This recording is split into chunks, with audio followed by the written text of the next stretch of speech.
Welcome to Yerba Mate Talks.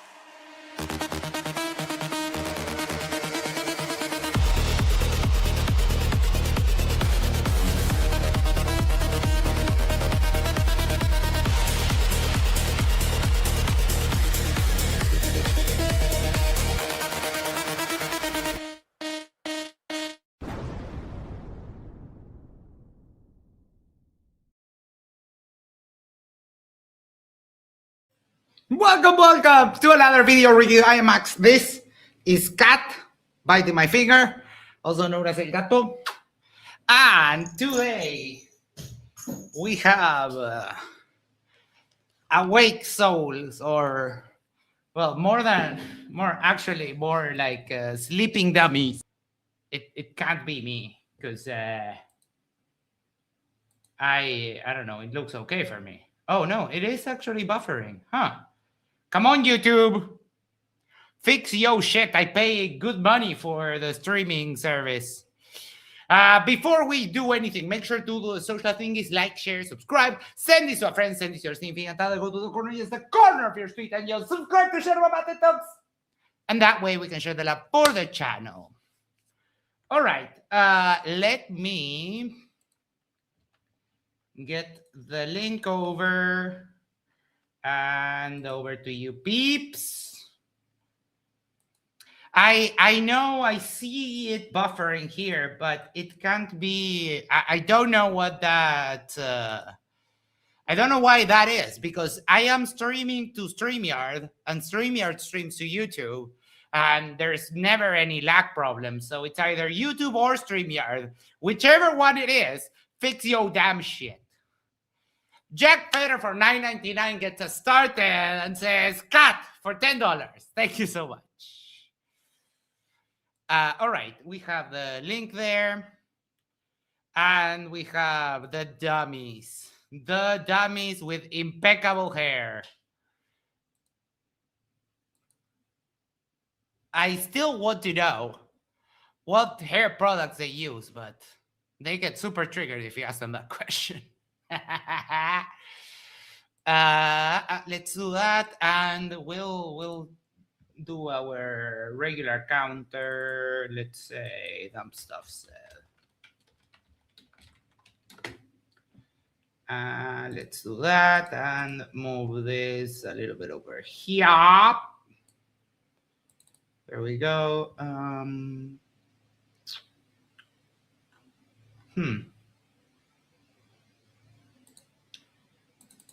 Give me 1 second.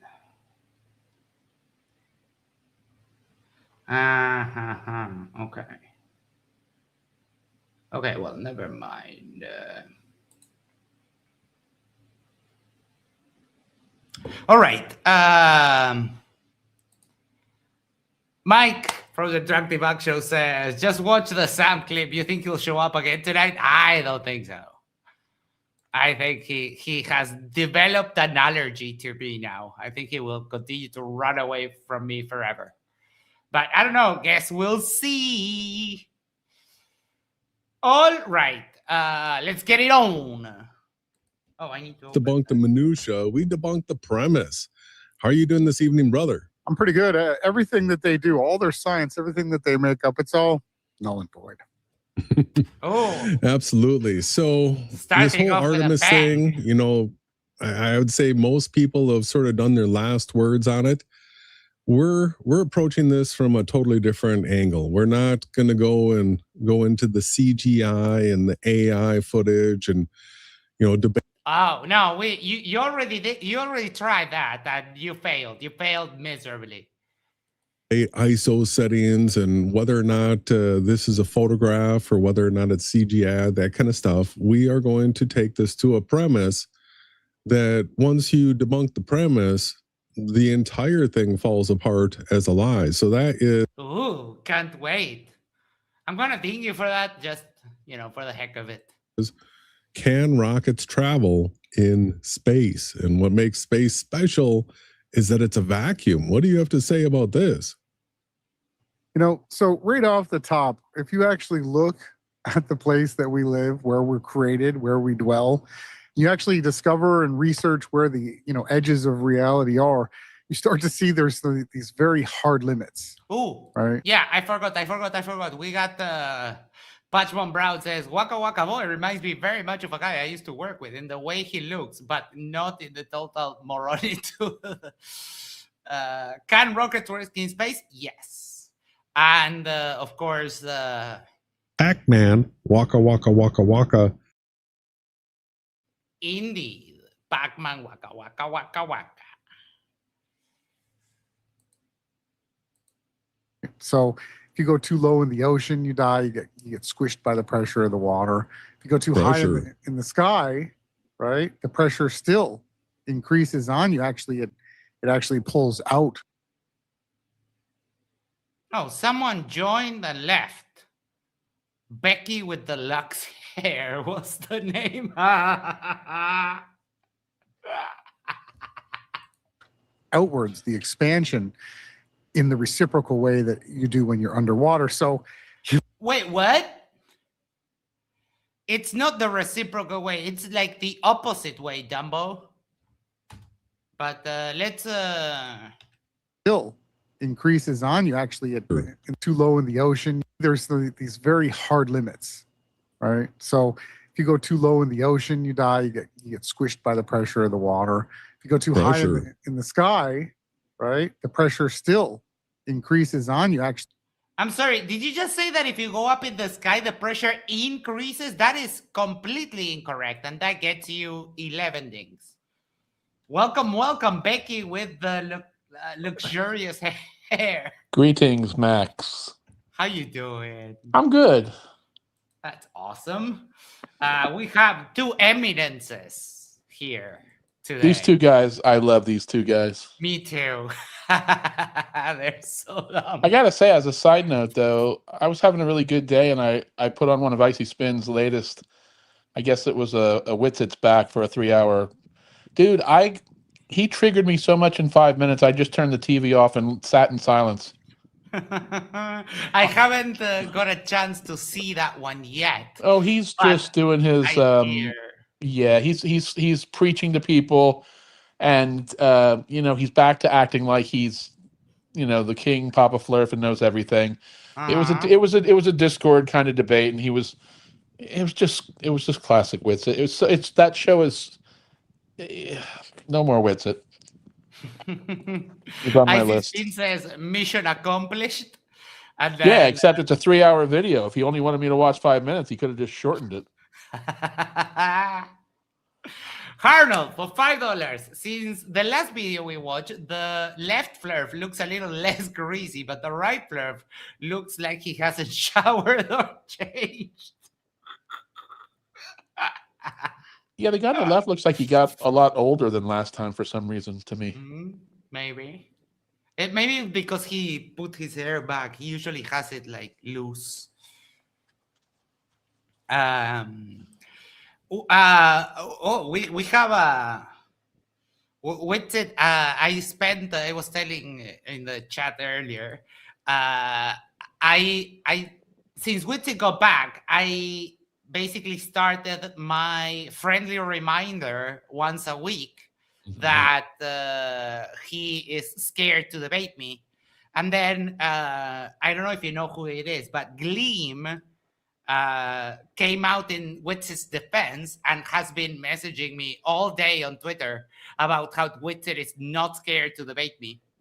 And yeah, it's been a lot of fun. It's bad enough being Witsit, but to be one of his little flunkies, ugh. Yeah. What has to happen in your life to be that sad? That you're when a I got bored, follower? I basically started telling Gleam, like, you know that you are simping for a guy that spat on his wife, hasn't paid child support in 4 months, lied about vaping, and is generally like an awful person. And yeah, he was like, "Oh, how do you have evidence of his finances?" Well, we have everything. Don't you worry about that. Yeah, if Witsit was doing a pro and con of his life right now, I don't know that he'd have anything in the plus column. Oh boy, it's bad. It's really, really bad. Arnold for $2. Thank you so much. Says, and his shirt looks like a 1980s trapper keeper.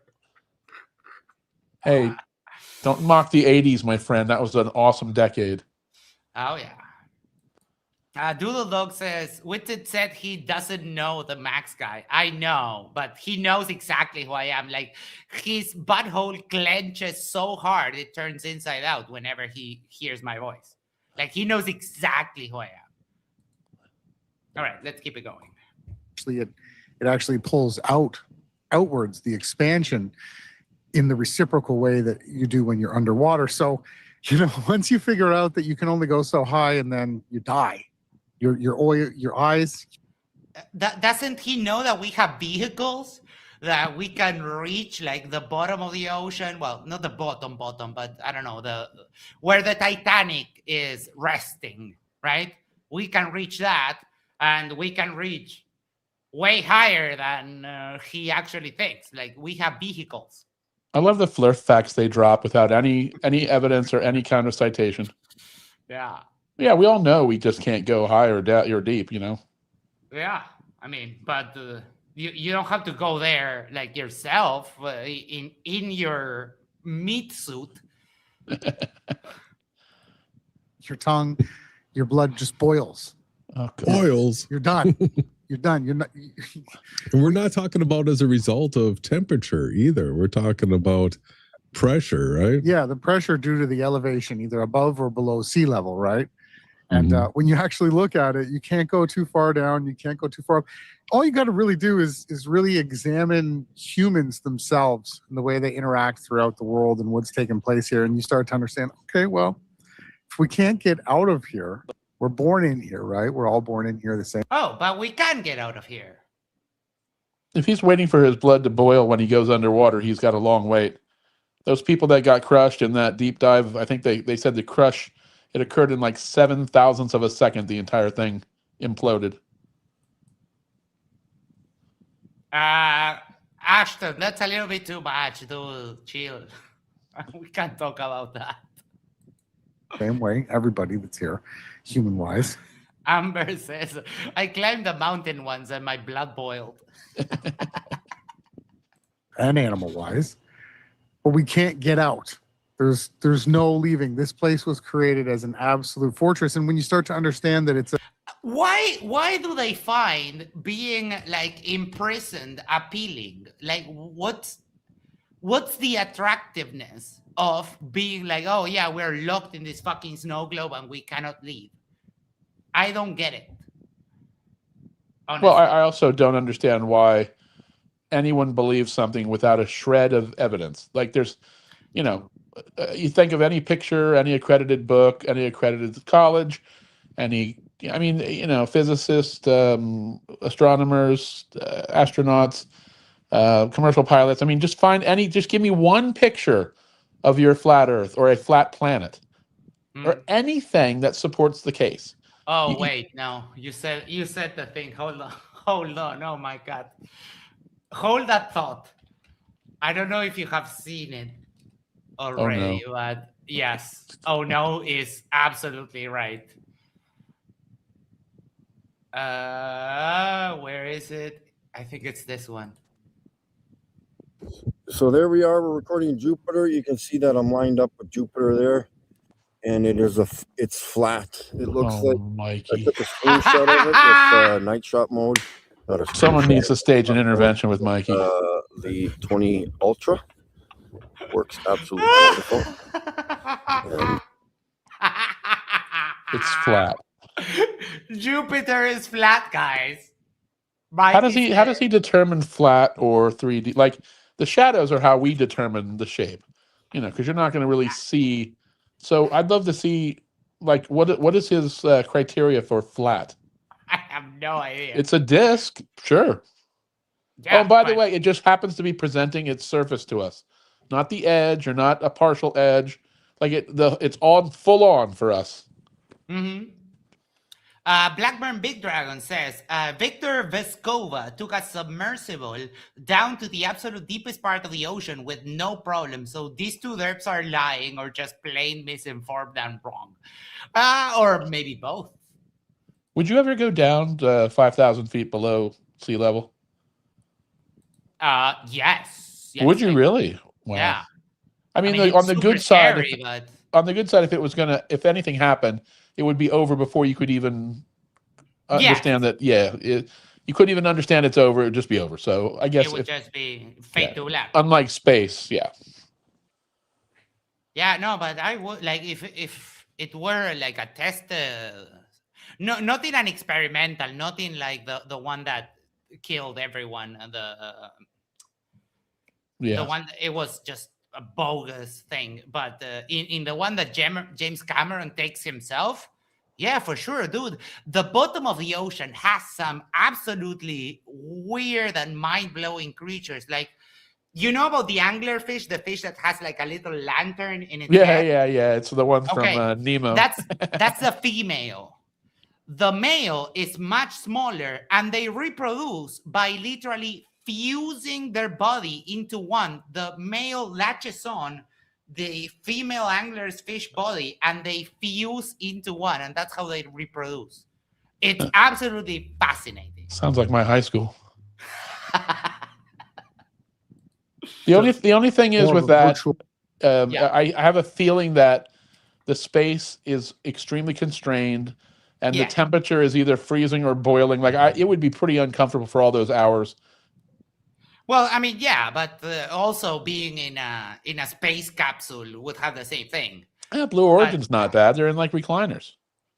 Well, yeah, but I mean, for example, in the Artemis capsule. Oh no, I'm talking tourist. Yeah, I would never go in that. Yeah, you would have to be like Mercury. Mercury was like you couldn't pay me enough to get in a Mercury capsule for a day or two. Yeah, but I don't know. I think like a lot of people were saying when we were talking with Tu the other day, like, oh, how do they survive without shower? And it's like, well, they signed up for it. Like they're not. Yeah, they're gonna stink. It's pretty much accepted. Yeah, it is what it is. And by the way, they're sleeping on their supplies, moron. I saw that. I watched that whole video. Yes. That was just sad. Yes, like they were doing the interviews with everything right there. Like, dude, they have the cargo. Where's the bathroom? Right there. Where's the kitchen? Where's the bathroom? Hey, Tori. We have a monkey cat pat in the house. How you doing? Hello. Sup, monkey? What's up, Jack? Octopuses reproduce by ripping their penises off and giving it to a female. You know, octopuses, the plural for octopus can be octopuses, octopi, and octopods. They have 3 words for the plural of octopuses. Why do you know this, Max? I watch a lady that she's like a biologist and has a channel. What's her? I don't remember her name, but she wears all black and she has like a chaotic energy. She's fucking amazing. It seems like to attract a female, if you have to rip your penis off to do it, it's what defeats the purpose a little bit. Yes, not worth it. But again, nature is fucking weird. Like the female mantis will decapitate the male mantis after they copulate. Yeah, the male animals don't make out too well in the wild. Mm-hmm. Dr. Becky, no. Hold on, let me. She's absolutely amazing. Has a huge channel. I mean, honestly, who hasn't got super stoned and watched a sea documentary for hours? What's her freaking name? Fuck, I forget. I'll keep looking. Don't worry about it. Lindsay Nicole, there you go. Yes, that's her. That is absolutely it. Thank you, Tay. She is amazing. And of course, you know how I feel about smart women. I just watch a lot of female YouTubers because they are good for you, Max. Smart women are so sexy. Of course. Yeah, they are. For fuck's sake. Cleo. Oh no, that is another one that I watch because she makes me tingle because she's so smart. that is like, ooh, she's so hot because she's so smart, not because of anything else. Lindsay Nicole, yes, thank you.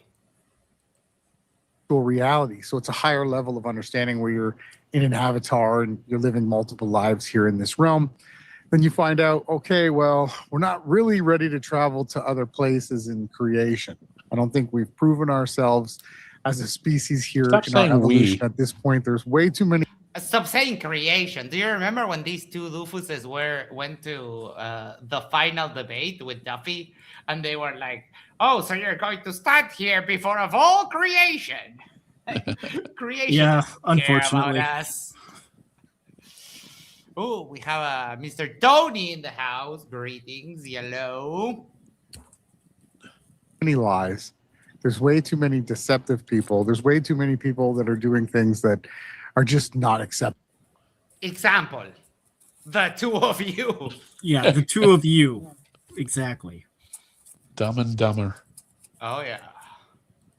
And tonight we're going to be getting into... I think that the top left could do like with a few more like categories, like best derpling duo. Yeah, we're going to have to carve it up because Mikey single-handedly won the next 5 years with his FBI IC3, you know. Yes.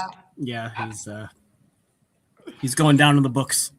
Oh, that was just too good. How they're distorting things that we observe. So when I take a walk and I step on the ground and I push myself off my feet, I'm pushing off the ground. The traction that I have between whatever is touching the ground and my body is what propels me forward. And this is the mechanics that we can test and repeat. Versus everybody what?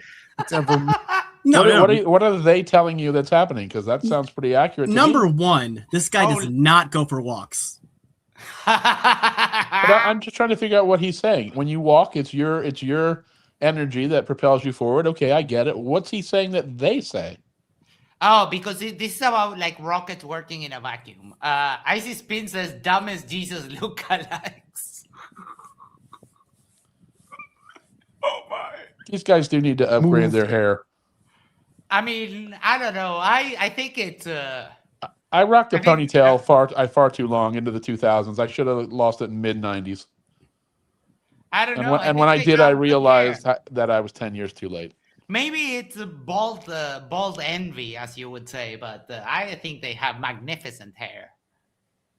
An inch in this reality has experienced this.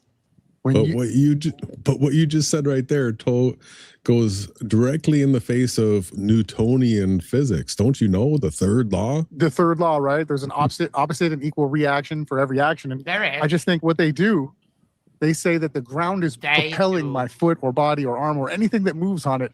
No, not propelling. Basically exerting the exact same force, counteracting the force down. If the force down is stronger than the normal force, say you're pressing down really hard on with like a point, let's say on sand, then your hand sinks in the sand. Not that hard. The normal force has been understood for many, many years. I wonder what he would say that if you told him that the Earth, when he jumps, the force he exerts that propels him upward, there's an equal and opposite force that's pushing the Earth away, even though it's obviously way too, it's too minimal to ever measure. It's not, but would he deny that?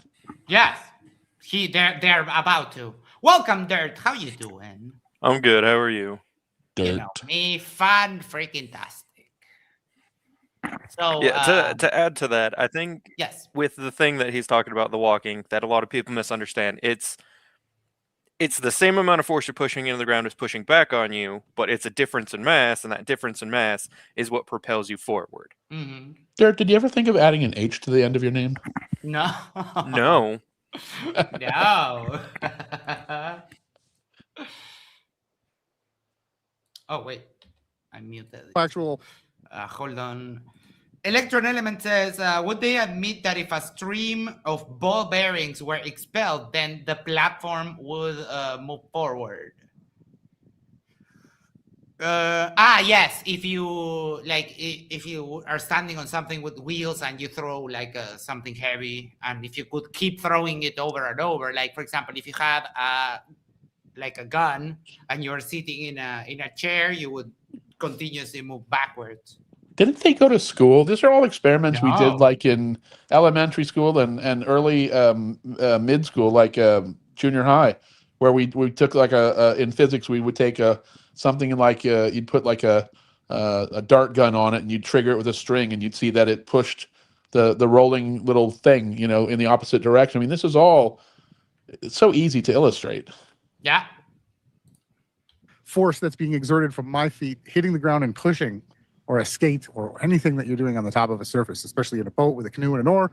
They just say that you just have to go like this with the oar and the boat shall just travel forward. They've completely, took something that's true and then flipped it upside down and handed it out. And they say, well, in space, our rocket doesn't need to push off air.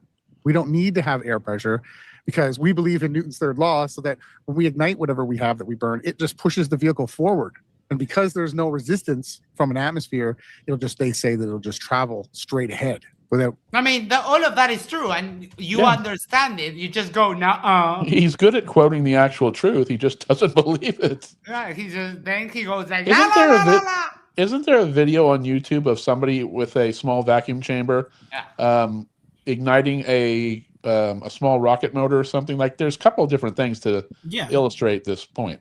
Yeah, there's actually one where somebody opens up a soda can in a vacuum, and you can see it. I mean, this is the one I regularly use. And the funny thing is that these two idiots will actually watch this and take a look at the rest of the video and still cry, nah. And also in space, if you had a bowling ball and you threw it, you would move backwards or the opposite direction that you threw it. Yes. I mean, do they deny that as well? Yes. Is there anything they don't deny? They deny everything because and they actually review. There you go. That's a perfect example. I guess they're going to say it's not a perfect vacuum. Neither is not space. A perfect vacuum, and they also say, "Oh well, the rocket only." I mean, it does. I sort of get how, a medium IQ is going to expect that with nothing to push off of. It's an interesting. I looked it up a couple times when I was at first when I heard it. I'm like, wait a minute, that makes sort of sense. So I don't. It's not a crazy idea, but the fact is they just can't accept the actual facts. Mm-hmm. I love that one too. And we were on Discord one day. They also don't understand igniting things in space. They don't understand an oxidizer. One day with Icy Spin, and I brought up that video, and the guy, he lost his head.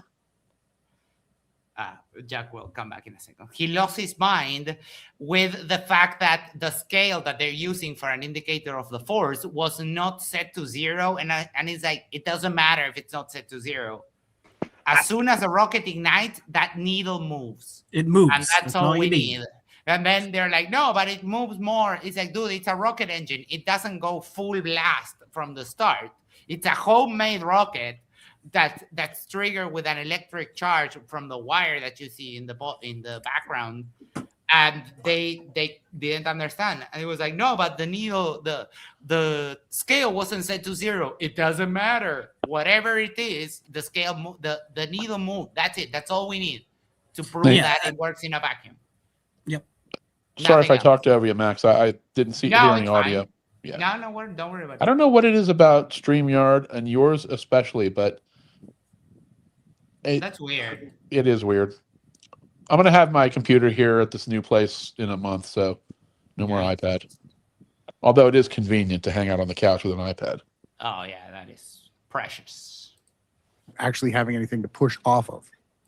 Yeah, so what we're going to be doing tonight is we're going to be absolutely destroying Newton's third law. But the thing is, we're not the first ones to do it. Oh, Newton's going to roll over in his grave. The debunks of it are all over the place. And it's just Swiss cheese. The whole law, this whole law of physics is really just an exception and may only work in a few instances. And we're going to be showing everybody. So once you can see through the magic trick, once you can see that, so in this third law, they're going to be applying an equal and opposite force to something. So this force is a made up force of whatever.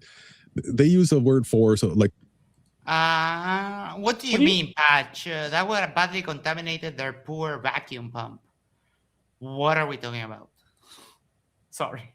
Do you know their education level, Max, by any chance? No, but they. I watched the guy on the right debate MC Toon, and he asked MC Toon what the education level he had, and kind of puffed up because Toon doesn't have a PhD, and then went on to say that he was proud that he didn't have a PhD. So, I mean, you know. Of course. I thought you were going to say for a minute this guy has a PhD, and I'm going to no chance. Does he understand Newton's law, have been used in physics and engineering for over 300 years? Well, of course not. I mean, anyone knows, like everyone knows that. In reality, firing a rocket motor in a vacuum chamber, not nice for vacuum pumps. Gotcha. That was one of the things that I thought, like, okay, couldn't you just do it with the vacuum pump with the vacuum pump running, so you exhaust all that gas? And I thought that there would have been something preventing that. But, I mean, the principle is that as soon as the rocket lights, the needle moves. That's it. That's all we need. All the rest is just bullshit. Like Star Wars uses the word force. When we talk about force, we're talking about physical force of actually pushing, pulling, lifting. These are physical forces. And then you have your non-physical forces, which are in the form of electromagnetic fields or just fields in general. And so a real force is the push-pull kinetic type. And then a field is energetic. It still has an effect on an object, depending on what it is, its composition, stuff like that. But it has a limited area that can affect it, because all fields observe the inverse square law. So they fall off very quickly and lose their power. They're only localized. All of them? Are you sure?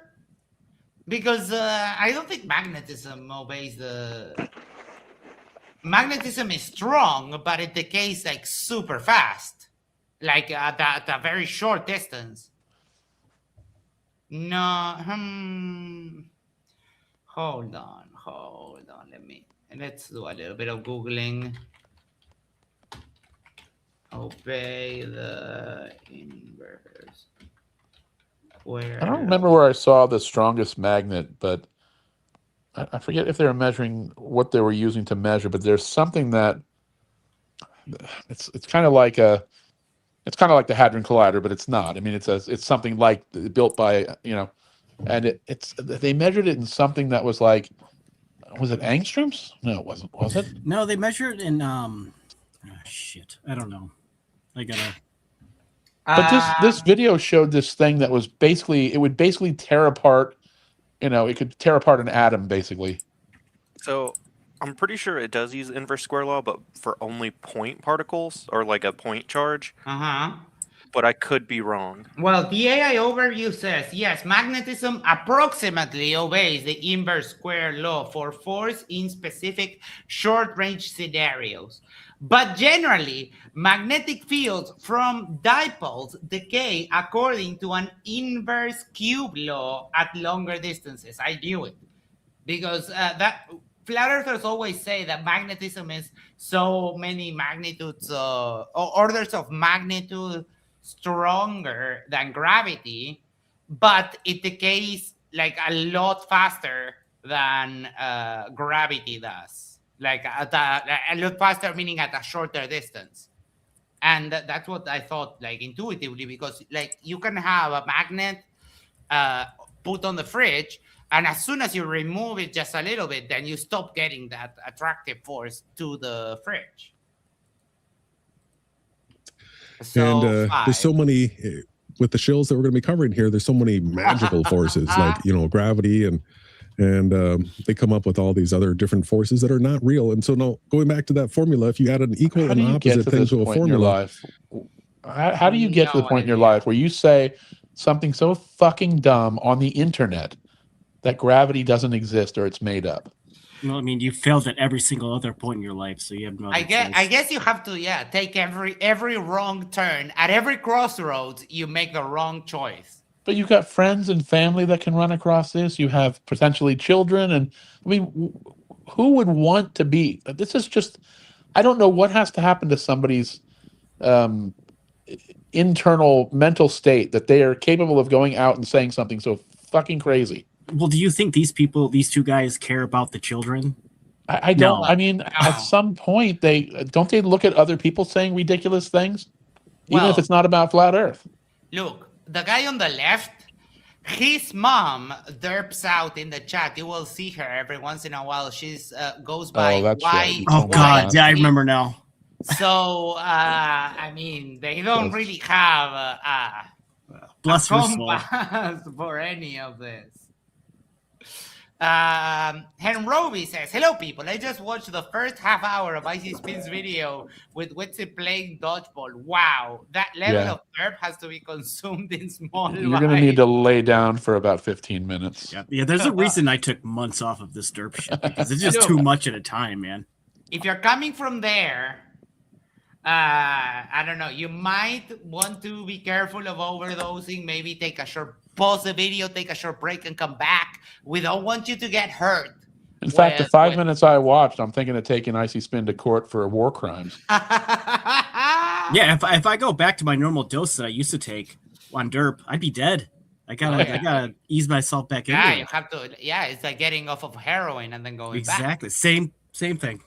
Mm-hmm.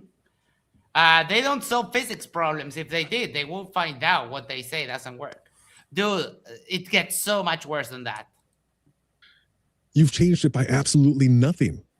Right? Oh, wait. Lindsay said that. You know what that means. Pac-Man, waka, waka, waka, waka. Indeed. You did nothing. If it cancels out, if the formula cancels out, the formula you proposed cancels out, it did absolutely nothing. So ask yourself, why would you even propose? The formula cancels out when you have an object, like suppose my hand is a table, an object on the table. The forces cancel out.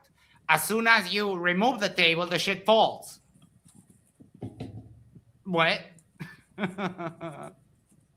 Was such a law that actually adds nothing. We're going to be showing you all where the magic tricks lie as far as how when they start doing. Oh, please show us. Get to the point already and shut the fuck up already. This warmed my heart. Well, in here, there are at least normal people to interact with and restore my belief in human knowledge. Well, thank you. That was very kind of you. Might be a little too much credit. Have a shield. Yeah.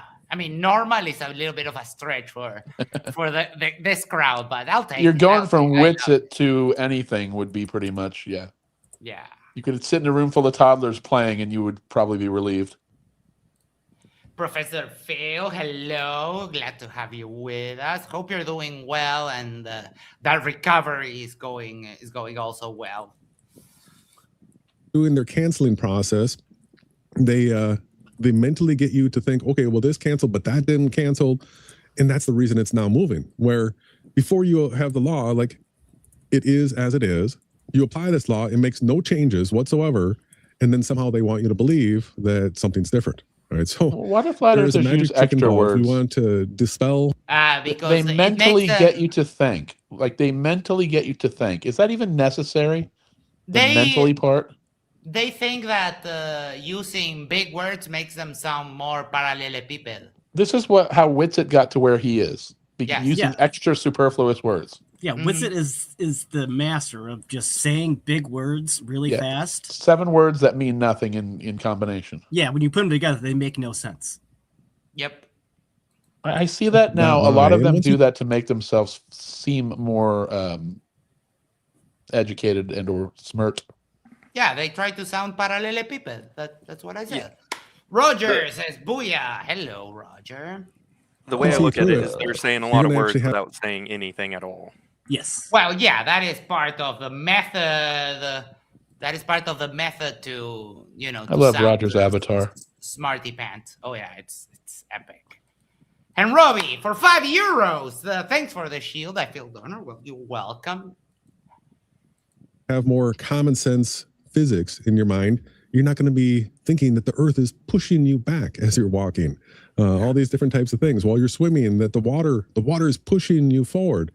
No, these are all non-reality. PhD Deitch, or that is so hard because I want to say PhD Deitch, but it's not. It says PH Deitch. Sorry. I literally just submitted an abstract to a conference using only 1,000 most commonly used words in English. Nice. Wow. These, but are being used ultimately to be able to explain how a rocket would move in a vacuum. And that's what it's all for. So we're going to bust that myth that rockets would work in a vacuum. We're going to actually use me. That myth. They've got a hell of an intro about what they're gonna do. Are they getting there soon? Yeah, they like the foreplay. Max, do you know anything about these guys? Are they like basement dwellers or basement adjacent? I mean, do they have any? Do you know anything about their lives? No, not really. Toon might know, but I know that they're very derpy. But I mean, do they have jobs? Do they, I guess. I mean, I don't know. Really, they don't make money off of the YouTube, so they surely have to be making money some other way. I'm going to just assume they probably either Uber or DoorDash, something like that. Well, I mean, Witset's found a way to get through life without ever really doing anything. Yes, but Witset monetizes their channel. These guys are proud that they do not monetize their channel. Huh. Wow, that's a special kind of dumb. Yeah, you're right. It is. Electron Element, I posted the link to their channel. It's Awake Souls. Oh, that's right. I keep forgetting who these guys are. Tori Hanzo for 100 texts. Have some of these. Thanks for entertaining us. Well, thank you, Tori. You're very kind. I have good tentative news on the cancer. Through a leak, I found the treatment killed 95% of the cancer. Yes! Yeah. Yes! Let's fucking go, Phil! That is fantastic news. Now let's get that other 5% and kick that cancer's ass. That is... Take that other 5% and send it Witset's way. I am absolutely delighted. Phil, that is such great news. Fuck cancer. Hashtag.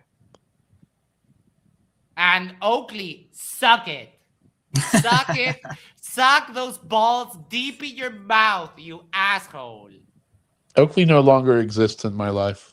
No, I completely ignore that man. He is just he's like he's not even human anymore. Yeah, no, he turned into a colostomy bag. And which is ironic because colostomy bags are useful. But he's not. A colostomy so bag. What could we call him? Sitting in the sun on a 90-degree day for a couple hours. Yes. Yeah. Give me 1 second, because I feel I am very generous today. That is, so I'm throwing out shields every which way. YouTube footage, stuff like this, where people have done different experiments in vacuum chambers, but we're going to break it down for real and show you which parts of it is the debunk of a rocket working in space. And some of this is just there's different types of physics involved. We're going to be showing everybody how, as pressure goes down, a canister that has pressure would be going out and explode. We've talked about that before, but we've got a different angle that we're going to go through this evening regarding how rockets wouldn't work in space. Chase, now, will they actually get to it? Yeah, they get to it. We're going to show you cool stuff after we talk. Oh, yeah. Start to understand what happens at the atmosphere when there is no pressure, when it gets down below zero. I'm sorry, the Atmos what? Checkmate, Flurfs. And you start are they admitting to no pressure in the atmosphere, or are they whatever happened to the dome? I'm confused sometimes when they go on their little tangents. They admit things without, and then you correct them on it. They're like, oh no. I mean, that's what you guys say. Icy Spin says Atmos flat. No, but it has to be Atmo flat because the S indicates a sphere. Witsit and Oakley had a big fight over that. Oh, God. They know physics. I dare either of them to go on a physics job interview at SpaceX. Just imagine you work with these guys and you come across this one night. That would be, oh my. I can't even imagine having a co-worker that is No, not for a second. It was bad enough having a coworker that voted for the orange fucking devil. Oh yeah, Orange Man. Yeah. Yeah, Tangerine Nightmare. I am absolutely delighted, and wish you all the best, and we're here for you. That is just such great news. I can't fucking believe it. Like, on the other hand, on one hand, we have people getting cures of what used to be a death sentence, and then we have these two idiots saying that everything is fake and yada yada yada. But like, I can't believe it. This is absolutely a great freaking day. Logic says, I'm trying to talk to my ham club into doing an EME presentation. We have a couple of nice home-built Jaegers we can use. That is pretty awesome. Keep us in the loop. That would be if we could What is a home-built Jaegers? What did you call it? I don't know. Jaegers, probably like a rig. Maybe he tried to type in radios. I don't know, but EME bounce is Earth, Moon, Earth. Faking gay. Yeah, of course, 100%. Faking gay until I understand it. Oh yeah. Conditions, you have to check what does this do to people and hold that up to what we're being shown as the supposed proof of them being in that that environment. And the same thing goes with the propulsion. Yagi Uda antenna directional. Okay. Well, that was a fucking spell check. Clusterfuck. Right. System. If you have a vacuum and you can't ignite anything, it's like, well, then that just null and voids any observation that they try to show you, like with the graphics and different types of technologies and different types of magic tricks and movie setups that they can do with things. It must be so nice to be a flat earther. Anything you don't like is just instantly CGI or NASA or God did it. Like you have 3 aces. Like a deck has 4 aces, but if you're a flurf, you got 3 extra ones you can pull out anytime you want to. I got infinite aces. Yeah, there you go. Yeah, it's like one of those telling machines at the casino. They can just keep on throwing whatever excuse they feel like. Things to fool the eyes. It's when we actually test and verify something, that's what we actually hold as truth. You don't. And tonight, Jason, I'm sure you're going to lay out a good... When they say test and verify, I've got $20 right now that says it's a YouTube video. Yeah, foundation of evidence. A third party, not them. Yeah, you got it. Like, you got it. Does that count? You know exactly. I don't know who said If that. it does count, then I've been to space. Oh yeah. Can rockets actually fly in space? You be the judge on the other side of the screen. Yeah. Well, the first thing that we have to do is we have to educate the audience in what the. Oh, for fuck's sake! You two idiots couldn't educate a puppy. Scientists are saying is taking place, because chances are you would have never ever even conceived that this is what they say is taking place, right? You and that's never why thought about it, and if you did think about it at all, this. Test and verify. What do they think scientists do? Well, they think scientists, I don't know, steal grant money or whatever. They spend it on hookers and blow. Who knows? Do you think some of this flat Earth thing is about people that are educated or have higher degrees and them somehow feeling like they're less than and they're almost fighting back against it? Yes. Yeah, pretty much. It doesn't seem like you would think that when you want to find out an answer, you would go to an authoritative source. Whether it doesn't matter if it's space or anything else, but for whatever reason, the shape of the Earth and space, that's where they violate that law. Anything else, if he had cancer, I'm sure he'd be sitting in front of a extremely well-trained oncologist. Mm-hmm. It's inferiority complex, maybe a little bit. I don't know if it's imposter syndrome, because that is people who do stuff that feel like they're not good enough. Like, for example, if you're an artist, for example, and you never think that your paintings are good enough. Well, I know some of the MAGA people are upset because they think it's elitist or elitism, right? And so somehow the well-educated get lumped into the elite, although anybody could theoretically go get well-educated. Yeah. You don't have to go to an expensive school. No, I think it might also fall a little bit into wanting to feel special. Like I've figured out something no one else has ever figured out. They're special. They're short bus special. Oh yeah. Yep, but I think it's a little bit of that because I mean, most people I've met, and again I'm going off personal experience. Everyone wants to feel like they're special in some like area, or they understand something better than those around them, something to that effect. So I think it falls a little more into that category where they feel like figured out something no one else has. You're breaking up a little bit, Dirt. You have to acknowledge your capabilities, though. They seem unable to do that. There are limitations. Cap Q says it's rabid incel jealousy. Well, that also does fall into being able to like self-reflect, is being able to realize like, oh, I'm really bad at this.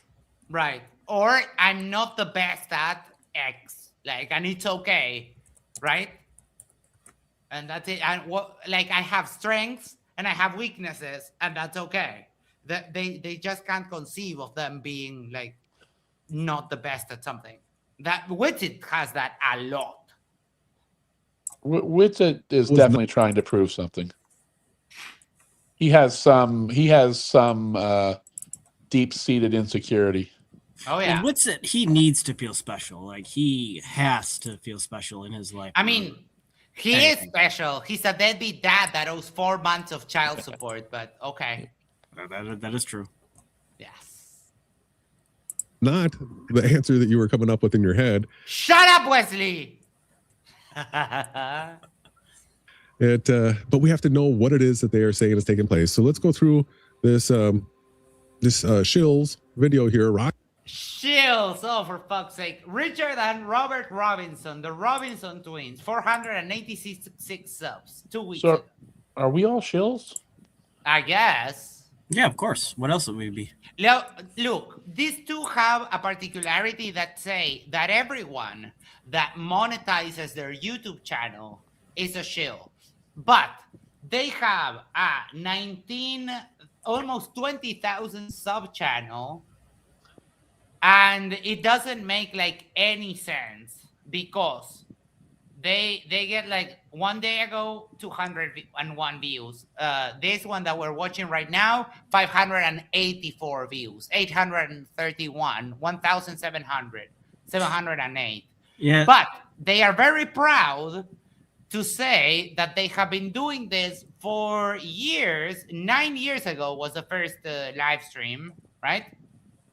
And they are very proud to not monetize their own channel. And they use it like as a battle horse, that everyone that monetizes their own channel is just like a shill or something. Yeah, I don't get that. I mean, if anything, if somebody's going to put that much time into something, compensation is fair. Yeah. It also helps grow the channel. I mean, super chats are also extremely fun. You know, it's not like, you know, I don't know what their issue is, but whatever. I mean, Jesus. They use it as a battle horse. Like, oh, we don't even monetize our video. We put all of this out for free. It's like, okay, you put this on all of this work and you get nothing for it. Good job. You're an idiot. I don't know how much work goes into this space. Well, and let's start hearing this guy's explanations for how this works, right? So they're just picking a video and some guy. They're not picking a scientist or any kind of, you know, they're just picking something that probably feeds into the point they're trying to make. A little bit, yes. Go ahead and play. And thanks for tuning in, everybody. Make sure to leave a comment below if you got any disagreeing topics. First, to start with, Newton's third law of motion, which states for every action there's an equal and opposite reaction. And it's important to note forces always occur in pairs. That will be... All right, so this is the Newton's third law. Right away, they jump straight into this. And it's not a law, right? For every action, there is an equal and opposite reaction. I love how literal they are with law. It's not a law. It's a word, dude. Get over it. Yeah. I don't think any of them understand the difference between a law and a theory and a scientific in scientific terminology. No, God, no. No, I don't think they understand anything. Is a really fair statement with these two. Completely not true statement. For every action, there's an equal and opposite reaction. So I'm going to give you an example here. There is a fly flying around in the house, and I take a fly swatter and I go over and I swat the fly, and it's pancaked and it's done. Where's the equal and opposite reaction? Right? Really? For fuck's sake. The stinging in your hand. When you swung that fly swatter, you imparted a force against you that moved you in the opposite direction very imperceptibly. When you smacked the wall, you pushed the wall, although it didn't go anywhere, but that force was absorbed by the house, the fly partially, but then the house. I mean, this is really not difficult stuff to think about, is it? No. No. For example, if you punch a wall, you can break your hand. Why? Sorry, Derek, go ahead. Yeah, I mean, that's the reason why a fly swatter, if you hit the wall too hard, will break. Like when you're smacking the fly on the wall and you hit too hard with the fly swatter, sometimes it breaks. That's why the equal and opposite of the force hitting the wall and then going back into the fly Or doing a Japanese house and watch the rice paper tear. I mean, it's not that hard to think about. How do you kill flies in a Japanese house full of rice paper? That's You don't. You live with them peacefully. Do you catch them in your chopsticks, like Miyagi? I saw one of these YouTube engineer dudes that created like a laser system that would target flies and mosquitoes and throw grains of salt at them. Oh, that's so cool. I saw that video. It is awesome. Oh my! That's actually really cool. Oh, in slow motion, like the flies and the boom, the impact with the salt, like so good. The fly's not coming back. It's gone. It's gone. It's no longer with us. So you can come up with an infinite amount of situations where an action doesn't have. Wait. He's equating the fly being dead with the equal and opposite reaction? Yes, I think so. Very confused. There's a line from the first Saw movie when the two guys wake up in the room and one asks the other, "What's your name?" And the guy answers, "My name is very fucking confused. What's your name?" That is just the thing. You know, if you took a fly swatter and you attached it to some kind of lightweight, something that's like a small box with a spring, and you activated that with a string, the box would flip over backwards when the fly swatter swatted. Yeah. I mean, I'm sure they can picture this in their heads. Mm-hmm. How did he get on the fly being opposite dead? Reaction. I don't know. Right? This is, you can literally spend the rest of eternity. Because they don't understand the difference between the exchanging of forces and the inequality of outcomes. But you don't really think as that an effect of those. You don't really think he can't picture the force he imparts on something else when he swats it, do you? I don't think they can picture like abstract stuff. I don't. Big problem. I mean, it's the same thing. Like the first thing that you learn in physics class is like, you can explain that to a child and they would understand. That I took years ago. Yeah, but when you first ask someone like, "Hey, explain how walking works," intuitively you're like, "Oh, well, I push myself forward whenever I take a step." And that's not exactly how it works, though, because you're pushing the force into the Earth, and then that force is being pushed back into you, and since you're smaller than the Earth, you're being propelled forward. So but didn't most people in grade school sit on a cart in physics and throw an object and watch themselves in the cart slightly move backwards? I mean, isn't this all something we've all been exposed to our whole life? Yeah. Yeah, but it's not always as intuitive to everyone. I guess. So we don't think they're faking this. We think they're just dumb. I don't know yet. This is the first time I've ever seen them, so I don't know. Before I had to drop out of college, I had a couple of theoretical classes, and in one of those, we had I had a teacher of theoretical physics that was a physicist, but also studied dinosaurs. And he was telling us that. Oh, wow. Yeah, it was amazing. That he said that the way that they calculate the ambulatory speed of a dinosaur is with pendulum equations. upside down. Basically, they take the length of the leg and the period of that, transforming that into a pendulum, and then they make some calculations, and that's how they get the estimates of the land speed of animals that are not alive. And I was like, that is amazing. That is fascinating. That is cool. So cool. That is super fascinating. I'll have to look into that because I've never heard that. No, in fact, I'll definitely look into it. Insane. It's one of the reasons I don't like when you see something that doesn't make sense. Like in Dune, those sort of fly copters they do with the wings going really fast. Yeah. That could never happen. It would beat itself to death. The force that you would impart on the fuselage would tear it apart. Yeah, it's not a way. I saw a video of an electric engineer built an X-ray tube. I also saw one of some guys playing with an antique X-ray tube. Their hands started tingling. That's a really bad sign. Well, I mean, yeah. That's very bad. That's not good. There's a kid called Styropyro who does crazy stuff, but he seems to be very well versed in the safety aspect of it. He has a video of 400 car batteries hooked up in parallel. I've seen that on my algorithm. That guy is yet, though. Fucking crazy. He knows what he's doing though. Okay. I mean, he built a laser. He took microwaves and and used them to build X-ray laser. It's crazy. Oh yeah, the magnetron on. Sorry, the magnetron on microwaves is pretty cool, pretty useful to build stuff. If you know, I know what you're doing. Yeah, I am absolutely terrible at all of that, but if anybody's out there, just watching. Write down Styropyro and look it up when you have free time. It's a great set of videos he's got. Max got indoctrinated into learning stuff. Haha, Flurfire so looking for code. That's true. You are indoctrinated. I did. I couldn't finish, but my hope is that if I ever get not to work 8 hours a day, going back to finish my biochemistry degree. Up with new scenarios where the action. Yeah, hoping, fingers crossed.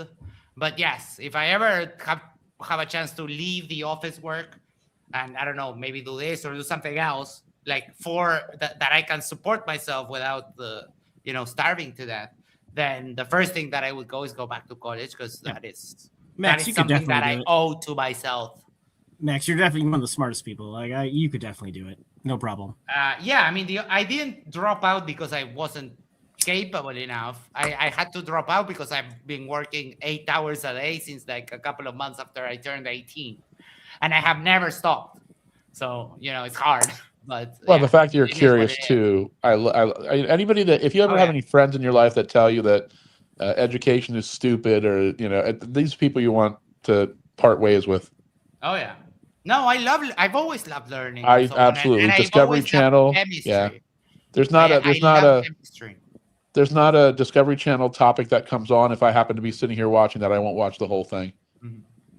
You learn so much. Learning is a great thing. I mean, expand your fucking mind, Flurfs. Patch says, I built my own CO2 laser when I was in my early 20s before I could have put it on YouTube. That is so cool. That's wild.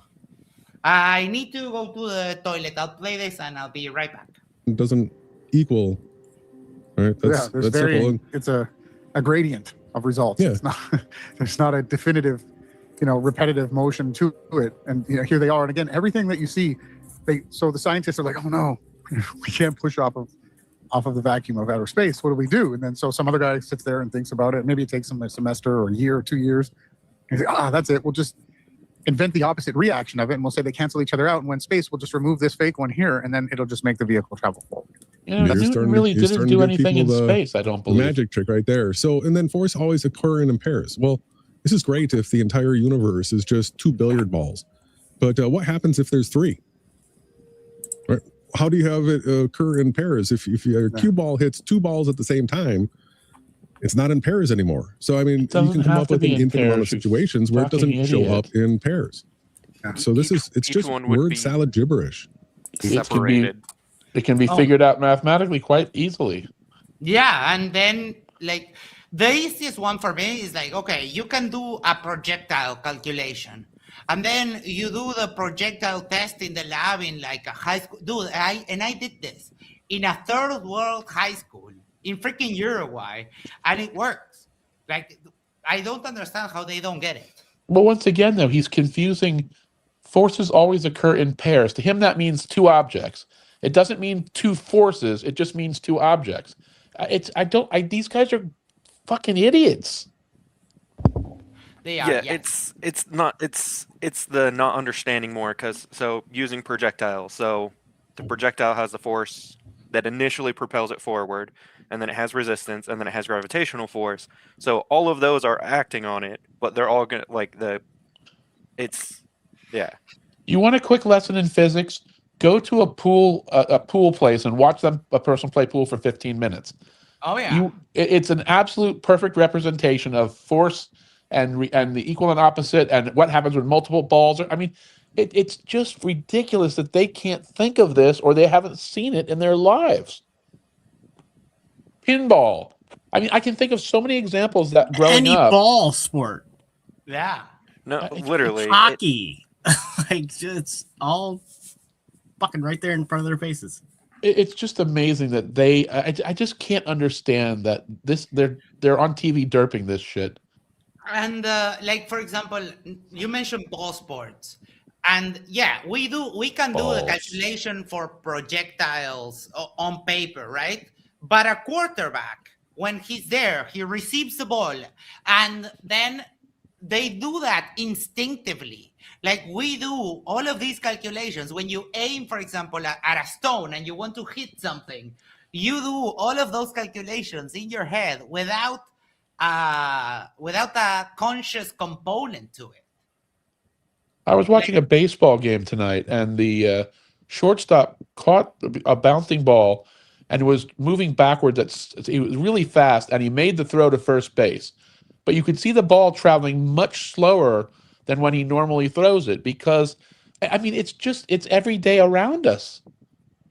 Yeah, it's like that. I think Mythbusters did it. They put a cannon on the back of a pickup truck going like 55 miles an hour, and then they shot the ball out of the cannon at 55 miles an hour, and they did it in slow-mo. Basically, the ball comes out and just falls to the ground. Oh, that's great. We have Isa here. How you doing? I'm good. Did you know there was a debate tonight? Yes, but it's Daniel Pikachu and politics. I was like, man, nope. Oh, man, it's actually really good. I've been watching it. It's really, there's a lot of anti-Semitism. It's exactly the kind of stuff we talk about with Flat Earth. It's very good stuff. You hear it. It's not anything about politics. The whole thing is a bit about anti-Semitism. It always gets back to that, doesn't it? It always goes that way. That's why I don't watch those.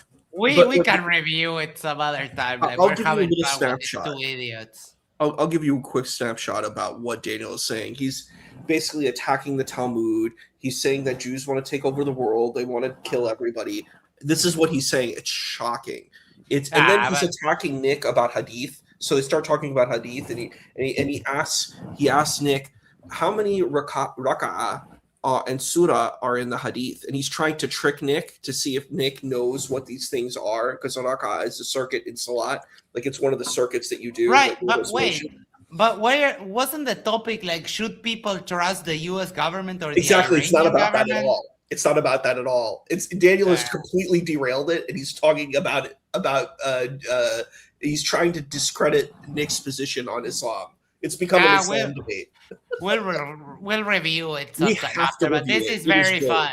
We're having a lot of fun with these two idiots completely fumbling physics. Oh wow, I had to talk about this in my class. That's funny. Very important later. Now let's look at it in terms of balanced versus unbalanced forces. This rock has a mass of 1 kilogram. If we round off the acceleration caused by gravity, that's 10 meters per second squared. Multiply those together, and we get 10 newtons. So that means I have to apply 10 newtons of force in the upward direction with my hand to keep it from moving. So with these forces balanced, the rock won't fall. If I applied more force, it would go up, but if I let go, it will drop. Oh. That was in slow. Oh, perfect demonstration of gravity there. Uh-oh. I can't wait to hear their analysis. I can't wait for them to just completely misunderstand. Butcher everything that is going on here. That is coming right up. And when he lets go, by the way, his hand moves up. Oh, Steve Bauman. There is yes. Hold on. Now that you brought that up, because I do have that saved. Give me 1 second. Oh yeah, I know what video he's talking about. It's actually really cool. It's the same. Absolutely amazing. Just like the Mythbusters thing I was talking about, just with the guy instead of a ball. It's really cool. Give me 1 second. This one. Yeah, what happened? A really cool video. Got backward from a truck going 80 km down the street. A professional tech team in the US decided to test it, and they went all in. First, they experimented with an 80-kilogram tire, adjusting angles and timing to make sure the speeds matched perfectly. Then they tested 40 km/h and 20 km/h before moving to the ultimate 80 km/h launch. Why can't they say kilometers? I know, right? I was thinking the same thing. I'm like, wait, it ruins a good video when they do AI. It's definitely AI. Every detail was meticulously calculated, and everyone wore full protective gear. When the human subject was finally launched, it was a breathtaking mix of speed, physics, and adrenaline. This isn't just an extreme stunt. It's a carefully controlled experiment showing the raw power of... That is so cool epic as hell. And then there's the other one with the bike on top of a train. Oh, that's a great one with the jumps and the flips and all that. Yeah. Yeah, definitely it's Red Bull. Again, none of these videos support these two morons' viewpoints, so they won't be watching them. Here's where not this time. The full ride starts about here. Before the last trick, I have a feeling he's gonna go for it now.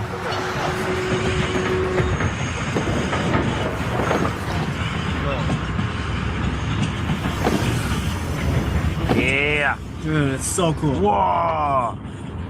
Jedzie po to. He's gonna get it now. It's gonna happen soon. Whoa! Double whip. Double whip. Front flip. It's happening. Woo! Back flip down the stairs. He pegged himself a little bit there. Yeah, but that's gotta hurt. That is boss, sick, though. Like a boss. That front flip has to be difficult. Oh yeah. Oh yeah, that's one of the hardest tricks you could do. All right, guys, educate us. You put it on a table. All right. You use the energy. You lift it up, whatever the weight is. You put it on top of the table. Now that weight is there on the table pressing down. It's been added to the mass of the table. You're not doing anything to hold it up anymore. And the table is not pushing the rock back up. But they're going to... Yes, it has to be. Oh my God. It has to be. How did he get to a table? Why do tables and stuff have weight limits? Yeah. But the table's not even part of this demonstration. Why is he talking about a table? Because he's trying to prove that opposing forces don't exist. But if you put, let's say, a 10-kilogram rock on a table, and the table doesn't have the structural integrity to exert the 10-kilogram force onto the stone, then the table crumbles and the stone falls to the floor. Yeah, that's why forces. Balanced forces. That's why things are still when they have a net zero force. But if you have, let's say, a clone of two guys pushing on a table from each side, and they're both doing the exact same force, there are forces being applied, but the balance forces are zero. So it doesn't move. Now, in which case he says earlier that means that it doesn't exist, which is crazy. Mm-hmm. If they cancel each other out. If you put a bodybuilder to push a table against a toddler, then you have unbalanced forces and you get the motion and acceleration. But the rock on the table is more of an example of potential energy. I don't understand how that came up here. Oh, because they are trying to debunk the normal force. Which is dumb because... Yeah. But they're not addressing what the guy is illustrating at all. No, they're just saying things to make themselves try to sound smart. Yeah. Yeah, but so I think the part that they're trying to, I guess, go against is he's holding it up and he's acting as the normal force right now. Yes. Because he's holding the rock and applying those 10 newtons to keep it where it is. So when he lets go, the 10 newtons pushing it down, push it all the way to the floor, and then it stops. But on the table, those 10 newtons are still being pushed onto the rock, but the table is applying the 10 newtons up to hold it there. Oh yeah. And then when the table, or if the surface or whatever it is, can't apply the same amount of force back, then it's unbalanced and the rock will keep going. It seems like they're more confused by the amount of force. Like, if the guy put it on his shoulder, it would be far easier than extending his arm and holding it out like that. It's the same rock with the same gravitational pull. Like, it would seem if they thought about it in terms like that, it might be easier for them to understand. I just don't get where they're going with this. They're making it more confusing than it should be. Maybe that's their goal, though, is to confuse. That's how they bamboozle their idiot audience. Yeah, that's true. Paul Shover says these guys don't understand anything normal. Do they accept call-ins on their show? Oh God. No, I don't think so. I doubt it. Well, I mean, MC Toon and FTFE have a standing challenge to them to debate, and they have been running away from them for a long time. Oh yeah, almost a year. Like, it's been a minute. Yeah. Toon's gonna have to grow out his hair and use some product, though. Slow motion. Here it is at regular speed. So now the forces are unbalanced. So gravity wins. Now let's look at another situation involving forces. So, hold on. And that's... Let's just throw a quick red flag out there, like challenge, however they do it, in baseball now, that you get to challenge the umpire if he says that it's not a strike. That's it's a strike or a ball. Jesus Christ. So he says that because the rock falls, boom, therefore gravity. Well, again, I'm going to continue to repeat this every single time I'm in front of a microphone. No, don't do it. You're going to get instantly debunked. Don't do it.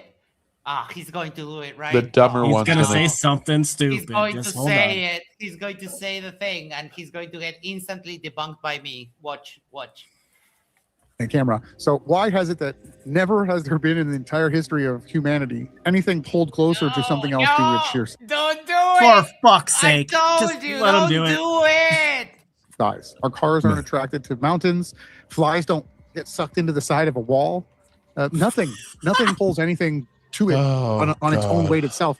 Unless I told you not to do it. I told you not to do it. Here we go. The Cisgelian experiment. That's a pretty bold statement. Nothing in the history of the Earth. Like, he's basically, come on, dude. At least He's just saying it as it's fact. This has never happened.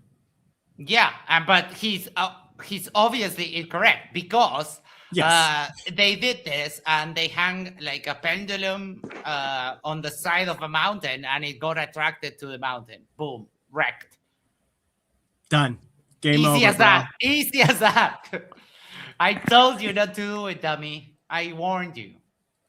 they have a hard time with scale of force and sizes. Or something that's flexible, then you can move something and it can sort of go like down into a spiral like that. And that's the actual mind trick that they try to show you guys. Like mind trick. Mind trick. We're part of they, I guess, also. Yes, we're all they. It's they, but also hold on. Where what does with it? Okay, I would love to call this guy his high school teacher, science teacher, and say, "Are you aware what happened to these two idiots?" And they would be like, "Yeah, I gave up on them." We don't hold it against you, but Hold on. What does with it? Because you're using wizardry. You're using wizardry. Elfin magic. Yes. Well, that's another fallback. That's another ace. Margon Wisco says, Jesus H. Christ, they're so fucking dumb. According to Family Guy, the H in Jesus H. Christ stands for Hitler. Oh my God. That is right. I forgot about that. Of course it does. Great joke. It's a fucking amazing joke. Is an imaginary force that's actually made up through movement and then density of the different things in this reality. Yeah, specific density. And mass does not attract mass. A balloon. When you fill it with air, the air pushes off in all directions and they end up canceling each other out until you let air out. They didn't cancel themselves out. They ended the end of the container. It's just a No, for fuck's sake. Oh God, the container. Yes, the container thing. Here we go. Container, and it's not. It's all trapped at the same time. Canceled out by the elasticity of the balloon. No, canceled out by the outside pressure. Because the elasticity of the balloon, if you put the balloon in a vacuum chamber and evacuate it, the balloon will pop. So wrong again, Dumbos. I've been forgetting the counters. I'm going to just take them for a little bit. Is there an infinity on there? Yeah, do you have the symbol for infinity? Let's just save ourselves some time. Save a lot of time. Material itself. Yeah, so in this situation where we have atmospheric pressure, right, 14.7 pounds. Yes, the fact that you have the number doesn't make it smarter. Mm-hmm. But he said the number, so he's smart now. Right. And also, the one thing that I always ask is like, okay, where is the container between the bottom of Mount Everest at 1 atmosphere of pressure and the top at 0.3 atmospheres of pressure? Because that's a 70% difference. So where's the container? Nowhere. Release it here, that pushes against the other air, and that's what sends it forward. Guess what happens when you release a balloon in a vacuum chamber? Well, you don't get the chance because we'll show you the balloon breaks because the balloon's going to expand to fill the vacuum chamber if it was elastic enough. The balloon. Mm-hmm. Yeah, until it blows up because the structural integrity won't hold it anymore. This is a children's science demonstration. I would like to see him show the video he's referencing. This would be really good for their show to actually do demos as they talk about what happens. Yeah, they could do that. The vacuum chamber isn't that expensive. I'm sure these. Well, but they don't even have to do it. Show me the video they were talking about. These guys are really dumb. Wait, we keep getting the waka waka waka. If you keep doing that, I have to do it. Pac-Man, waka waka waka waka. The guy on the left, though, he definitely seems like the junior dumb one. Like he looks up to the other guy, apparently. Like the cheerleader? They're not related, are they? God, I hope not. I don't know. Together, once that's gone, the balloon expands and breaks. Forces become unbalanced. The air going out no longer has any effect on the balloon. It's the air forces on the other side that win. Let's look at it again in slow motion this time. And remember that forces always act in pairs.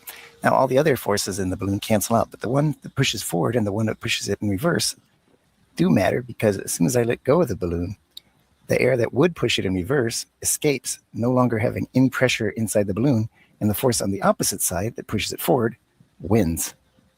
So this is the core of the magic trick right here. Oh, it's a magic trick, man. Jesus.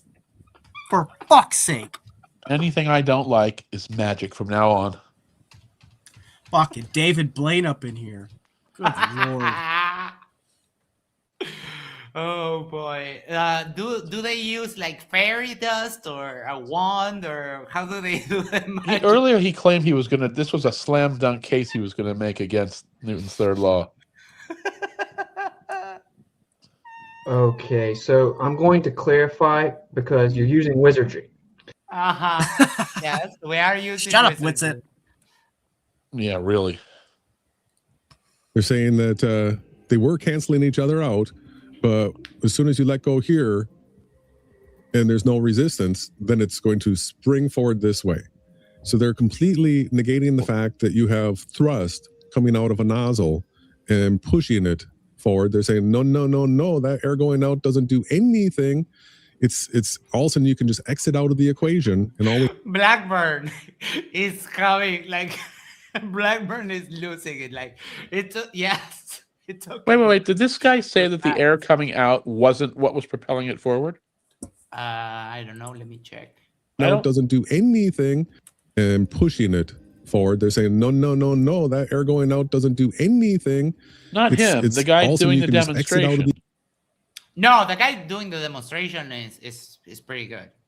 But I he mean, makes a claim afterwards that I kind of disagree with. But the as far in general, this guy is just demonstrating. The only thing I heard him say so far for the demonstration is once the forces become unbalanced, it begins to move forward. Yeah, it begins to move. Yeah. Oh, that's all. Okay. And this is confusing these guys because he's not saying in clear language that they want to hear. Yes. And because they think that this is wizardry. They think he said though that it's not because of the air escaping, that's clearly not what this guy would ever say. Mr. Eman, thank you so much, says to first mathematics is incomprehensible wizardry. Indeed. You can't add letters together. It makes no sense. No. How can you have? What's M But plus they will, C? That's but they crazy. will probably do like gematria. Oh, gematria. So, yeah. We have is this arrow inside the balloon here pushing this direction now, right? Yeah, well, the only way to actually verify this would be to rotate the balloon after you let go of it. And if it still travels in that direction with the thrust in the reciprocal direction, then yeah, if you rotate the balloon, then you get thrust the other way. That makes no Doesn't fucking understand. sense. I must be. I mean, to be honest, I'm not sure the point the guy is making either. But that's not what he's trying to say. No. The last thing he's trying to say is the air escaping is not what's making it move. He's just trying to say whichever direction the force becomes unbalanced in, it's going to go in that direction. And these so if guys there's more completely force on the misunderstood left that than the right, it's going to go to the right. If there's more force below it than on top, these guys could ruin it's a gonna wet go dream. They can I'm in my repeat in music any room. direction.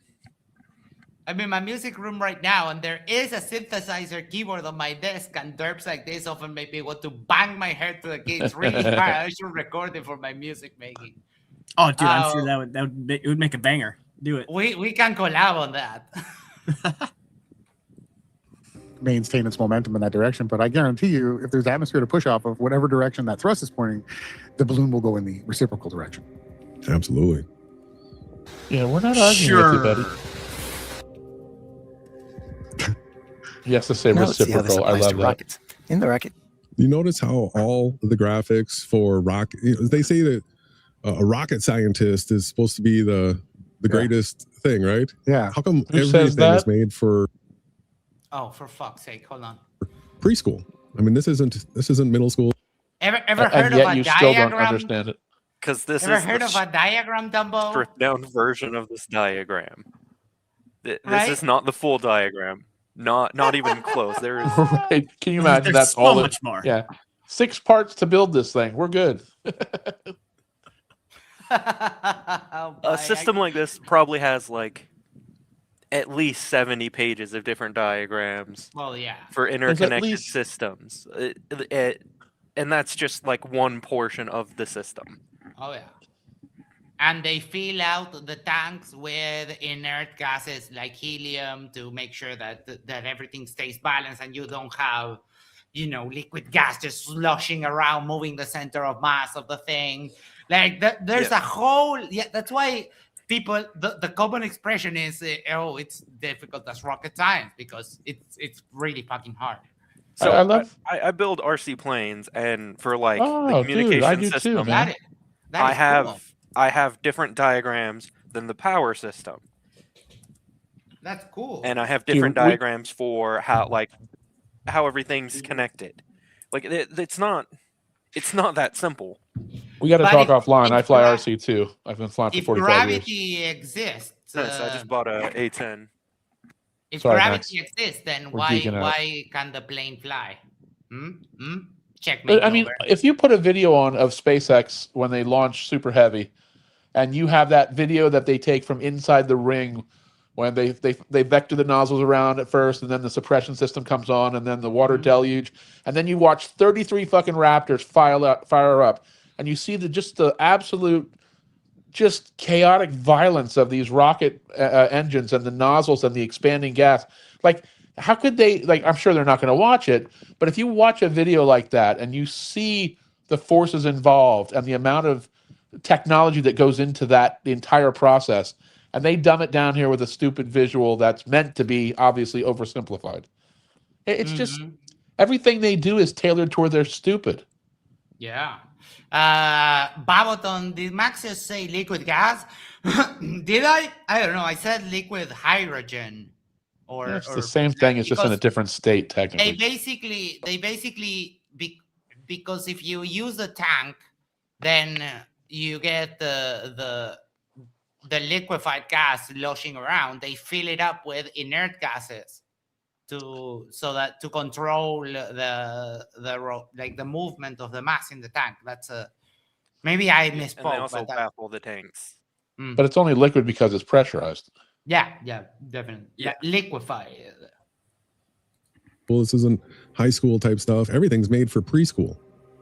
And yet you still misunderstand it. And you fail. You still that is a cell phone. Those are rare. Oxidizer, and together they will make a chemical reaction. In the combustion chamber, you get an explosion, and forces push off in all directions. An explosion or combustion? Oh my god, same fucking thing. I know. I love how they nitpick up over words. It's not a law. Jesus.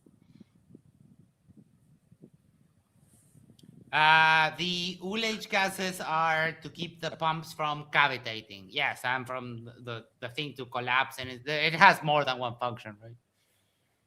An explosion is not the same as combustion. Dude, get over it. It's called an explosion. No, Jesus Christ. My car, in the engine, it combusts. And it's also an explosion at the same time. I don't know. Have you ever heard of rocket stoves? No, but they sound fun as hell. Yes, hold on. So this is the model of a rocket stove.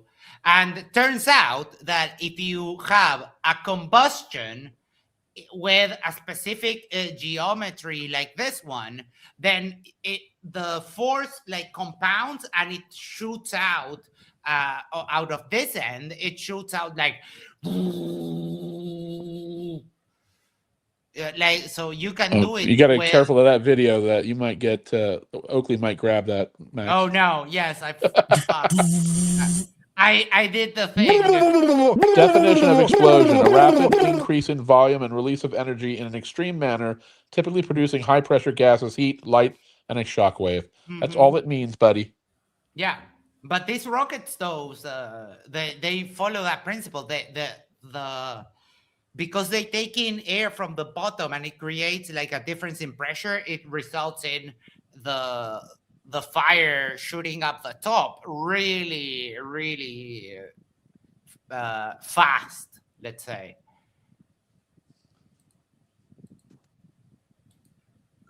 So our science teacher, he's going a little fanciful. He's probably going to off himself when he sees this one day. Each other out, except is a force pushing forward and a force that would push in reverse.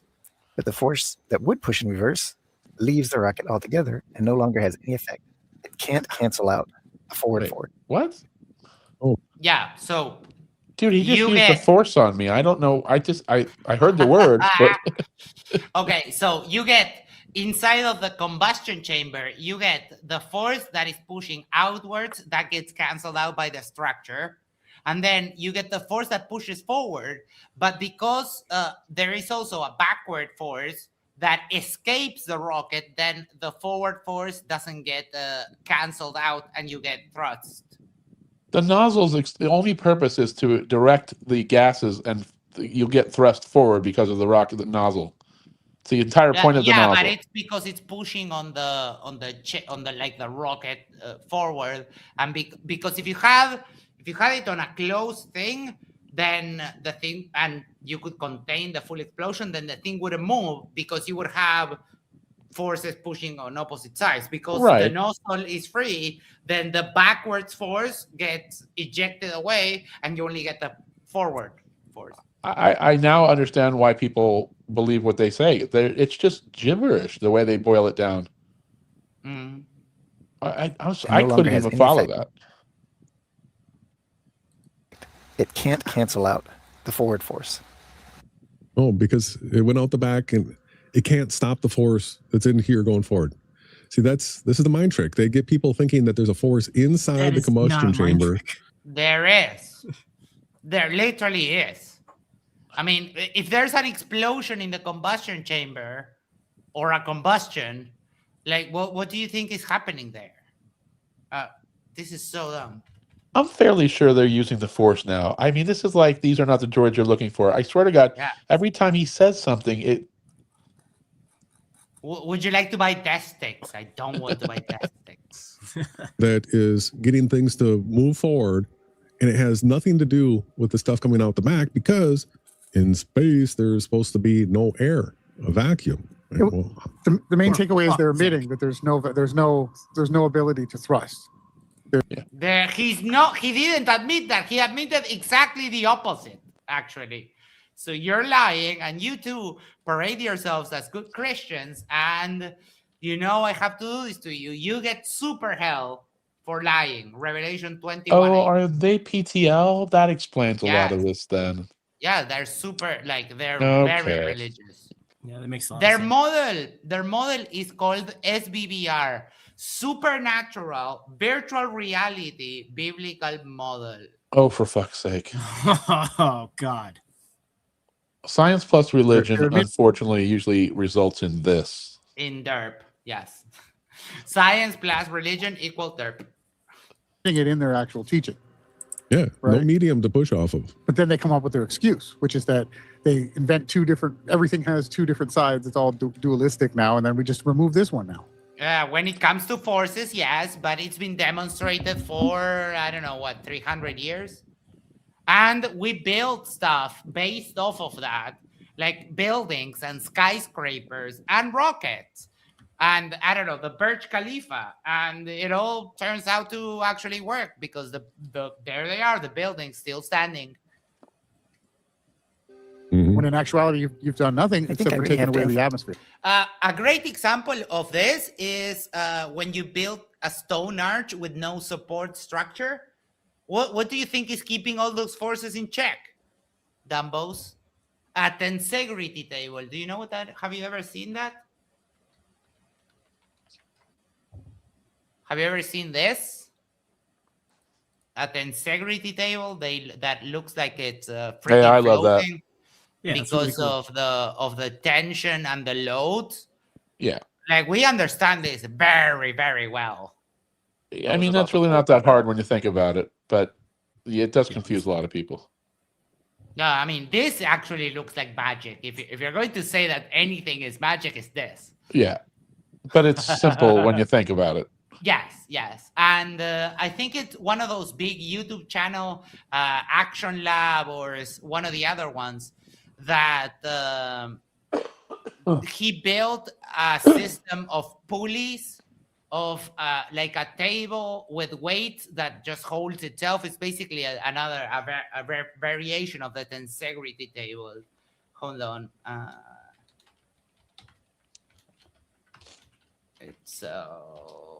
Where's their ironclad argument? I'm not convinced. I'm starting to think these two guys don't know what they're talking about. Yeah, me too. I can't find it right now. I'll see if that. Pable for 30 Uruguayan pesos says, thank you so much. Sorry. And we all know who they are, of course. Oh, well, yeah. We are they, apparently. Yeah, we are all they. Yep. I love how they just Mold also had a video on Tensegrity. Yeah, the big channels all have them, but this one was pretty amazing because it's a table connected to some pulleys, but then it has like weight bags at the end of the ropes of the pulley, and the weight bags are resting on the table, which is completely counterintuitive. Yeah. Besides this, because I've seen even science YouTube channels and science programs on television talking about how rockets work, and whenever they say it pushes off the ground or it pushes off the air, that's wrong. You get that? This guy's chastising. That's what I have contention with the guy that is they're watching. That's why they picked him. I've never seen anyone say that rockets push off of the air. They don't, because they don't. Yeah, So never heard anybody say that. But you're right, Jack. That is why they chose this guy, because they clearly choose they choose things that help them make their stupid case. And this guy really did a poor job of, I mean, to the average layman, of presenting what he was trying to, in my opinion. I mean, it was maybe a little too scientific. Yeah. Yeah, but I mean, with more complex topics, at least in my opinion, and I can be wrong, I think you have to keep it being complicated.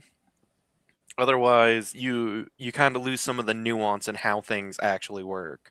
Well, but these guys should have looked for videos for children. That would have been better for them. That's the You're not wrong. difference. If you're explaining to a third grader, that would be where they should start. Sorry, I was getting this from Icy Spin. Oh my, I remember this. Now let's try to. The Flurfs the other day, they were saying that this only works when the exhaust touches the walls of the container. They're Jesus Christ. God damn it, no. Well, how would that work? Then it would push on the... I mean, oh, for fuck's sake. I don't know. For some, in their head, the smoke does like a chain reaction that moves the syringe. Like, absolutely ridiculous. It's holding our laser in one spot.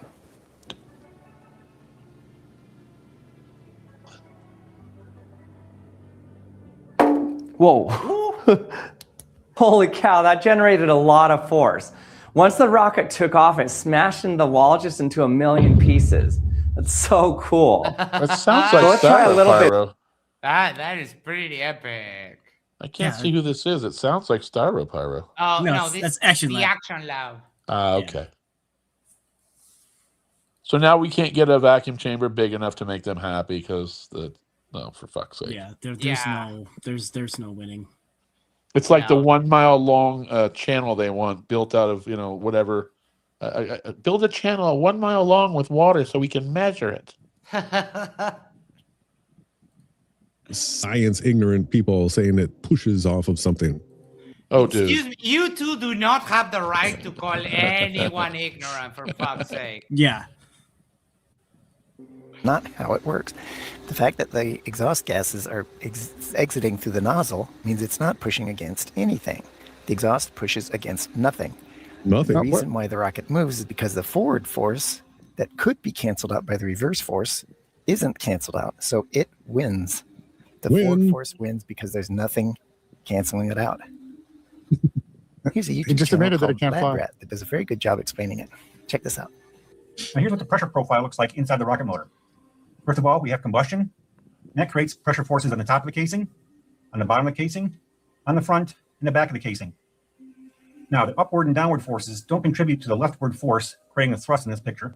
So we can eliminate those. Cancel. Also, if you look at the right-hand side of the motor, there's a hole at the back end. Yeah. There's no surface for the pressure to act on, so there's no pressure force acting in the area of the throat of the nozzle. So if we eliminate balanced forces again, all of a sudden, everything went away, and all. Yeah, that's how equation of forces work, you dumbass. In my opinion, like intuitive. There were just too many arrows at one point that they just lost it. Did you guys ever go to the Smithsonian in Washington, D.C.? Max, you might not have. I've been The Air and Space Museum. So the Air and Space Museum, you walk around there and you are in awe at the science and at the mechanical and technical and scientific ability of all the people that came together. And these fucking idiots just dismiss it like it's lies told. The people are all getting together and just faking it and making it. It's absurd. Oh, yeah. Ooh, Icy Spin, hold on. I saw the other thing that you just sent me. Icy Spin, you're gonna derp yourself into a fucking coma, bro. How he's still living. It's okay because we share the damage. Yes, except that he's up late at night doing 3-hour sessions of recording extra derp that we've long gone to bed and forgotten about. Well, the other day I went till like 7 a.m. and Icy Spin went to bed, slept for a couple of hours, woke up probably because I started yelling like a motherfucker, and then debunked a little and then went off to bed again. But yeah, we got each other's backs, bro. You are shortening your lifespan, my friend. At what point does Icy Spin realize that's a problem? I mean, more than when I raved like all weekend and did a whole bunch of drugs, I don't think so. I won't be surprised if one day Icy Spin flips and becomes a flat earther because he's just been exposed. He's been exposed to too much derp. That was really fun. Yes, I manhandled the whole of the EA server. It was amazing. Where is so back to Spin? Craig here. Bit, we both know you've been hiding from me and publicly saying you won't debate. Goodbye for sacking up. Sacking up? I mean, what? That's what, getting in bed together? No, we didn't get in bed together. Who says sacking up? We all know what it means, you dumbass. It means fucking getting some God damn it, cojones. Jesus Christ.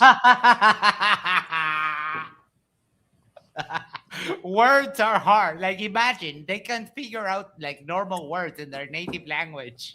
Backing up? Do you mean sleeping in a bunk together in a sleeping bag? Oh my god. Man up, grow a set. That's what he means. It's clear. Come on. Oh my god. Hold on. What do you think of this, Witted?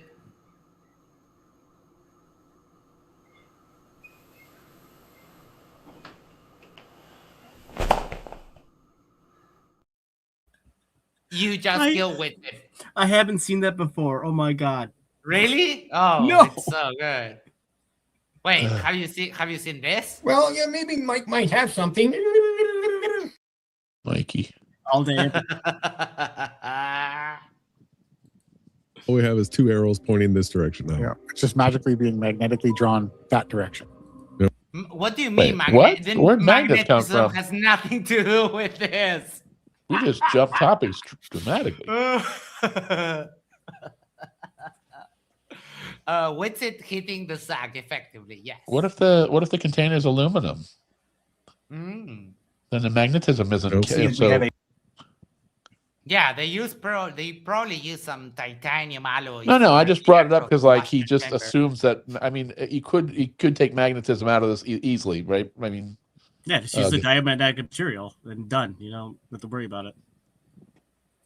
in fact, a lot of the tanks are now carbon composites. Mm. They're using less and less metal nowadays. You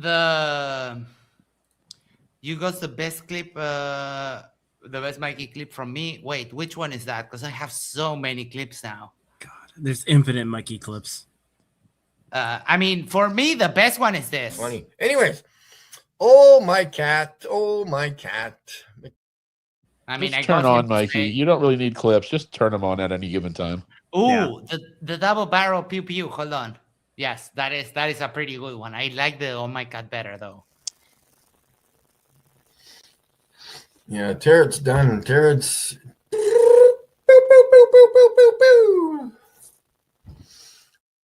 I just love Mikey Smith's soundtrack, like sound effects. They're the best.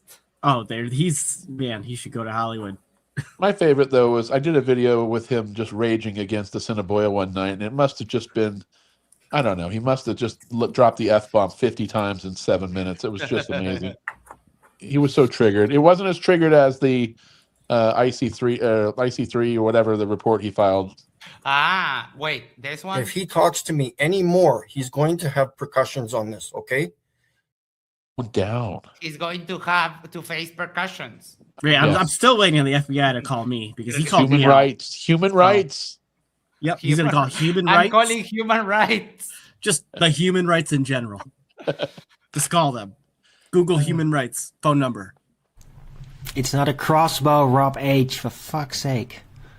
Not a. God damn it. A leftward force created by the pressure inside the casing. There's also a pressure inside the nozzle, exit cone. And this acts perpendicular to the surfaces. If we break those pressures up into components, eliminate the up and down forces that don't contribute.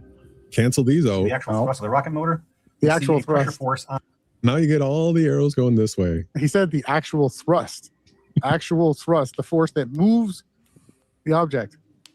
Because anything that went out here into a vacuum would have No, that's not the definition of thrust, my man. Oh my god. You don't need to push off of the vacuum. There's nothing there to push off of against. This video is just a whole misunderstanding of one concept. An hour and 46 minutes of them misunderstanding things. He could have just Googled, do you need air to press off of for a rocket? I mean, they trust Google for a lot of other stuff, but not apparently for the shape of the Earth. Yeah, but isn't Google they though? So but they use it when they want to. Yeah, they use it. Same thing for AI. You will see them citing AI for, well, actually delegating all of their thinking to AI, but they never dare to ask it. If you ask them, why don't you ask AI what the shape of the Earth is. Oh, it's like because it's biased. It's like, okay, sure, great double standard there. Sort of like, trying to walk or drive anything with a smooth surface on ice. How far do you move? Dude. Yeah, they're keeping the thrust inside the container. This is literally like trying to lift yourself up by the bootstraps. Right? How do you do that? That's ridiculous. That is a saying, you dumbass. What a dumb. Now, it's these leftward acting forces that are actually the thrust of the rocket motor. Left. No. Imagine that these opposing forces are like a tug of war. The blue team is providing a forward force, and the red team is providing a reverse force. But what happens if the red team, let's go? They are no longer providing any force in this tug of war, and they are gone. They are gone. So as soon as everybody, when you have a tug of war, right? This animation that's to explain how space travel works says that as soon as you let go, you take off flying. They do. God, they must have looked hard for a video like this. Yeah, they must have put some serious work into trying to find this video. I mean, this is really the worst. I mean, again, they could have chosen anything else. How hard do you have to hit your head to get to this point? No idea, but probably an unhealthy amount. I'm about to hit my head hard enough in the keyboard right now because this is ridiculous. Yeah, you do. They let go. They gave up, and they flew away. How could they show this graphic, this supposed model, this whole entire It's an analogy, dumbass. demonstration? And you said when you think of someone that's smart, you always say, well, you don't have to be a rocket scientist. Blackburn is still hung up on this. They only watch children's science videos. They can't even understand children's science. So, God forbid they try to learn adult science. No, it magnets. Just throw a magnet in whenever you want to, or a table. Actually, study the rocket science tree. It's like grade 3 level, like they're eating crayons and stuff. Dude, you really... Aircraft flight surfaces would absolutely wreck them on trying to understand how they work. And this is coming from a man who thought it was okay to wake up in the morning and put that fucking shirt on. Well, Dumb and Dumber. He's the junior, so he. Yes, he's the cheerleader. Mike says, "Okay, I can't sleep, so please entertain me till I close my eyes." Oh, if you think about it, you're. Oh, wait! Is Mike's first day is tomorrow? He goes to what's that called when you have to go sit through all the bullshit with HR? Onboarding or whatever they call it. Onboarding orientation. Orientation. Now, orientation. Yeah, he's gonna get orientated. Yeah. Oriented. Well, why doesn't he orientate his wife? I'm sorry, I'll stop. That was only a couple minutes. Why is he laughing? He just finished some blue crayons for a snack. I mean, yes, they eat them, they grind them up and snort them. They do all of the things. And we'll get to the point where they. I'm gonna get orientationated. That is definitely a word. Hardcore. They're trying to tell us that it's the Earth pushing these people. Orientation. Reverse force missing. The forward force wins. Make sure you ask them what a computer is during orientation. Engine because there's a nozzle. It's like a kid inventing a fake player in a game so that he can just win the game.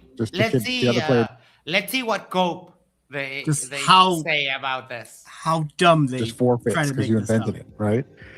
It's such a silly trick. When you actually look at this, I don't know how anybody can believe a single thing NASA says, or any supposed space travel. Yeah, watch the red guys let go of the rope. They are no longer providing any force in this tug of war, and they are gone. Force missing. What did he say? What lost force missing? They're not providing any force. They're providing any force in this tug of war, and they are gone. Reverse force. You just fly away. Reverse force. I could use some of that reverse force to like something you don't want in your face. It's missing. Forward force wins. And that's what happens in a rocket engine because there's a nozzle. All right. So this is, if you do any research on this topic, you're going to come across this footage, this vacuum chamber, this YouTube channel. So we're going to go into depth about this vacuum chamber in a little bit, but let's just go ahead and take a first look at this and what he shows. rocket test in the vacuum chamber done by the Action Lab. Hey, it worked. Look how cool that looks. You can see the stream of smoke particles shooting out of the rocket.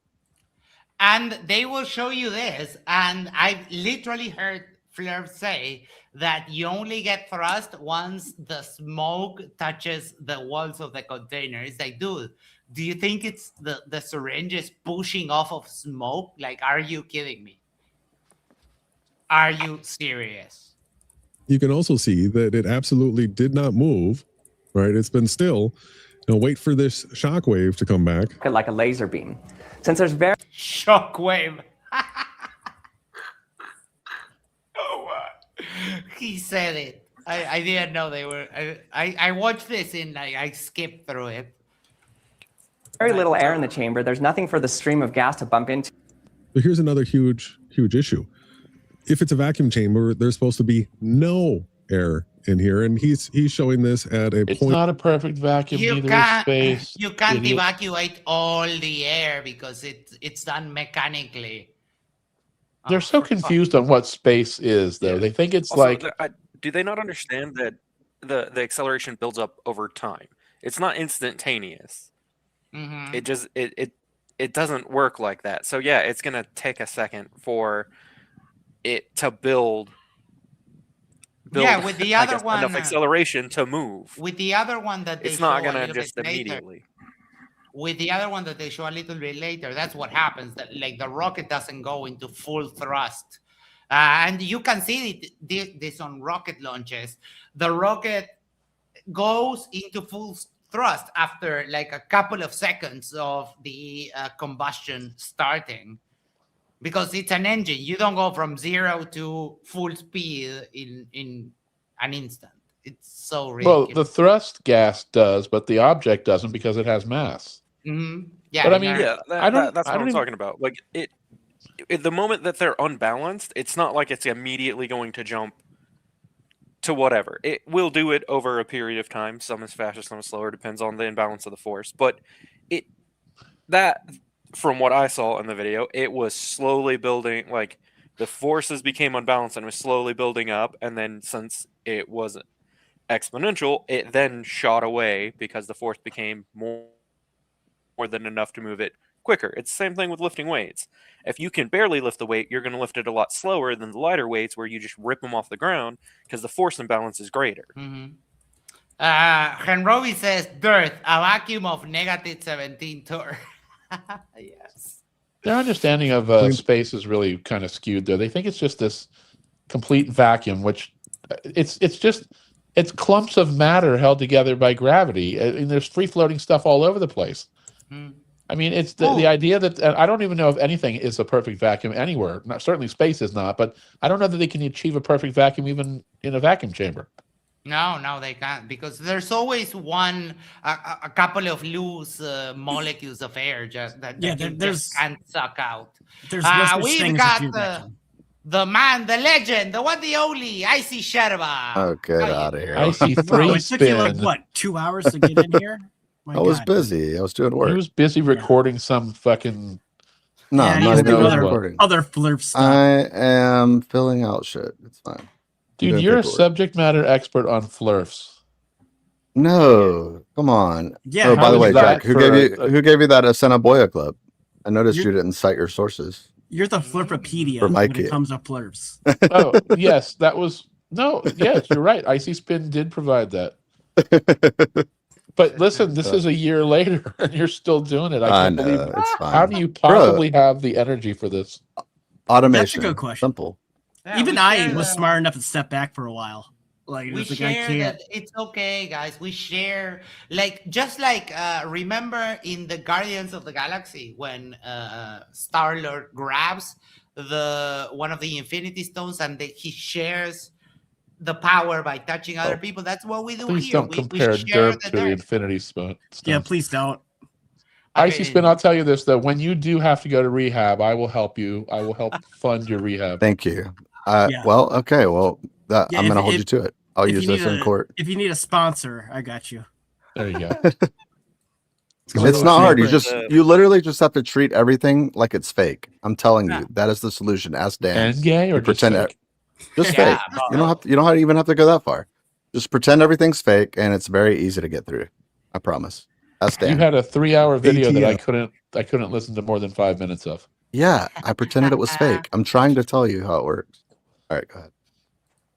Atmospheres, and we'll show the conversions for this, where you'll help see what kind of vacuum this is. It took me a little bit to be able to compare different vacuums.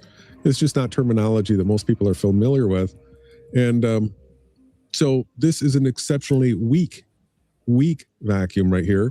And then what's happening is gases are being expelled from this, and so the vacuum's gone. Right, as soon as you emit more gases into this area, you've destroyed your vacuum. Space is And so full you're of not actually fucking testing for matter vacuum. and gases. Sake. He said the thing like, oh yeah, it only happens because the vacuum fills up. It's so dumb. Situation anymore. It's important to keep in mind. So it has a very straight flow with little turbulence. So if we were at this pressure in the sky, we wouldn't be able to use a traditional jet engine to provide thrust. We would have to use a rocket. Rockets not only work in a vacuum, but they actually work better in a vacuum than at atmospheric pressure. The propulsion in a rocket comes from the fact that you're expelling gas out the nozzle of the rocket at high speeds. In order to conserve momentum, that means that there has to be an equal and opposite. Conserve momentum. This is part of the third law of physics, Newtonian physics. And this conservation of momentum is the idea that all equations have to balance out and that there's these pairs of equal and opposite forces, when the truth is it's completely random, right? Wait, what do you mean random? Because except when they blow up, the rockets, they turn them on and they go high. I mean, you can make rockets yourself. I don't know what the point of saying it's random, because it's not. It's just a the amount of energy. Look, they even have like the equation there. Like, what? Do you think they understand that equation?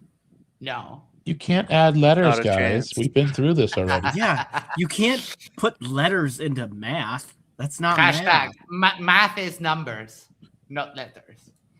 That goes from a golf club into a golf ball, and how far it travels and all that kind of stuff. There's not an equal amount of energy being reversed the other direction. Yes, it's all coming from the human body load, the spring that's in the shaft of the club head speed, and then the contact, as far as how far that golf ball is going to travel. And like this. Turns, and this is the connection is still connected. Still connected to the ground. The thing turns like a like a 30-pound All right, object. Listen, I gotta say something. That is impeccable technique. Sorry. Max is absolutely fucking killing the clips. Like, he's got this down just like when he's in a room and he gets asked for evidence of reciprocal zenith angles, and he drops 10 individual citations in like 30 seconds, dude. It's entertaining to watch. You're doing great, man. If only illustrations and data and proof worked on flirts. Oh, it doesn't, but it does make it that much more funny, because they just, for us, yes, their tongue ties into 6,000 knots and they don't know what to say. So then they spurg out and they cause me to get out of my 4 a.m. trance and jump on for 10 minutes to yell at them and go back to bed. Yeah, the other day funny. I got called by a flurf. Oh, this guy is like Wikipedia. He has links for everything, and they get so upset. It was God forbid you have a link for so something. good. Back to his golf ball analogy, though.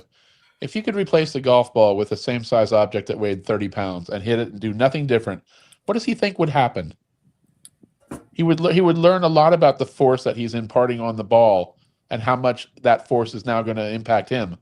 When the force isn't, when the mass of the object is harder to move, that force then it goes into his elbows and his arms and his legs, and he'll feel it. It's not hard to imagine this. I just can't understand these analogies he's coming up with. What does one thing have to do with the other? He's imparting hundreds of pounds of force into a fucking 4-ounce ball, and that's supposed to mean what exactly? Yeah, but I mean, I think the thing he's missing is, why does the driver need to be so beefy? Couldn't it just be paper thin if there's no force being exerted? And why is he swinging it at 70 miles an hour? And why does he have to put his entire body into it? Yeah, like there's so many things. Like the golf club has to be able, and the golf ball itself needs to be able to design to handle the forces applied to them to even do it. Because if you made a styrofoam ball and whacked it with a golf club, it's just going to disintegrate. Yep. The analogies are what loses it for me. I mean, this is where he ruins his any credit he's getting for trying to analyze something. Like the one guy, magnets. Forrest Gump just ruined your whole. Forrest Gump just ruined the last 5 minutes by just magnets. Crazy. Things are the same, and you'll never get the same results, right? But they want to have these balanced equations where they think that there's always an absolute equal going into every single reaction, counter reaction. Opposite force on the rocket in the opposite direction. This is similar to how a strong hose pushes you backwards due to the water being forced out of the nozzle. But there would be absolutely no force on the person if he was in an absolute vacuum. No, that's Dude, incorrect. if you throw a bowling ball in space, you move the opposite direction. You goddamn idiot. Anything? Yeah, that is incorrect. Okay, so it's the same thing. A fire truck to space, and you had the water tank filled out, and you would just open one of the hoses. The fire truck would go in the opposite direction of the flow. That's it. It's simple as that. The thing that I don't understand from this is, so like when you walk up and you push against the wall and the wall doesn't move and you push for a long time, your hands start to hurt. And that's because the force that you're pushing into the wall is getting pushed back into your hands. So your hands begin to hurt. It's the same reason why you're on your feet all day. The bottom of your feet begins to hurt because all the force from your weight getting pushed into the ground is getting pushed back into your feet. And over time, is going to hurt your feet. Are you saying I'm like if you were in a vacuum and you were pushing on a wall, your arms are still going to hurt. It's not going to change anything. Yeah. If you punch the wall, it will break your hand. Like, imagine being in space and shooting a gun, right? You're going to go back just as much as a bullet is going forward. It's gonna. Yep. Well, I mean, adjusted for your mass. Yeah, adjusted for your mass, right? But still. Like, it ain't going to be like shooting it on Earth with the gravity and all that stuff. But, yeah. I think it was in either a sci-fi show or a video game that said it best. In space, Newton's laws are the biggest issue you have to contend with. Because if you shoot around in space, it's going to go till it hits something. Oh, yeah. Yeah. Yeah, that's true.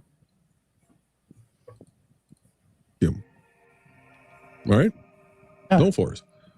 So they're just showing you, okay, well, this is what happens in atmospheric pressure. But if you took that fire hose into outer space and sprayed it, it wouldn't have any force. No, it would be the exact same thing, because it's not pushing off of the air. It's just the way the forces act.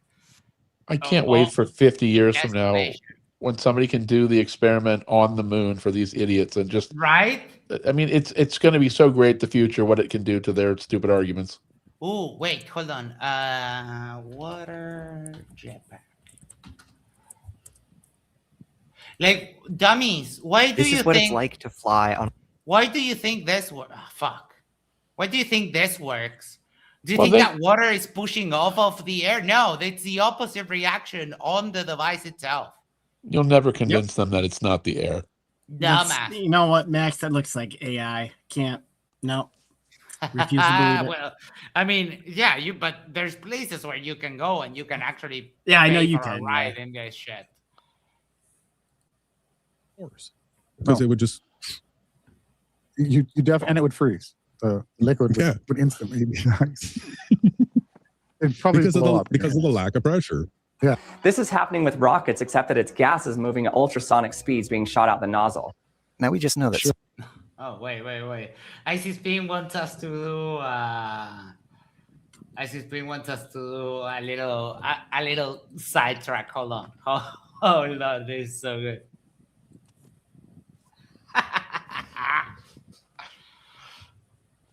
I'm just a stupid flat earther. Why are you a mod? You're not a mod, bro. Justin Johnson, you're out of here, buddy.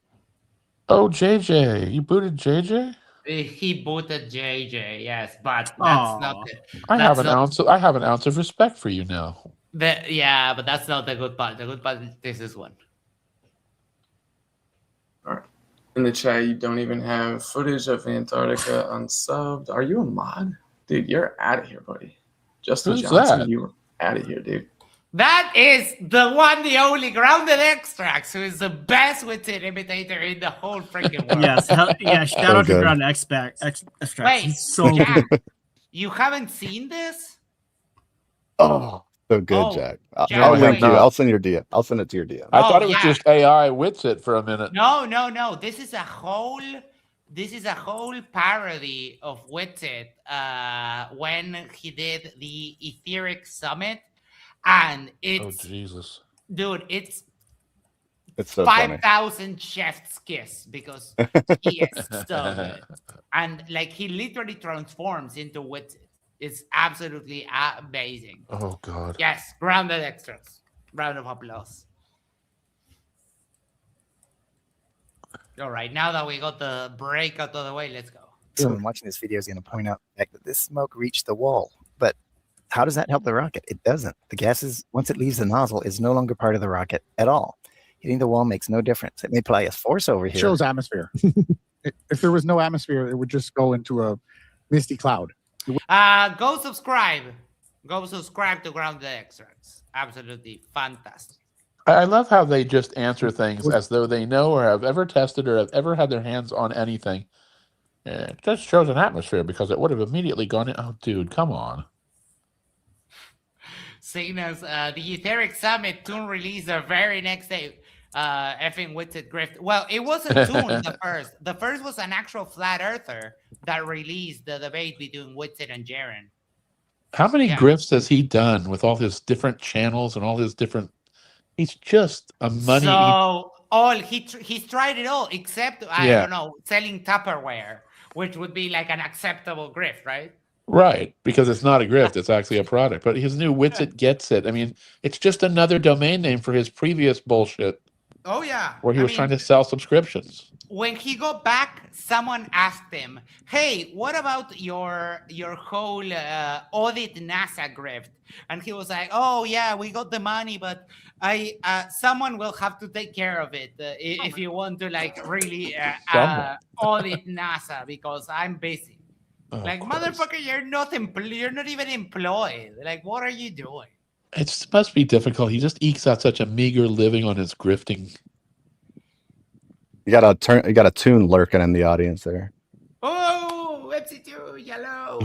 Oh, man. Oh, hey, Toon, have you filed a lawsuit against yourself yet to help Mikey out? Let Mikey know. But Toon, I don't know if you saw that I sent you that you have a new fan. We might be able to have some fun with that. Get back to me on that. Against the side of the container, it's rippling through atmosphere. Yeah, those shock waves with that air, you can actually see him bouncing back and blasting and moving this thing. It hasn't. He's thinking that smoke can move a syringe. Like, how dumb do you have to be that? Really? It's not a shockwave. It's just smoke doing smoky things. Moved. Yeah, just off of squirting the jet stream out. On the wall, but that doesn't translate back to the rocket at all. Yeah, it does. No, it doesn't. No. That's why we feel the need to keep repeating this so that people understand it. Even science programs, by repeating a lot. TV programs I've seen get this wrong. The push in the rocket is inside going forward. The gases leaving the nozzle aren't canceling it out. That's the important thing to remember. So the only way to posit that would be true is if this was a balloon. And the balloon is towards the top of the balloon. rocket. Then yes. Oh, by the way, Flurf, that all of you talk about, there's no footage from launch to space. NASA released the streams of every single one of the, well, not every single one. They probably have ones they didn't release. But you can watch the Artemis 2 from launch to space, one view, looking at the entire ship from the top down or bottom up. There's lots of different ones. It's absurd. The forces that are applied, you can see the violence. A balloon would fold immediately. Not to mention it would look puffy and like a balloon, yada, yada. It's just asinine. Wait, it would look like a balloon. So we have sataloons, and now we have rocket loons. The copium is just off the charts. I'm going to give them like 50 dinks for saying that rockets are balloons. I tried to present. Yeah, I tried to present my rocket launch to them, and they didn't let me on the show. No, they don't want to see. Yeah, they didn't want to see a rocket. They wanted to see a balloon. I looked up an I was analog to immediately try and dismissed. see what it would take to have a rocket made it like a balloon, and the closest analog was some of the largest balloons they make for the Macy's Day Parade, and the Right. largest one weighed around 1,150 pounds, and Was it Clifford the Big Red Dog? That's my and guess. it had lifting force of 1,300, so an extra 125 or whatever pounds, and of course you saw it move lumber. Like, how would the rocket ever look like it's actually flying? The whole thing is absurd. Well, yeah. Have you ever seen one of those balloons when there's high wind? Yeah, They're just all over the place. they hit a light pole and then the light pole comes down. Exactly. I love this one, Icy Spin, because it has the requirement that Flurfs love, which is a camera filming a camera and also filming the thing. So this is just the perfect thing that they always request. Icy What a Spin. great It took almost no effort. I mean, it was just there. I was there. It was Well, there. Reds was effort. there, looking fly. Mike was there, sweating bullets because he couldn't get his stream to work. But we all had a good time. It was fun. Yeah, Mike aged an extra 18 months that day. You know what they say. Oh, it was April's Fool, so fake and gay. Right. If course. you haven't seen this, give it some love, because this video deserves way more views and recognition that it actually has. And if you want to make a Flurf cry, this video guaranteed Flurf tears, guaranteed. It does work pretty well. Thank you, though, Max. Wow. They spiral Well, so that's pretty hard. solid. And always point out that you have the video and you have a camera filming the video with the actual thing on the frame. So it's absolutely amazing. Guaranteed to make your favorite Flurf cry of sadness. Was he saying a minute ago that even a rocket in the atmosphere wouldn't work? Like his whole point about it only working if it was a balloon. Was he talking about inside the atmosphere? No, I guess he thinks that you couldn't, because the rockets are heavy, yada yada, that you couldn't get enough thrust to make them lift. But of course, they ignore everything. You would be floating up if it was filled with some kind of either hot air or helium. Right? Hot air would not do True. it. Bro. But if you have something that provides thrust, creating a force that you can bolt to something and then take a measuring device and say, wow, that's 10,000 pounds of thrust out of that rocket engine. The energy is not in the top of the rocket. We just measured the thrust power of the actual rocket. Then you can have any kind of battery or any type of fluid or liquid that you want to try to use to make the thrust. Then we talk about what makes more thrust and what makes. I'm sorry, did he just say rockets with batteries? He might have. I don't know. He just said a bunch of shit. That is. Remember though, his big addition 10 minutes ago was magnet. So Yeah. dumb is bad enough, but dumber is really bad. Which is worse, rockets with batteries or airplanes without fuel? Oh god. Rockets with batteries. Yeah. Do you think? Yeah. Airplanes without fuel. I thought it would. Yeah, I thought it was going to be a close one. I think that would be a 50-50 poll. Wait, Honestly. hold on. Let's ask the people. I say rockets with Do a batteries. poll. I mean, that's obviously a good poll.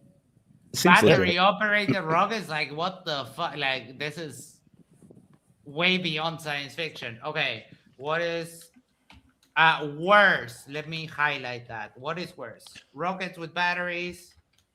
It seems like Timu Flurf has his additions are really kind of stupid. They are both stupid questions. Yeah, so they I are. don't know. Yeah, I'm trying to figure out which one's more stupid. Yeah, it's a hard one. Yeah. Stanley says even dynamite in a vacuum would be like a fun snap. Apparently, that would do nothing according to these guys. Yeah. In fact, why don't we take him and put him less in a vacuum chamber with let him wear a spacesuit and set off dynamite next to him? Like one of those bomb suits. That would be cool. Steam would be an amazing thing to actually use for rocketry and other things like that too. We're not even going to get into that right now, but the thrust is being created. It's been done already. You don't take the rocket off and then measure the upwards ascension of the rocket. You actually have to measure the thrust power in the rocket itself on a dyno, Jason, would you imagine? Don't we see them on a dyno? A dyno? That's not how dynos work. It doesn't have wheels! For fuck's sake. They measured on the thrust stand. It's basically just the weight, it's like a scale sideways or upside down, or if you want to negate the weight of the object. Oh my God. I'm sorry that I yelled like that, but like a dyno! That was the dumbest thing I've ever heard. Oh, put a rocket on a dyno. This is the first time that I've ever If they watched a 1 hour, just a 1 hour, like super heavy or anything that, I did this, the shit that they're saying is absurd. This is the first time that I think I've ever dinged someone 100 dings for one claim. There are steam rockets and there are water rockets and there are air rockets, but there's no battery rockets. Daryl says you can have batteries of rockets. Well, that means a battery of rockets just means a group of rockets. What these idiots meant was battery-powered rockets. Yes. Yeah, just think about that for 5 seconds. A battery-powered rocket. Just think about that. Aldebaran, I will make sure to make the clip of me yelling it doesn't have wheels, because, that was a great improvised moment. Dino, holy fuck. I sent you an appropriate clip, I think, for this moment. I almost choke on my own spit. Sorry. Yeah, Mad Mike made a steam rocket and he died. Oh, that that guy was. Yeah, but these guys act like all this stuff being done is just all this money being spent. All these companies that not NASA, they're private companies. They're just throwing money to what? To fool us? Yeah. Yes. I heard Mad Mike was actually a Glober and he was doing a publicity stunt, but maybe. Well, he publicity stunted himself into fucking the ground. He did. He did very fast. Wait. He's actually, I would have thought the thrust alone and the G-forces would have scrambled his brain, but yeah, MC Toon. Yeah, I knew it was a real stuntman, but I heard that he knew that it was a globe and he was just doing it for other reasons. I didn't get the full story, but I remember hearing it from someone I considered credible. He was definitely a real stuntman. He did some really incredible things. People tried telling him this was not a bad idea. Icy Spin sent me this just now. I should walk into this place and let them know that dinosaurs are fake. I almost feel like doing that. This is such a great clip. Is this old, new, or what? No, it's old. Actually, hey guys, but it's good. Join the fight with me, hey? You never quit, Mike. You never quit. Let's go. Saskatchewan Museum. Dinosaurs are fake. Here we go. We will let the folks know that dinosaurs are fake. Are you ready, guys? Dinosaurs are fake, folks. It's all a hoax. Dinosaurs Fucking are fake. insane. And he runs plastic bones upstairs. There. Grow some balls and do that, you damn debaters. How do you like that? So fucking insane. He has no idea how insane that is. He's just a public nuisance. That is wild. I talked to my therapist about Mikey today. Did you really?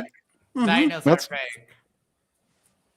He's a source of your happiness, at least at one point, I remember. He makes me happy in a weird way. Oh, yeah. We have the one, the only MC2. Oh, boy. How are you doing? Oh, boy. You're all in trouble now. Oh, yeah. Yeah. Well, Mikey already said he was going to call the FBI on me and Mike and everybody, so we're all screwed. Fucking snitch. Did he call on me yet? I'm hoping he does. I'm waiting for the call. Wait, you're supposed to file the lawsuit and let him know. Well, and pay the court costs too. Yeah, the lawsuit against yourself. Let him know when it's arranged, though, when it's convenient for him. I will. I tried to call him and he didn't answer. All right, so Mad Mike Hughes. I interviewed him in 2019. Okay. And we had a nice chat. It's on my channel. And it was on the phone because that's how he could handle of tech. And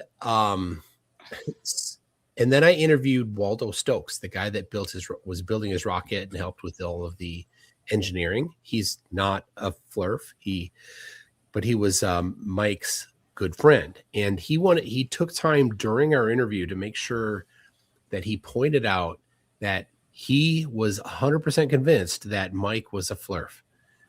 And then, and he was even offended that some people might think that he wasn't. Then after Mike died, Mike's publicist came out and said he knew the Earth was a globe. He was doing it for publicity. But Waldo Stokes, and I don't have the post. I don't have the screenshot. Waldo posted on Facebook that Mike was definitely a flurf and that the publicist was besmirching his flurfy, something like that. But Waldo, so I take it as you will. Waldo, his good friend and supporter, said that his publicist was incorrect. Okay, correction taken. I won't say that anymore. But I mean, it's not it, right? We don't get a whole lot of conclusion from it, though. Yeah. Other than it's sad. The whole thing is sad. It is. Because it really is sad when it comes down to it. Yeah. Well, I mean, he's a stuntman. He's a straight up stuntman.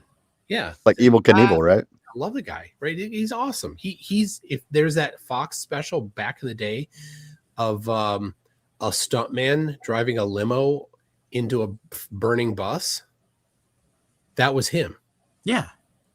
Yeah. Oh, wow. He really did some cool stuff. If you look back at Mad Mike, like I have total respect for the guy. Like he did some really cool stuff. I think the same about that Felix Baumgartner. He was a stuntman too. Yeah. Terrible way for him to go. Awful. Toon, I don't know if you heard, but we got some excellent news today from Phil. From Phil. From Phil Bell. What's his excellent news? That apparently his after the surgery, his cancer is gone 95%. Wow. Yeah. So good. So good. We were all very happy, celebrated for a little while. Yeah. Do you ever think that you will get that debate happening with these two derplings, the one that you have pending that they've been running away from? No, because I'm like, all right, with you guys, I don't want to just give you a platform, right? That's what they just want a platform. Like you're going to actually participate in science. You're going to present your actual model, and the model they use, just like Shame Saint Plagiaire, and his his sidekick Shame's BO, globe, right? His model is a globe and their model is a globe. That's it. They're like, oh, we're going to take this, model everything on a globe, and then just project it onto a flat thing and say, that's our model. Like that's not it. So the rules that I laid out, they're on my website still, are you're going to present the math, how we do these things. And we're going to go over the experiments we did. So for example, the angle of the sun at sunset, what is, the globe, here's the globe prediction. And this was on the 16 experiments that we listed for TFE. Mm-hmm. Yep. And I'm like, all right, you're going to present the math for yours. And if if it's a program, that's fine. We'll look at the source code for the program. And I've looked at the source code for the program that they use. The globe is in it. The distance between the moon and the sun is in it, as 150 million kilometers. The radius of the Earth is in it. The position of the moon is in it. Like all this is based on the globe. And they're like, oh, it's our model. Like, it's not your model, you idiot. So that's why they ran away. They'll never accept. Oh yeah. And of course, the biggest problem with their model. Shoot, my clip thing hang up. Damn. I'll try to fix it. On History Channel, they fire up that thing and it creates all the smoke clouds and then it rains. That demonstration that they show. That's the engine bolted to something and them firing it up, right? Doing a test fire. Yeah, when they test these engines, they can see how many pounds of thrust that they generate. The funny thing is they measure it out here where the gases is being expelled. The pressure is not picking this thing up from the inside that combustion chamber. they want you to believe that if there was no Earth here and this was just in outer space, that it would still be going forward, even in a vacuum. It would, and it's It would. demonstrated. It would, but faster. Hold on, I need to refresh this because I'm out of my clips are not working. I'll be right back in just a second. They also don't measure the thrust that way. They measure basically with the equivalent of a scale. You know, they mount it sideways and they measure the force. It's really not that difficult. What's the story with their hair, Tune? Did they do it specifically to look like Jesus? I can't remember where I heard that. Don't mock the follicles. Yeah, I mean, one of them looks like Jonathan Davis from Korn. All right, I'm back. I have my clip. That's one of the few things they have going for them, IC3. So how dare you? They do speak like they are Christ and well, to their flock. Certainly. They don't really mix and match here. But the minute I found out they were PTL, now I understand why they're just throwing everything into a lump, and they're really not good at an argument. Supposedly this was a slam dunk, so I can't even waiting for the slam dunk part. I can't even imagine what their theology must be like when their model is the supernatural biblical I want to know. reality. Max had said maybe MC Toon knows the history of these guys, if they have jobs or what they do for. Jack, can I ask you a question? Do you hear Max when he interrupts, like when he's talking? Because I think it might have gone out. Back to this issue. I think it went back out. Yeah. Oh, okay. Yeah. We'll wait I was for like, Jack damn, to he's going respond. hard at the show host. Right? Do you know, Toon, any details on these two dummies? Yeah, I don't know why their hair is so greasy. Sorry, Max. Maybe they're it's trying to do some sort of a biblical, like, put oil on. Bro, Right? Jesus didn't use product. The ointment oil. The anointment. Sorry, not ointment. He's anointed his head with motor oil. Yeah, I mean, maybe Jesus says I something wouldn't doubt about not take showers. So, do you know what they do for like work or anything like that? I think they are employed, but certainly they couldn't be employed in a very very strong field. Jason, the greasy guy on the right, he is divorced. He also doxed his mom and declared that she's demon possessed because she didn't accept flat earth. Great. Oh wow. Yeah, my mom would claw my face off if I ever did anything like that. They're definitely if you don't accept the flat earth into your heart, you're going to hell. And I've mentioned it before, but they have said that they think they are the two witnesses mentioned in Revelation. Oh my. What? Well, Yeah. I can't wait to meet Satan when I die then. Oh my. If heaven's full of flurfs, I'll take hell. Yeah. Don't worry, no flurfs go to heaven. Yeah, I mean, there's an argument to be made that they actually get super hell, Revelation 21:8. 21:8, yep. Yeah. I like to quote that every once in a while on Facebook when they start talking about the Bible. Yeah, me too. Wait, do they have a religion channel too, or do they intermix all No, their they're videos? about all here. I've been telling them that Revelation 21:8 says that liars get super hell, and when they lie about the Bible, they get mega hell. Well, what's worse? They both sound really bad. I mean, wait, this is the clip that I wanted to do. The problem with their model is this. Pac-Man, waka waka waka waka. that will never stop being funny. No, that's always funny. Vacuum, because these gases are being released at the bottom right here, and it's trying to pick yourself up by the bootstrap and nonsensical. So once you can start seeing that the thrust is actually in the back here and it's combustion, we have burning gases. It can be solid fuel, it can be liquid fuels being combined. We have something burning. There's flame here, and that's important. because once we get into the no pressure situation, all of a sudden we lose flame. So they say, well, it carries its own oxidizer. Well, we're going to be showing you that that's still a serious, serious problem. It's just like the tug of war I showed earlier. The team that let go of the rope is the hot gases leaving the nozzle. They're not applying a force to the rocket at all anymore. They may be applying a force to the ground below the rocket, but that doesn't do the rocket any good. It's the force inside the rocket that's not canceled out. The tug of war team that won the battle. So the question absolute gibberish. Absolute. Crying gibberish is not an argument, dummies. Oh, and now they're bringing up Neil deGrasse Tyson. Of course. Why? Like, I've never ever appealed to NDT. Why is it that they always bring him up? Because apparently we worship him. He is our Jesus. Well, he also said once something that they agree with. So yeah, I mean, we should. Yeah, Wesley actually said NDT to me the other day on EA, and I'm like, what are you talking about? Who? Because I thought he was talking about somebody that was like on the stream earlier, and he was like, dude, are you serious? And I was like, wait, oh, really? oh, Neil. Yeah, but like, dude, that's how insignificant he is. To me. Like, I don't think I've ever even cited his stuff. I mean, I've watched some of his stuff. No, never. Never. Except for like his mainstream stuff he did.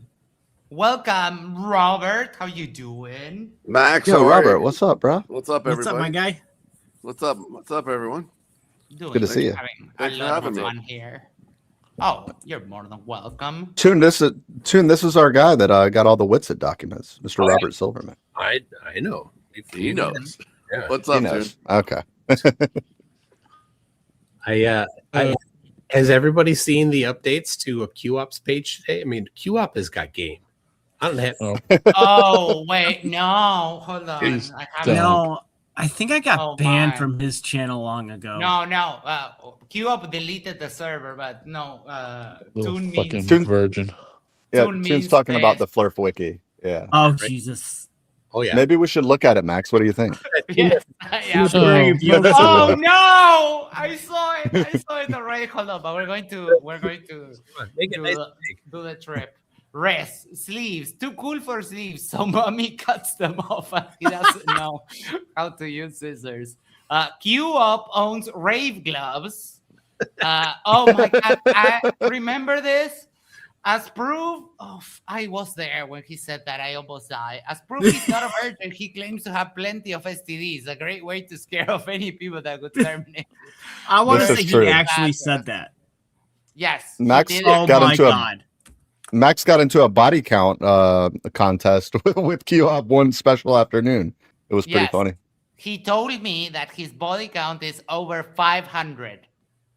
Oh, this poor woman, men, whoever. The math. And this is the cherry on the cake. He's chatting up with his ex, with his baby mama. So here, since QUp takes credit for running Whitspit off the internet, he's now courting Whitspit's former partner, Kai. And it reads here, if you want to get back at Austin for treating you badly, nothing would bother him more than you getting with me. No, but if you want to have people spam his channel that he hasn't paid child support in 4+ months, so they shouldn't donate to that deadbeat, that would be 100. How about the date to start? LOL, nice. Love your UPFP. You're so gorgeous. I really love to take you on a date for more reasons than just because it would annoy Witsit. Oh boy. Employment. MC2 asked him, do you work? No, I'm not smart enough to hold a job. They asked me at each interview if the Earth is a globe, and I say no. And they say wrong, and I don't get a job. That's right. Get MC2 the hammer. Meltdown and server deletion. Over roughly 30 hours, QUp staged a full public meltdown in his Anti-Truther League Discord server, complaining that members failed to promote his content, insulted named members individually, pre-announcing then completing a server deletion, briefly reopening, and finally deleting it for good the next afternoon. And I have a little something from QUp here. Where is it? Wait, is QUp no more now? Should we bring him in the show? Hold on. Is everyone fucking talking like I'm not created a new talking? server already. Why are you? Hold on, let me play this. Hi. Why is everyone fucking talking like I'm not talking? king. That is Jack. Sorry, Yeah, Jack gets what were weak you in. saying? He gets weak in the knees. I just don't understand why you promote a fucking barely 20 virgin. It's like a Gen Alpha moron. It's one thing when you guys promote like flirfs that want to come on and talk about flat Earth, but QOP, he does, even on his own show, you say something and it's like, oh, what was it? I was doing something else. I wasn't listening. He doesn't seem invested in any of this. I mean, that's kind of like a stand-up routine. Like, you just walk up there and be like, I can prove I'm not a virgin. I have an STD. Like, I mean, come on now. On whose head that is evidence. He's the least interesting of all of them. He anyway, never mind. I don't know. Tu has a soft spot for QE. And me, like, look. He's the best flirf there is. He is. QOP? I wouldn't give that kid a fucking dollar. Look at what he did to. Look, he's chatting up Kai. He's chatting It is up funny. Kai. That is. I'll That's give him sad and fucking pathetic points is for what that is. He's trying. I mean, next, click on the picture so it gets bigger. It is a precedent, like it is unprecedented, right? Like what he's doing. So I'll give him that. He's carving ways of the of the flirt. Or he's dumb as a fucking fern. Well, yeah, that's the one. You nailed it there. What were you going to say, Robert? I was just saying, not only that, he's the only flat earther to destroy the celestial theodolite. That's true.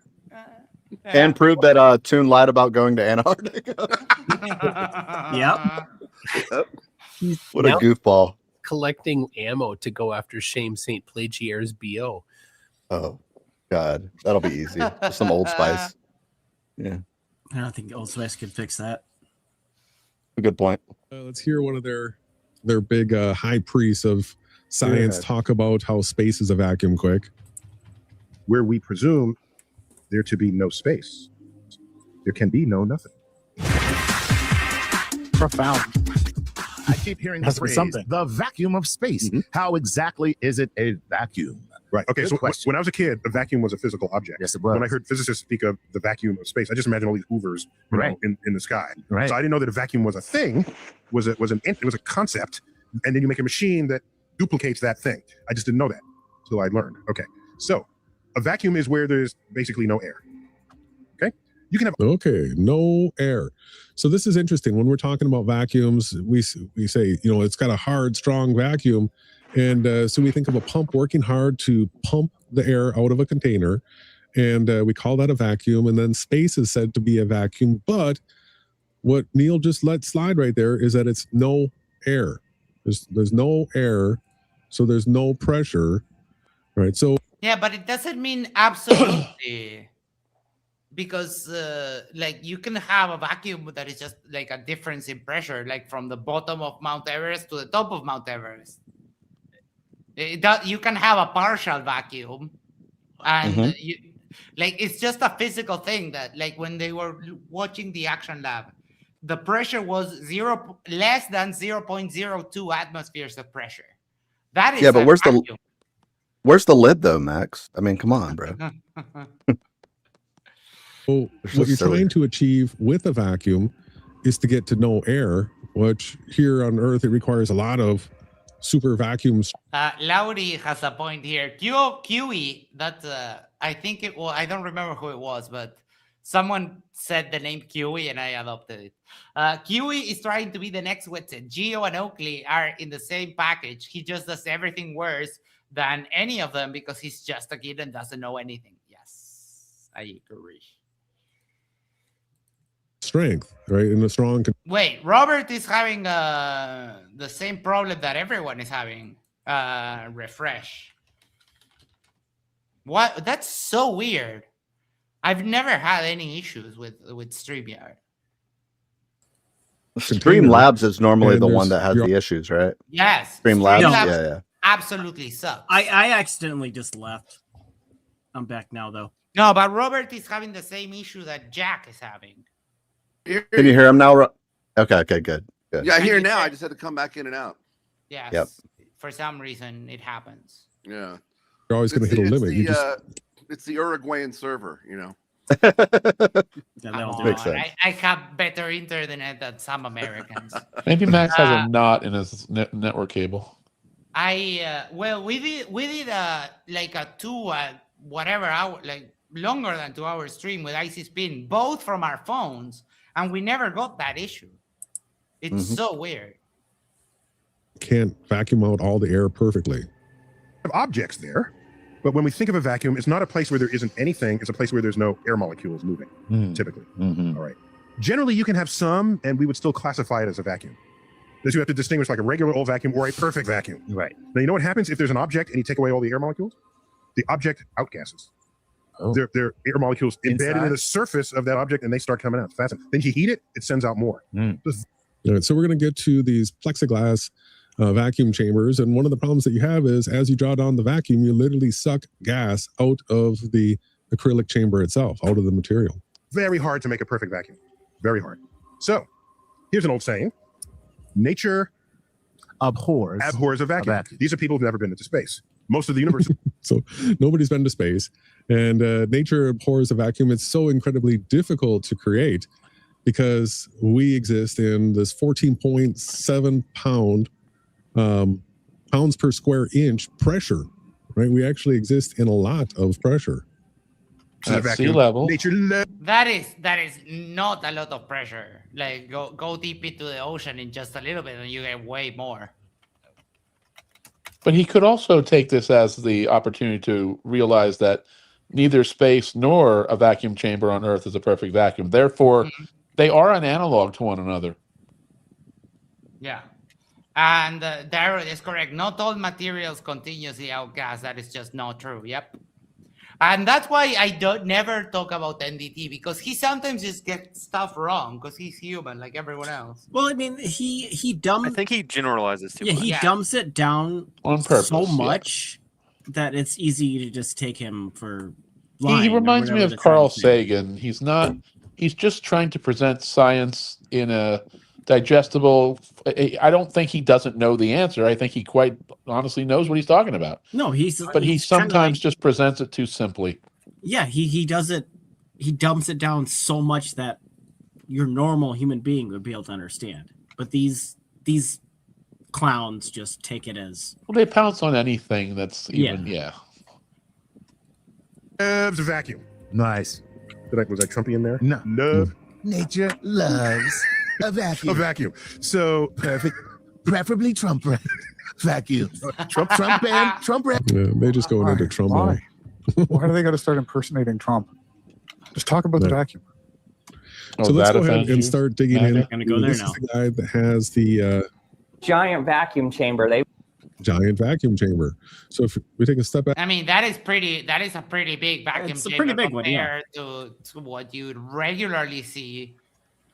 Didn't he say they were going to do the experiments to prove this? I mean, they're just watching YouTube videos.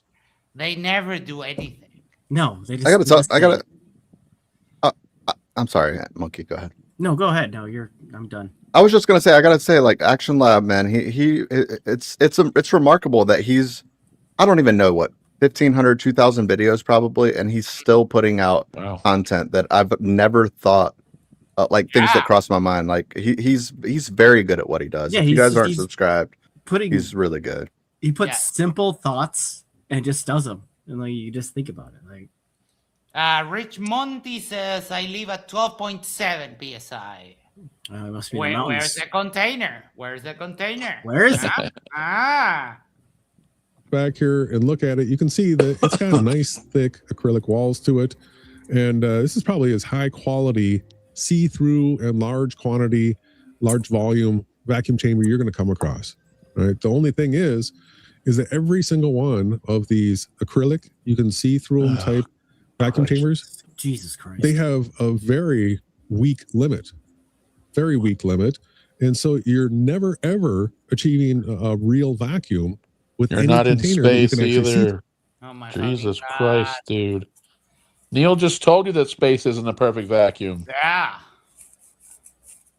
And then when you go from 1 atmosphere of pressure to like 0.02, then that is a lot of difference.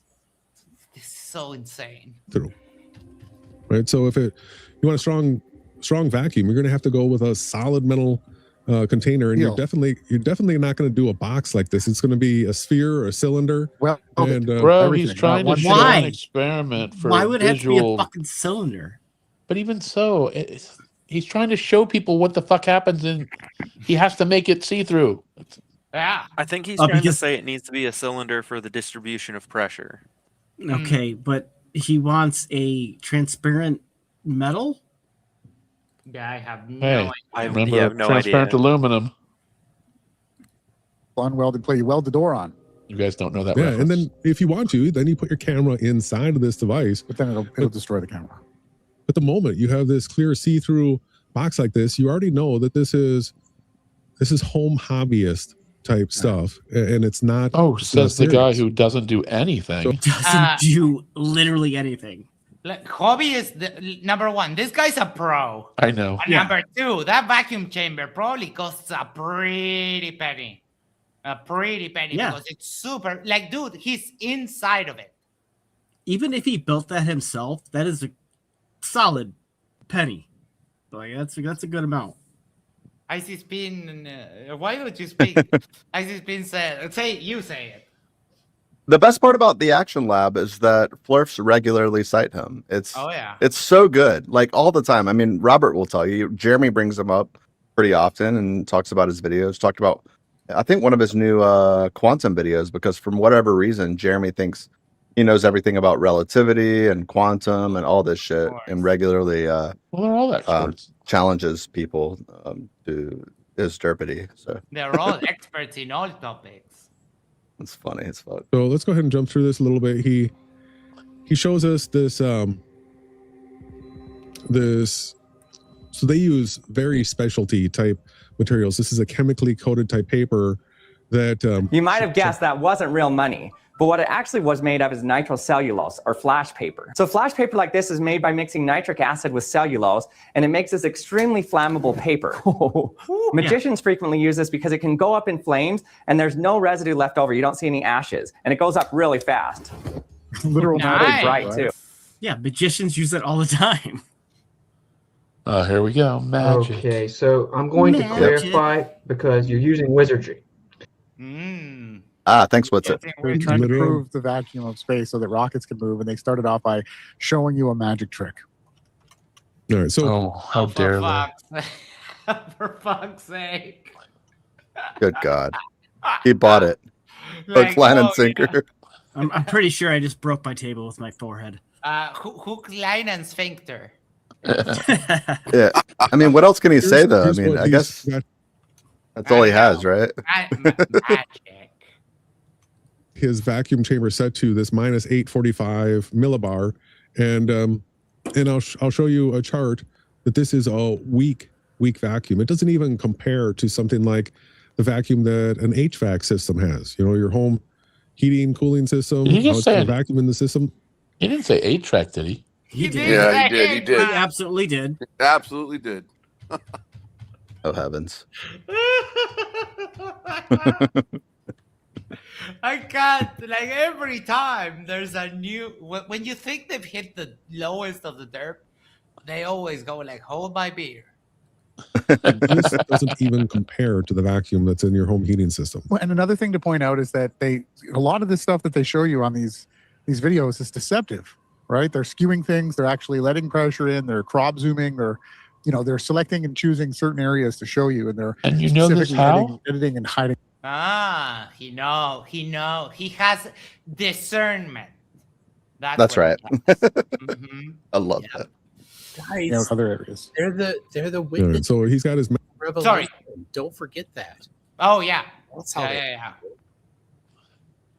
They know they have a direct line to the big the big one. Yeah, baby Jesus in the manger told them. Magic paper in his acrylic vacuum box. Let's see what he comes up with. A laser. So I need some black pigment that will absorb the light a little bit better, and it'll get hot enough. So let's shine our laser on it. And look at that, it still burns. There's no visible flame, though it just kind of disappears into a gas. That's so cool. That is actually really all this cool. gas that you're doing here is all evidence that we don't have a vacuum in this container anymore. Dude, Cool, he it's knows shut. it's not a fucking. The F up. I just want to jump in on the stream. Just tell these, just shut up. No, no. He's arguing for something that nobody has ever claimed, or I mean, it's if this is his gotcha, then okay, you got us. Wait, you didn't. They're vacuumly adept. Remember, guys, by any measurable amount after it burns. This is sorry. Go ahead. Everything that they say is a bit. It's all fake. This is how we make it through the stream, right? We just assume it's all fake. They're in on it, so they get it. But yeah, they're not. They're fucking stupid. Go ahead. Yeah, they're stupid. Because the volume of the gas released is so small compared to the volume of the total chamber.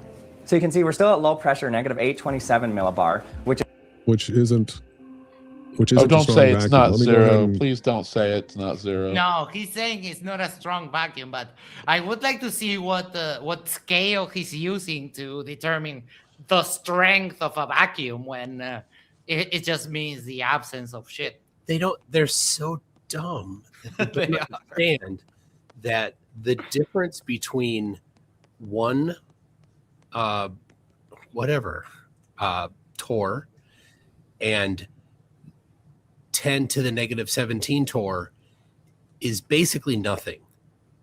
They're like, oh, well, 10 to the negative 7 torr is like a hard vacuum, and 10 to the negative 17 is like a super hard vacuum. Like, no, they're the same. When you're building something for structure, they're identical. You just use zero. Yeah, it's such a small margin. It's funny that you bring that up, because Wesley got into an argument with Riggs before we all got banned, but about this exact topic, about like what's the difference between like a vacuum at this pressure and that pressure, and it's like virtually negligible when we're talking about like things in reality that we're trying to do.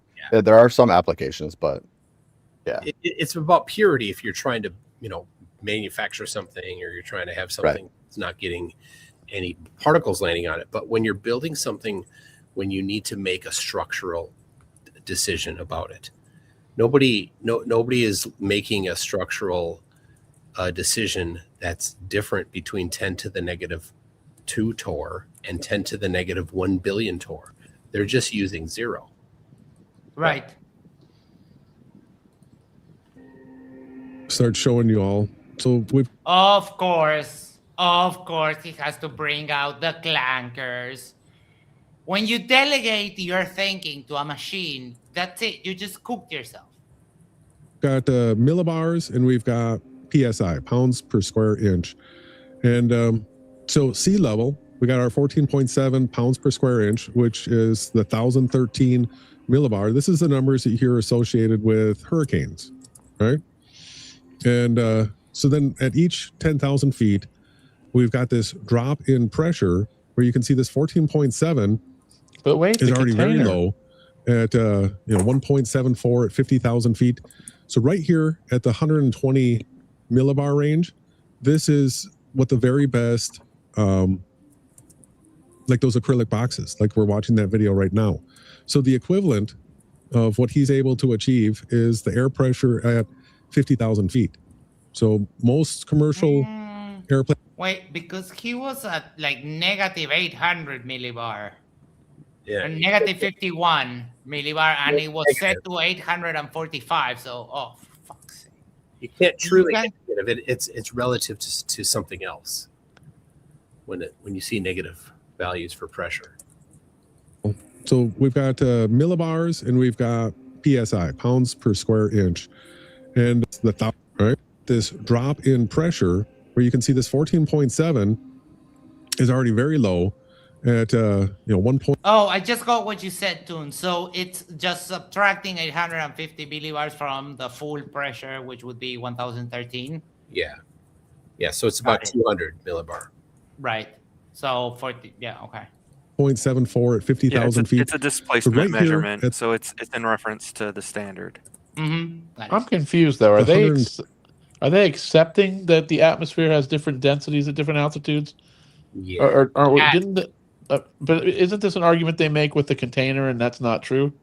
I mean, I know I can't keep track, but container. These aren't all about the. This is an Oakley. True. Yep. 20 millibar range.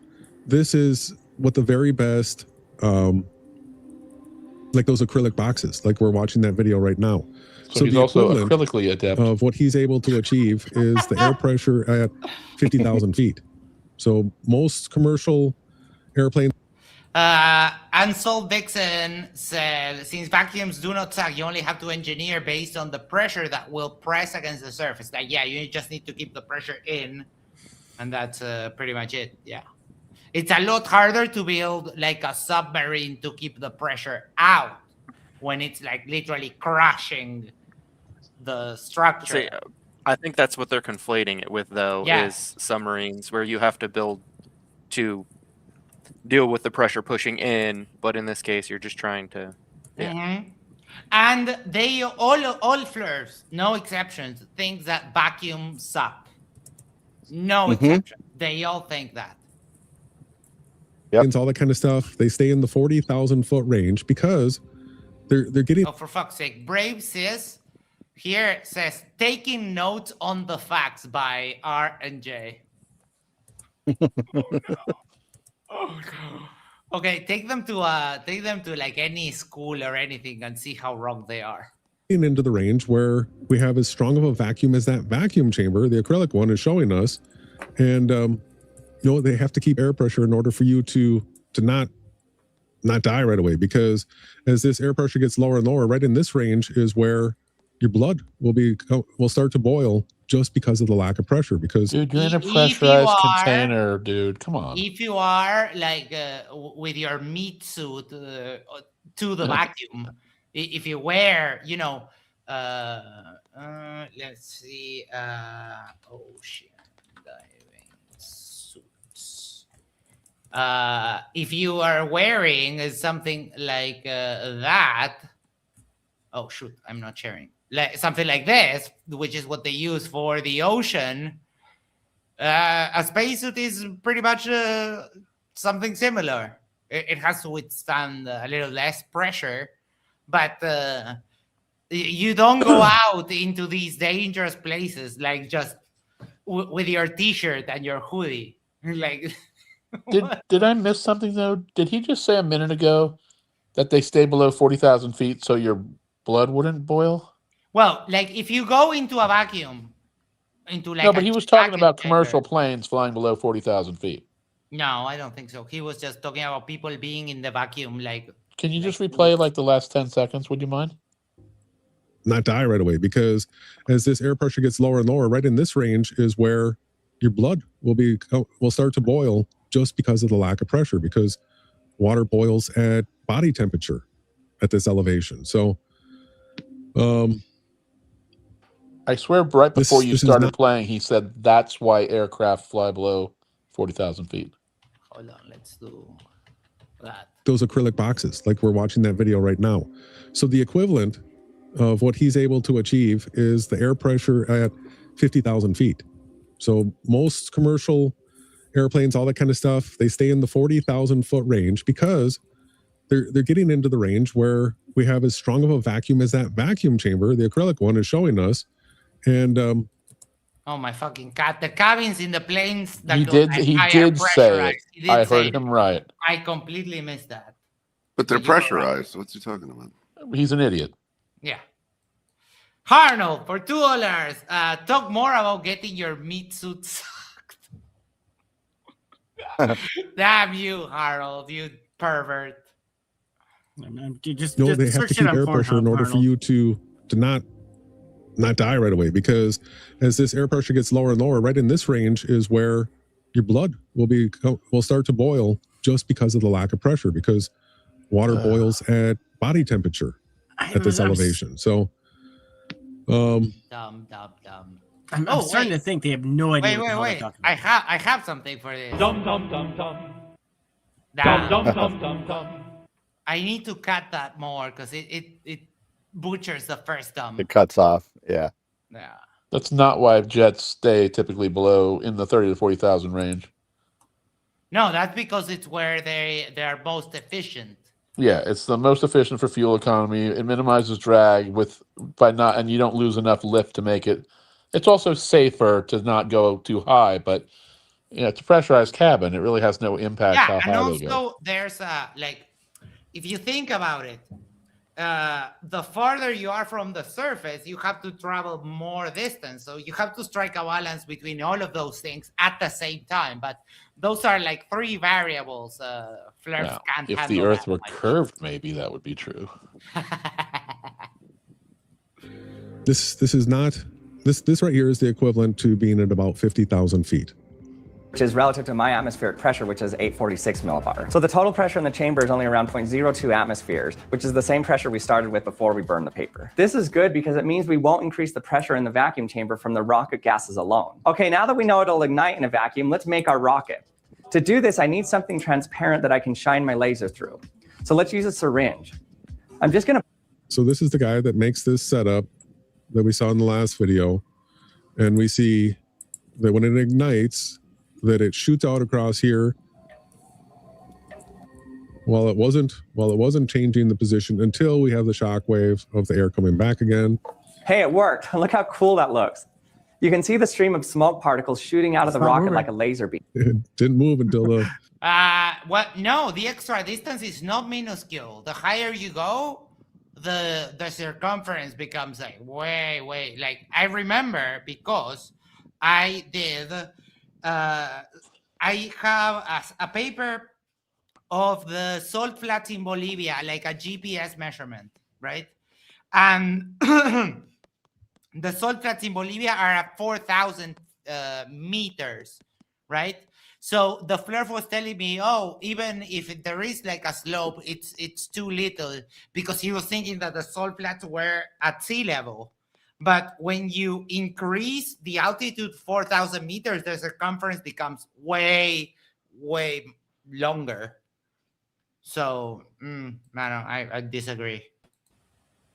Wait, someone said DM. Hold on, wait, what? I actually agree with what he said, Max. Really? Yeah, looking it up, a plane at 30,000 feet only flies an extra 11.9 miles if traveling a 360 around the entire globe. Oh, no. I mean... Oh, no. Okay. 62,800 feet extra at 30,000 feet. That's not what I was saying, oh, no. But I was saying, oh, no, because of this. Look. Oh, no. He's playing music. Look who's live again. Oh, I'm so glad that he's actually back. Who is it? Am I the only one who said that he's back? It's with... No. What do you mean? Wait, who's that's back? Max's spirit animal. What's it? Yeah, oh, what's it? Spirit Oh, for fuck's animal. sake. What are you talking about? He gives me guidance of how not to go about life. But wait, we'll check back on him. Yeah, what would Witsit do? Do the opposite. Yes, exactly. That's my mod. That's how I live my life. Oops. Since there's very little air in the chamber, there's nothing for the stream of gas to bump into, so it has a very straight flow with little turbulence. So if we were at this pressure in the sky, we wouldn't be able to use a traditional jet engine to provide thrust. Well, you can't use a traditional jet engine. No, yeah, he admits it. You can't do it. Doesn't work. A traditional jet engine. These guys Do you are so know how fucking those stupid. works?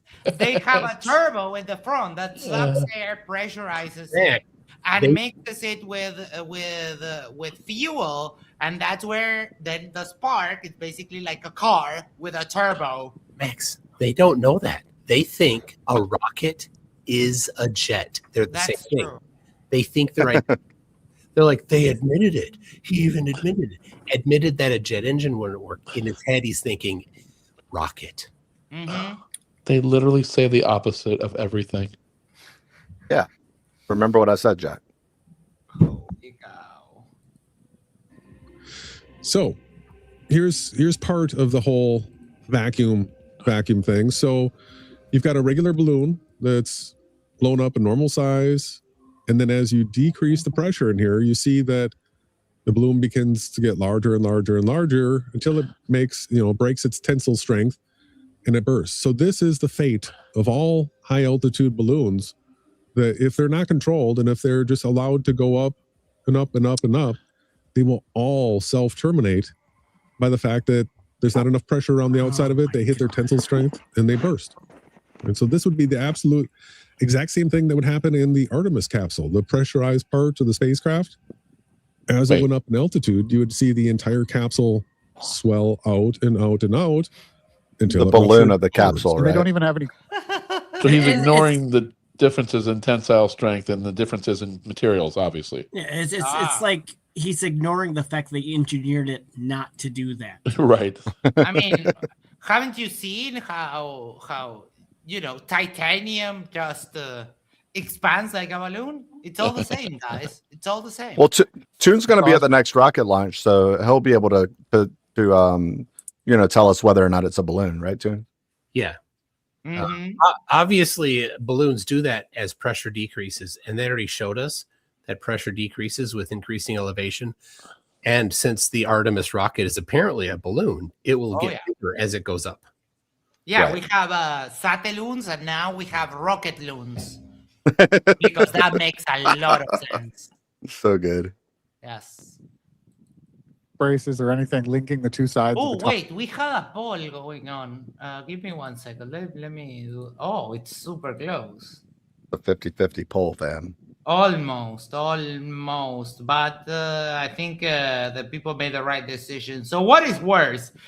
Planes with no fuel. Oh, no. You all got it wrong. Planes with no fuel won with 54%. And rockets with batteries, 46%.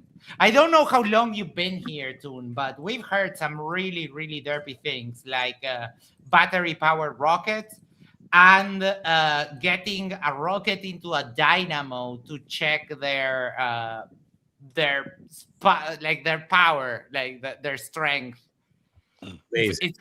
It's been a wild ride today. I've been in and out, so. It could just be the question was so stupid, Max, that there is really no worse answer. That is correct. They might be equally stupid right. If you think that stupid is a binary and not a gradient. Could be. Top to the bottom. The engineering is just all wrong. It would completely be exploded. It would be gone. That's a basement Here's a guy dwelling.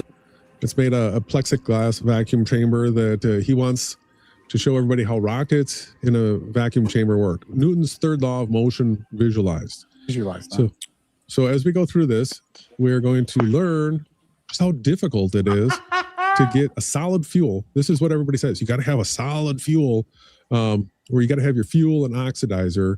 And since the solid fuel has both of those, that this is what they would use in outer space where there's no pressure, right? Because no oxygen, no fire. They say you got to bring your own. Okay. Gliders do exist, but gliders get towed to the top. They don't fly themselves. They get towed to the top and then they let loose and then you glide around air currents and so on.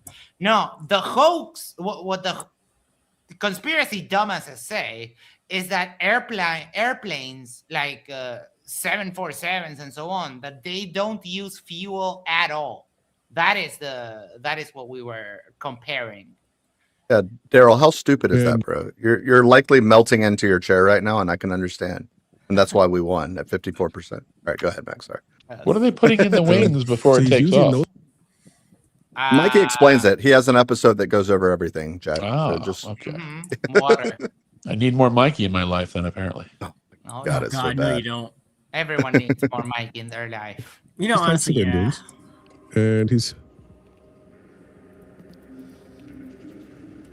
Let's get him putting it all together. He's getting ready to test it. I mean, hold on. Can I have. Yes. I just want to say something. Elephant in the room. Like, Mikey fucking lost his mind the other day. And like MC Toon sitting here, TDDS, all these guys that he literally just went. It's just, it's so weird to me. Like, Dude, I don't know if you heard this warning in particular that was addressed to you and Mike from the Drunk Debunk If he Show. talks to me anymore, he's going to have percussions on this, okay? So I don't know what your favorite percussive instrument is, but you're going to have percussions. You're gonna have percussions. Can I? You know, Max heard that immediately. Hold on, Toon is trying to speak. 1 second. I would like. Let me think. Can it be Phil Collins? Okay, yeah, for sure. Because Neil Peart's There it gone, is. so it's going to have to be Phil. There's a lot of other. So damn Yes, funny. serious percussions. Yeah, Mike is going to bring a whole one of those drummer bands that they all from like. There's a movie about it. Drumline, a whole drum line. He's gonna perform like 7 drum solos in a row, bro. It's gonna be Well, mad. I mean, he better bring the double bass to me if he wants anything. We're only a few weeks away from Mikey being potentially picked up. I don't know. Something's there's something coming this year in Mikey's life. Yeah, there's something's gonna happen this year. There's some kind of finale. Algorithm says, "Turn the beat around." Hell yeah! I know that song. That is an epic classic. Sorry, I cut off someone with my. I think he's homeless starting Friday. Oh no! Oh God, no, not Mikey. Well, he has a car, right? He could live in a Subaru. No. Wait, does he? Didn't his car break or something? I don't know. I've been away for a while.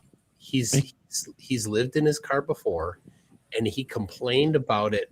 Like he'd have to start it at night because it'd get cold because it was getting close to winter. Of course, it's now coming into summer, so he'll have a few months. But he was complaining about his car because it had that smell, when it ran, that smell on the inside, the burning smell. Fresh derp smell? Like, no, the exhaust from his car went into the my God. When he sat there idling. Which That explains a lot. When he had to do that at night in order to stay warm.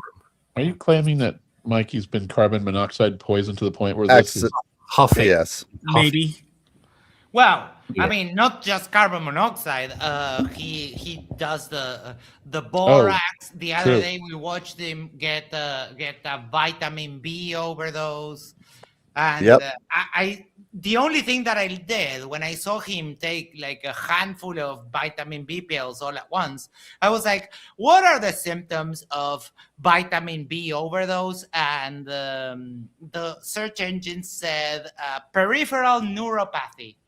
And I don't know if you guys know medical terms, but that is, when Mikey says that he doesn't feel his feet, that he can walk in the snow because he doesn't feel his feet, that's peripheral neuropathy.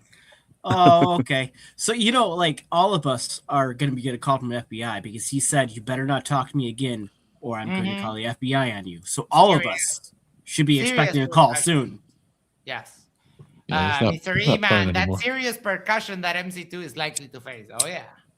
I bet he's hooked up with the silica packet people that Toon covered that one episode too. He's probably Oh into my, yes. Remember that? I forgot about that. The Yeah. silica people may not be with us anymore. Probably not. Wait, and I also there was also someone who shared something about people who eat diatomaceous earth, which, in case you don't know, it's kitty litter. Oh my God! That can't. Use it to fertilize your garden, right? Well, is it used kitty litter or just kitty litter in general? Don't go there, monkey. I thought the same thing. You asshole. So they do put DE in kitty litter, but it isn't kitty litter. Kitty litter is other stuff too, and they don't always put DE in kitty litter. But there is food grade, like from reputable sources, not from just nutcase sources, DE. So it is something that is recognized by the dietary people. I don't know what that term is, but and it's ancient shells, dinosaur shells that have collected, and so I don't know. People actually eat it. I think it's also used in like vegetable gardens to keep out like bugs and stuff. Slugs, yeah, slugs die. I use it to get rid of ants. Yeah, and it absorbs moisture, I would assume. I forgot Harold sent me. I have this one saved. The caption Harold sent me this is vacuums are also. Uh-oh. I love that. Witty would hate that. I like how Flirts like to bring up the the Tesla in space because the tires would explode? No, they would. They're so pressure is such a simple concept. Yeah, they don't understand it. So a tire, a 35 psi tire, has a differential of 35 psi. And if you take a tire that's a 35 psi rated tire and put 50 psi in it, it'll be okay. Yeah, it's not safe, but it'll be okay. Yeah, so if you take a 35 psi tire at sea level, that's at 15 absolute pressure, and then bring it to space, now that tire has a differential of 50 psi, which a tire can totally handle. But they don't. They think pressure or vacuum suck. Yep. Well, yeah, I should remind you that they believe the Earth is flat, too. Yeah. Well, I mean, that brings me back to I think Action Labs did it, where he had a soda can in a vacuum chamber. Where he just brought it enough to where it would pop eventually. But, like, the pressure that it took for that can to pop was a lot. And just FYI, Astronomy Live tracked that car. So, I mean, we know it's there. I have some findings from this first phase of the experiment, and that is I just realized that the vacuum has now created an environment where it becomes more difficult to ignite the solid rocket booster. This means that there is some... What? So you're telling me it won't fly? It won't burn? Yeah, well, listen to... No. That's not what he said. He said that it makes it more difficult to ignite the rocket, you dumb, filthy liars. What he says here, this means that there is some truth to what the conspiracy theorists think. Truth to what the conspiracy theorists think. It's more difficult to ignite a solid rocket booster in a vacuum because we... But the solid rocket boosters don't ignite in the vacuum. We ignite them here on Earth, right? Well, oh my God, they're so dumb. Tried this in atmospheric pressure, ignited just fine. And I mean, that's definitely, that's definitely an interesting finding. Like, I have can I just say one more something? problem. Due to This is what happens when you have conclusion-based thinking, right? You always are. You start with this thought in your head that you are trying to reverse engineer, and so you can't actually pay attention. You're just trying to figure out like how they did it or what the catch is, and so you just say dumb shit that like you and your buddies might say, like just joking around watching a show or something, like Mind Freak. Someone mentioned it earlier, like watching Chris Angel or something, how they levitated. But it's not great for a serious discussion or I mean, I'm surprised that they're not being like, who holds a pen like that? That is what I was thinking. Like, what the fuck? Like, do his friends call him like a pork leg? Because that is just absolutely insane. How the fuck does he do that? They're not adding the oxidizer to solid fuel rockets, though, for space. They're adding it because they get such a more violent burn. The increase in thrust is dramatic. It's really just to get more bang for the buck. Yeah, you'd have to pump in the air from the outside to do that while it's at low elevation. But once it gets, those boosters go up to high enough elevation that there isn't even enough air once they're a minute into the flight. Mm-hmm. So yeah, I think didn't they ejected like 100,000 feet the Artemis 2? I think it was 100,000. It's probably more than that even. Some of them they get 50 kilometers. Oh wow! Before they the chat's saying that guy was missing a pinky too, Max. I didn't catch that. What? That's a superfluous digit. It could be important to his. No, 1, 2. Drinking tea in Europe, you need your pinky. He's saying 4 1, fingers, 2, bro. 3, 4. 4. Yeah, no, he is missing a pinky, so I stand corrected. Oh, so his parents do call him pork leg hands. Okay. Wait, Got what's it. the guy's name? I gotta look up his channel and find a pinky in the ass every once in a while. What else are you gonna do with it? Yeah, he's missing. Yeah, but he clenched and lost it. But that's why. He's missing a finger. Due to the rapid depressurization of the... Could be AI. It looks like the ring finger. I'm not sure. Yeah, ring. I don't know. That was... But Yeah, still, does- like, it he looks wouldn't like have the to middle hold a- finger.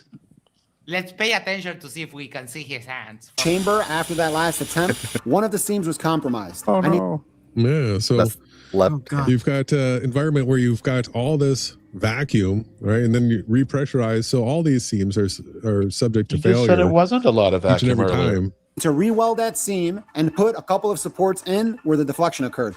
That demonstration just gives you an example of how much. Wait. Oh, he's missing his. Yeah, look, he is. Look. He's missing his middle finger. Yeah, that's what I said earlier. It looks like his middle Yeah, finger. okay. Ah. I That's stand corrected. inconvenient to flip somebody off. I'm Right? guessing Very good road idea. rage incident. You Yeah. have to do it with the ring finger, and it doesn't have the same effect. Yeah. What if you're much lefty or righty? force pulling a vacuum in a chamber like this has. So it's essentially at sea level 14.7 psi, which is 14.7 pounds for every square inch pushing in on each side of this chamber. So if you do the math, which I already did, it's about 80,000 pounds combined. So you got You got that? 80,000 pounds It's a combined. big number. That's all they heard. Yeah. Yes, so big number. this is not that far off from the amount of Oh, I forgot that Robert is here. Robert, his friends call him Pata Chancho. pressure that's actually on a human body. If we quickly take a look at, That's what he's saying. It's at sea level. yeah, so So you're the not average looking up surface stuff area, on the internet, are you? Why don't you just put in there what shape is the Earth? More clanker loving, because I mean that would give him a result they don't want. They use all the bulk M of the body dashes. is- Yeah. This video could have been over 2 hours ago if you just put in what shape is the Earth. Mm-hmm. It is a tip though. Approximately. If anybody's looking to see if it's AI, just look for the long dashes. They're called M dashes, but they're Yeah. apparent in almost every response that's like Yeah. longer than 100 characters. Yep. M dashes and emojis. For some reason, AI loves using emojis. Yeah, AI will put emojis in there for some weird reason. So how do we know what we can trust on the internet? We can't. Discernment. So you have to be discernmentally adept. Yeah, you. The sad thing is there's What are these yeah. guys? They'll tell you. They know. 800. The sad thing is there's some guy that like he was an M dash master. That was like his thing. And like now everyone just thinks everything he says legitimately is just fake. So he has to like pick a new dash. Yeah. Look, I have a kitty. Have a white kitty. I'm really confused. hello, I mean, cat. Mikey Smith is using editing software for photo or images, and these guys are searching stuff on the internet. What's become of Flurfs in 2026? Everything's fake. You've been sleeping in my laundry, haven't you? You smell like. Did you guys know that Jupiter is flat? Have you? Oh, I think Max showed that at the beginning. Oh, I right? showed that earlier today. Yes. And it just so happens to be angled toward us and showing its full profile instead of an edge or part of an edge. How convenient. Yep. I was asking myself these same questions 7 years ago when I got into this nonsense. The cat really smelled like fabric softener because he sleeps in my laundry. Yeah, that's nice. Brenda for $2. How you doing, Brenda? I use M dashes and emoji. Am I AI? Well, according to Mikey, all of these globies, meaning all of us that are gathered here today, MC2 and FTFE in particular, are AI. Yes. Yes. And you know, Mikey has a very big something for Brenda. By the way, Brenda made a declarative statement. I am AI. I am AI. Yeah, sorry. Yes. I was. Well, I always suspected Toon was AI. Well, there was It's someone unclear. the other day. Who was it that was saying that the Reds? There was someone the other day that was it? I think it was Riggs, right? No. Who was it that was saying that Reds and MC2 are the same? Oh, person? RG the artist. Okay. That makes He's sense. not all there. Yeah, That he's makes not all sense. there. 100%. No, he is not. In all seriousness, he did have an accident and he's a paraplegic now. Yeah, so yeah, I'm yeah, not yeah. sure to So what extent his faculties are working. Yeah, that's why I don't pick on him. You know, he has his issues. I posted the link to RG's Flurf wiki page that has the screenshot.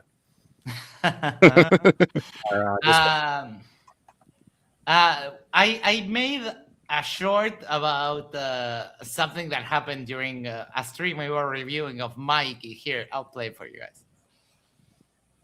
Saying that these people are. That being said, Mikey, you keep saying that these people are bots and AI and stuff, but Mikey, AI doesn't have a wallet. AI can't send you money.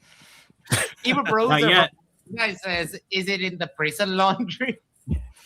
Trust me, I asked my AI for money. It said I can't do that for you. It's got. I If, can't. if the AI does Is that not me? have, where does all the money I spend on tokens go? Answer me that. Well, how's Mikey going to sue AI Tune? Yes, that was you, Monkey. The last time you were here. To 3,000 fun.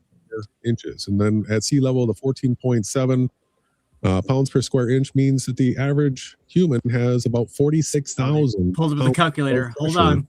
Being exhibited across their entire body. You gotta think about this for a second. That sounds like a lot. So we're in the same situation as like the fish are. Fish can swim around in the water, and it doesn't feel the pressure on its body because it's made of water and things that the pressure doesn't affect it. So we're 90% water. No, it's not that the pressure doesn't affect it. It's that the fish have a structural integrity, like muscle, that pushes back on the pressure they're on. And, fish tend to not go to like the bottom of the ocean. The bottom dwellers have different adaptations. So the bottom dwellers stay there. And do I really have to explain fish to these people? In the body, and you can't compress the water anymore. So our bodies can handle this 46,000 pounds of pressure at sea level. The problem is if we don't have the pressure, actually, if we go up and we lose that pressure, not only do we get heavier, but now all of a sudden our body wants to expand and burst outwards. Wait, we get heavier? Where did he get the 46,000 pounds? We get heavier? He did some weird math, yes. 20,000 pounds on each one of these walls, trying to cave this thing in. Since that last attempt was a failure, I invited the AIAA team over for the rest of the experiment because I know how much they love hang fires, and they have a lot more experience with this propellant than I do in case I run into more issues along the way. So pretty much all that smoke that came out was the igniter, nothing else. And I think they're in for a big surprise because I don't think it's going to be that easy to ignite in a full vacuum, but we'll see. All right, I'll hit it now. We're good. 3, 2, 1. Yeah, so this is just the vacuum pump that you would use in the AC system here. You have this, it's a pretty thick acrylic, but very, very little bracing. If you actually pulled a hard vacuum in this, what would happen? The whole thing would implode. No. Absolutely. Says Timu scientist. Oh.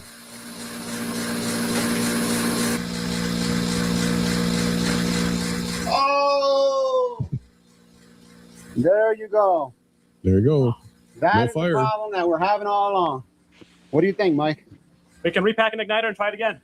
Looks like we may need some atmospheric pressure in the actual boost. What?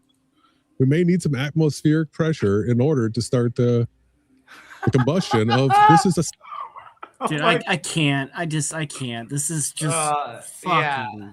Hold on, let's do a little bit of a palate cleanser. Here, Indoctry Fader says for $2 to Witsit, so much orange, fam, much love. He's so orange. At this point, he has to be eating just carrots and nothing else. I mean, eating or shoving. It's either is probably both. He probably DPs carrots. I don't know. Oh my. I mean, if listen, just click over, open a new tab. Just look how fucking orange the guy is, and then just come right back. It'll be fine. Oh, I got it. He's so orange. Again, this might surprise them, but NASA uses solid rocket fuel almost exclusively for initial liftoff only. Yes, because it doesn't have. They tend to not have like gimbal, and they also tend to when you turn them off. That's it. Yeah. Well, they can't be throttled. And they can't be relit. Yeah.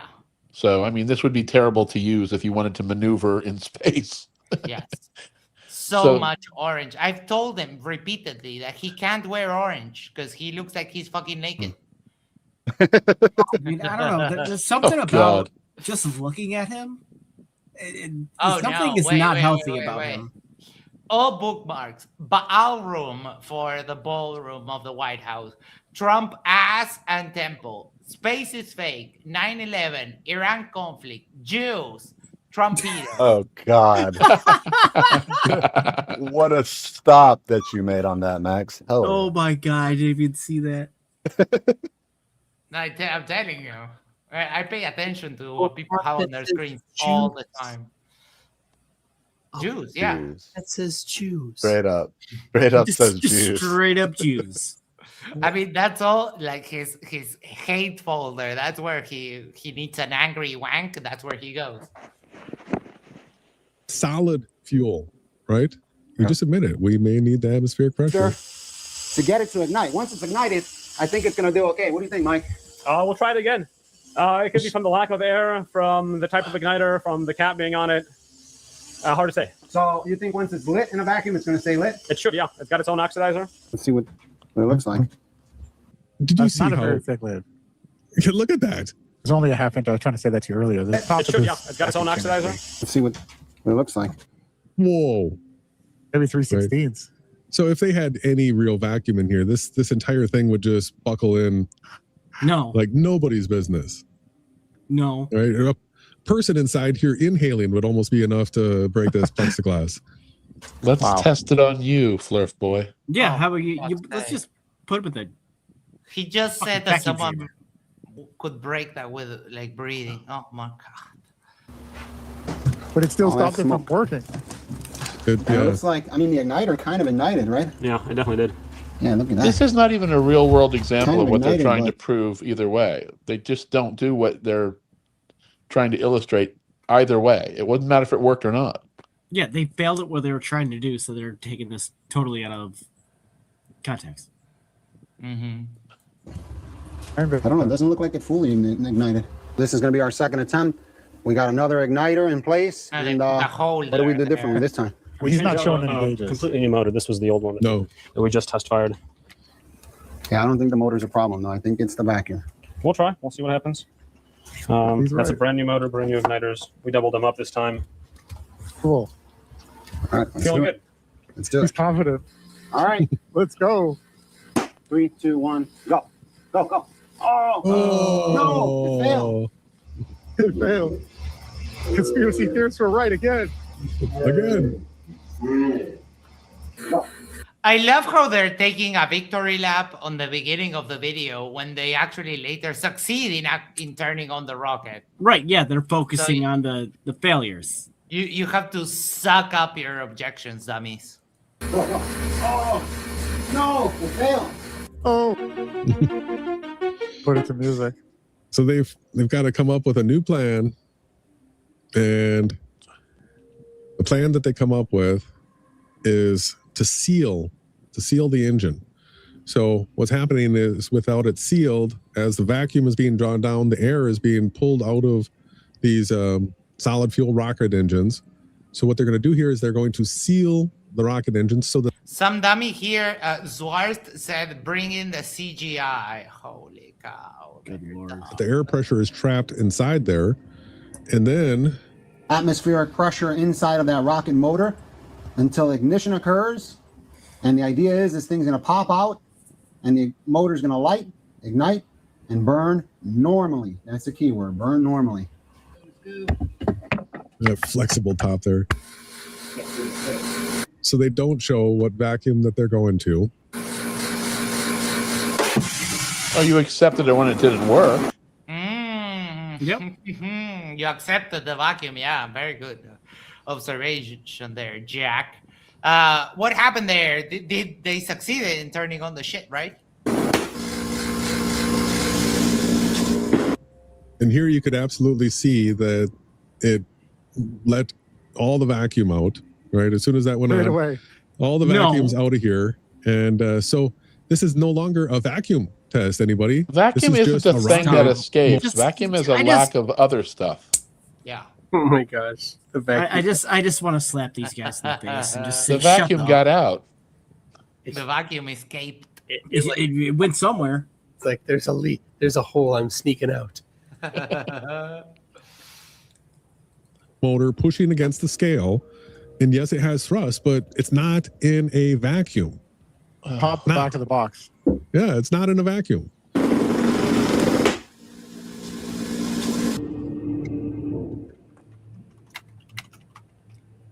That's my point here. Is this is a snippet of the video that I always share. The rocket, the needle starts moving as soon as the rocket ignites, and there is still a vacuum because there's no exhaust here. So just from the ignition of the fuel, you start getting a force measured on the scale. That's it. It's over. It's over. And I just realized that we are at 420.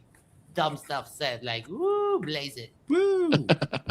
But get it to ignite because they have trapped air pressure in their solid. And look, the vacuum still hasn't filled out completely, and you have a force.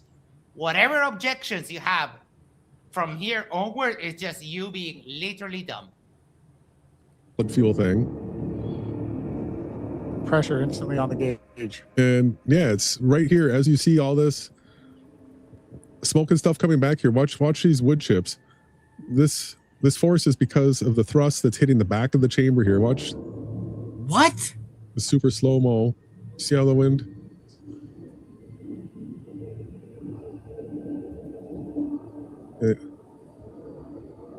This isn't like a real vacuum chamber test. Well, why don't you do your own, bro? Yeah, do your own. Nah, it's easier to watch YouTube videos and lie about them while with the YouTube videos are on screen. I'd love to see them build a vacuum chamber to their standards. All right, hold on. I'm going to move forward to the next interesting part because there's a lot of fluff in the middle. And wait, this was interesting part? No, this is the more interesting part. So we have a guy here that is trying to do combustion by inside the vacuum chamber also.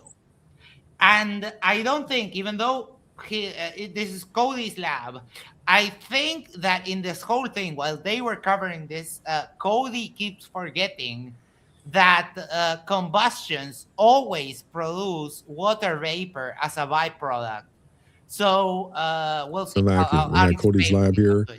And he's going to show us some different products, and he's going to try to show us fire in a vacuum. So let's start checking this out. When heated, the potassium nitrate gives off oxygen, which the sulfur and charcoal uses to burn. So I've got a little bit sitting in there. Let's apply the laser goggles, and let's light it off. First in the atmosphere, and then in the vacuum. Remember. Yeah, wow. Okay, as you can see, it produced lots of smoke and burned rather quickly.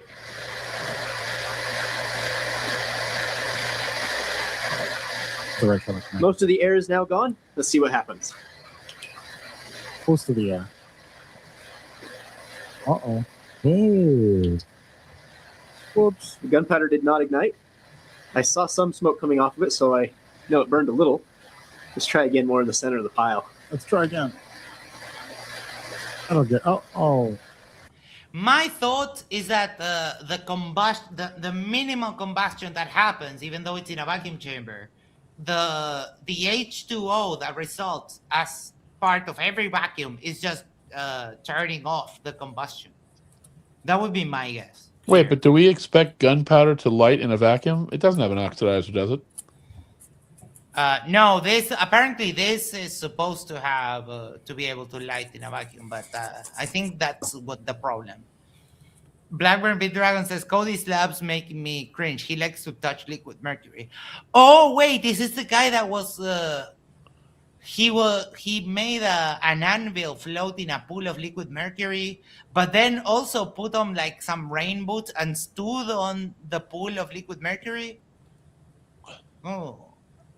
You know the expression "mad as a hatter"? It's due to mercury, right? Mercury poisoning. This is gunpowder, everyone. And that's it. The gunpowder does not burn. I mean, it burns when the laser's on it, but other than that, no. It doesn't change from one particle to the next. Powder. So what I think is happening here is that the hot gas is produced from the burning gunpowder normally as it expands and encounters other gunpowder particles, heating them up and causing the chain reaction to occur. But in the vacuum, the gases expand so rapidly that they're not able. Yeah, and also you have water there that is generated from the combustion that is drowning, like literally turning off everything else. Able to heat up the nearby. Have a good night, and Roby. Later, dude. Gunpowder particles, and so the flame or the fire does not happen. Also, No some of you know fire. that when burning gunpowder in open air, it just sort of burns with a bright flame and lots of smoke. But when you put the gunpowder inside of a confined area, say a barrel of a gun, it explodes. It's because the confining. Well, this works at regular air pressure. This absolutely works. But what he's showing is if this was in outer space, you wouldn't be able to light it. Again, they don't show the other example. If you use this as evidence, you have to show it working, like you said, Jason, inside of a vacuum. Yeah, and because it wouldn't light, and you wouldn't get the fast combustion. Pressure accelerates the combustion. Yeah, this is definitely, it didn't burn very much at all. Kind of hard to tell whether or not the individual grains burned up completely or not. So let's try something a bit more solid. Scott Manley actually messaged me and asked if I could try rocket fuel in this test, and so I'm going to be burning some rocket candy. This is a mixture of sugar, potassium nitrate, and iron oxide. This is used in amateur rockets because the ingredients are readily available and the amount of thrust it produces is quite high. So let's light this on fire and see how it does. So this is in Earth Scott Manley, absolute beast. Love him. atmosphere. It burns.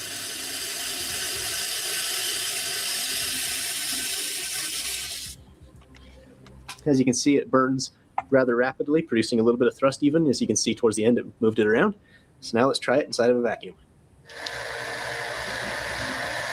Oh, no. Nothing. It's like burning it, but not No ignition. No ignition. That's interesting. What exactly I are did they see trying some to little- debunk here? Because Dude, I don't know. nobody is claiming that a solid rocket is ever ignited in space. So I'm not. I mean, this was all about Newton's third law. Mm-hmm. Are they Now- just? Now they jump to They're this done because third law. They said one sentence, and then that was the beginning and ending of their third law treatment. yeah, and it So was I think- based on a misunderstanding. Yes, Dirt. Sorry. Go ahead. So I think this is a misunderstanding of ratio. So it's like a carburetor on a car. If the fuel ratio is too high, then it won't ignite. If the oxygen ratio is too high, it won't ignite. So you have to find that like perfect balance for it to work properly. And I'm assuming that this is probably the same thing. That there's not enough for it to ignite, and that's the whole issue. But where is this applicable in a real world example? They're claiming that you need air to push against for a rocket to work in space. They've deviated that, and now they're going down this road where you can't ignite a solid rocket fuel booster in space. That's not ever claimed. I have no idea. Or I'm just. Is this the way they dumb down their shit and then confuse the audience? Yeah, because if they thinks we're can still show that talking the about the fuel same can't topic. ignite, then the rocket can't work. Ah, okay. Right. Maybe that's it. Jabberwock But says Mythbusters fired a gun in a vacuum chamber. It worked fine. Yeah, and you can shoot the gun underwater also.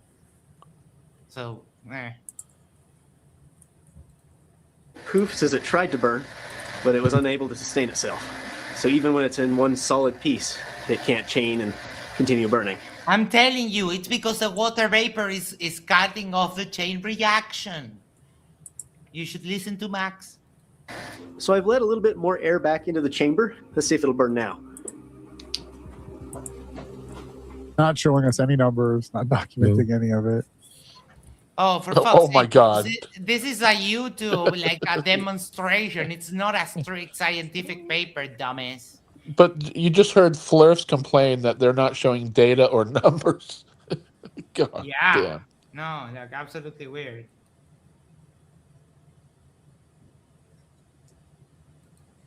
Just He's getting a little smoke by putting the atmosphere back. That's a no-go on burn. Still small. Wait. That's a It's no-go. kind of smoldering. And it's out. Acetone peroxide in the atmosphere in 3, 2, 1. That worked. Easy. Yes, that's a little bit more volatile than gunpowder is. Wow. Acetone peroxide in vacuum in 3, 2, 1. One. Oh. No chain reaction. It still didn't burn. He laughs. I'm actually disappointed. It needs something to confine it in order to get it to burn and then eventually explode. And at atmospheric pressure, the atmosphere does it, but in the vacuum, there's Doesn't nothing need there. something. So far, nothing I've tried has been successful, but I was thinking about it, and everything I've tried up to this point has produced gases as a product of its combustion. So I thought, what if I tried something that didn't produce gases? How about... There isn't. The product of every combustion is water. Max, that's not necessarily true. Do you know of any? I can't really think of a combustion that doesn't produce water. Yeah, so there, if you go down the periodic table from oxygen, there are other things that you can use other than oxygen in combustion. They're not as good, but they're possible. But like hypergolic fuels, probably, I don't know the formula offhand, but they probably do produce water, but they also have other things they produce.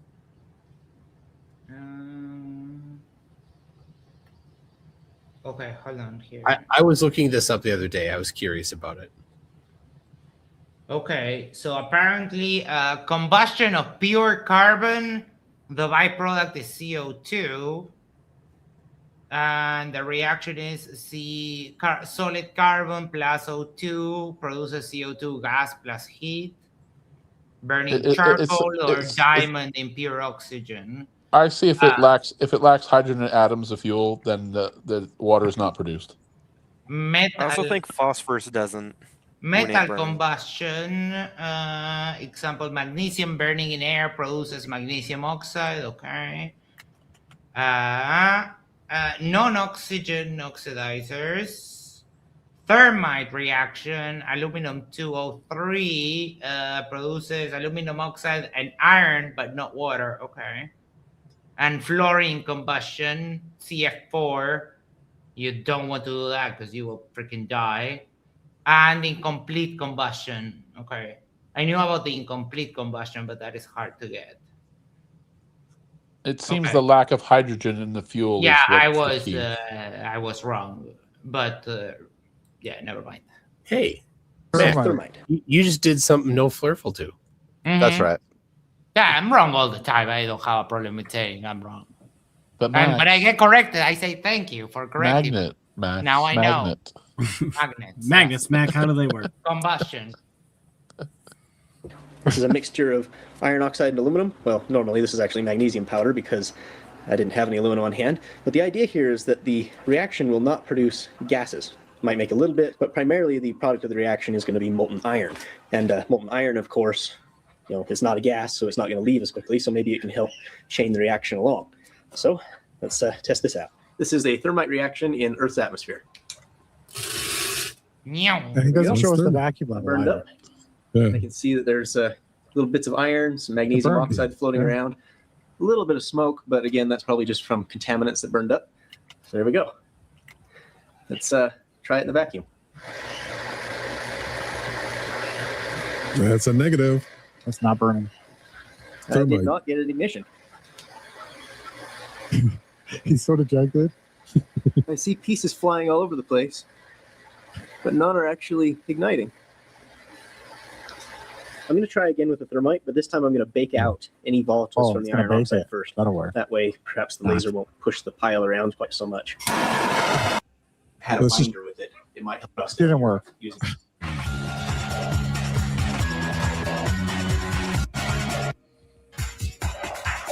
So Cody's lab just showed us how even these solid rocket fuels, right?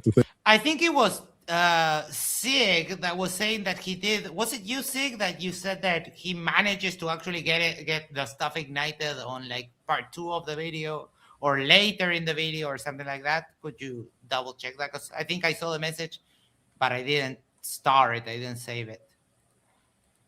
Things that have their fuel and oxidizer built right into it. He can't get it to ignite in even a weak vacuum. This isn't.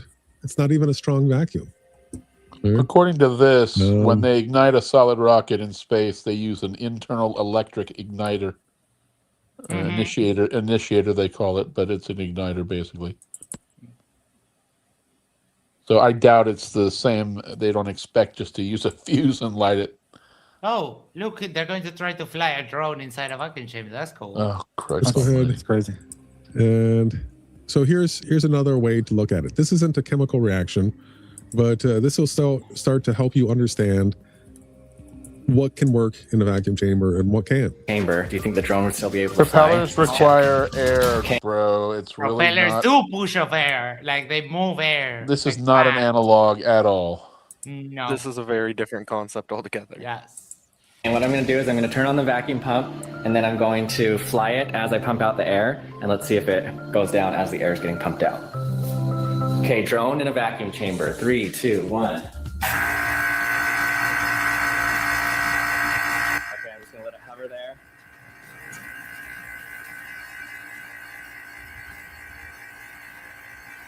About negative 0.5 atmospheres. It's going down. And I'm going to throttle up more and more and more. Negative 0.8 atmospheres. Uh-oh. Full throttle, it can't even get off. I saw someone that tried this experiment, but with flies in the vacuum. Yeah, that was a little bit cruel, but yeah. The flies breathe? I mean, they must, right? They do, yeah. That's kind of cruel, but I mean, they're flies. Like fuck they're them. flies. They fucked with me a lot in my life. You ever have a fucking horsefly come after you? Yeah. A horsefly? Yeah, so horseflies, you know what they are, obviously, right? No. So they're flies that they're quite large. They actually do bite, like take chunks out, and they typically hang around livestock and horses and that kind of thing. Oh, we got those flies came this year here to Uruguay. Yeah, I know. They are nasty the little biting bastards. flies, yes. Yeah. Wait, are those also the ones? Because I know of two. I know there is a fly that like bites you and puts larvae into you. I don't know if they're the same, but I've heard of that too. That's a mosquito. No, that's it's No, it's a fly. The bot fly.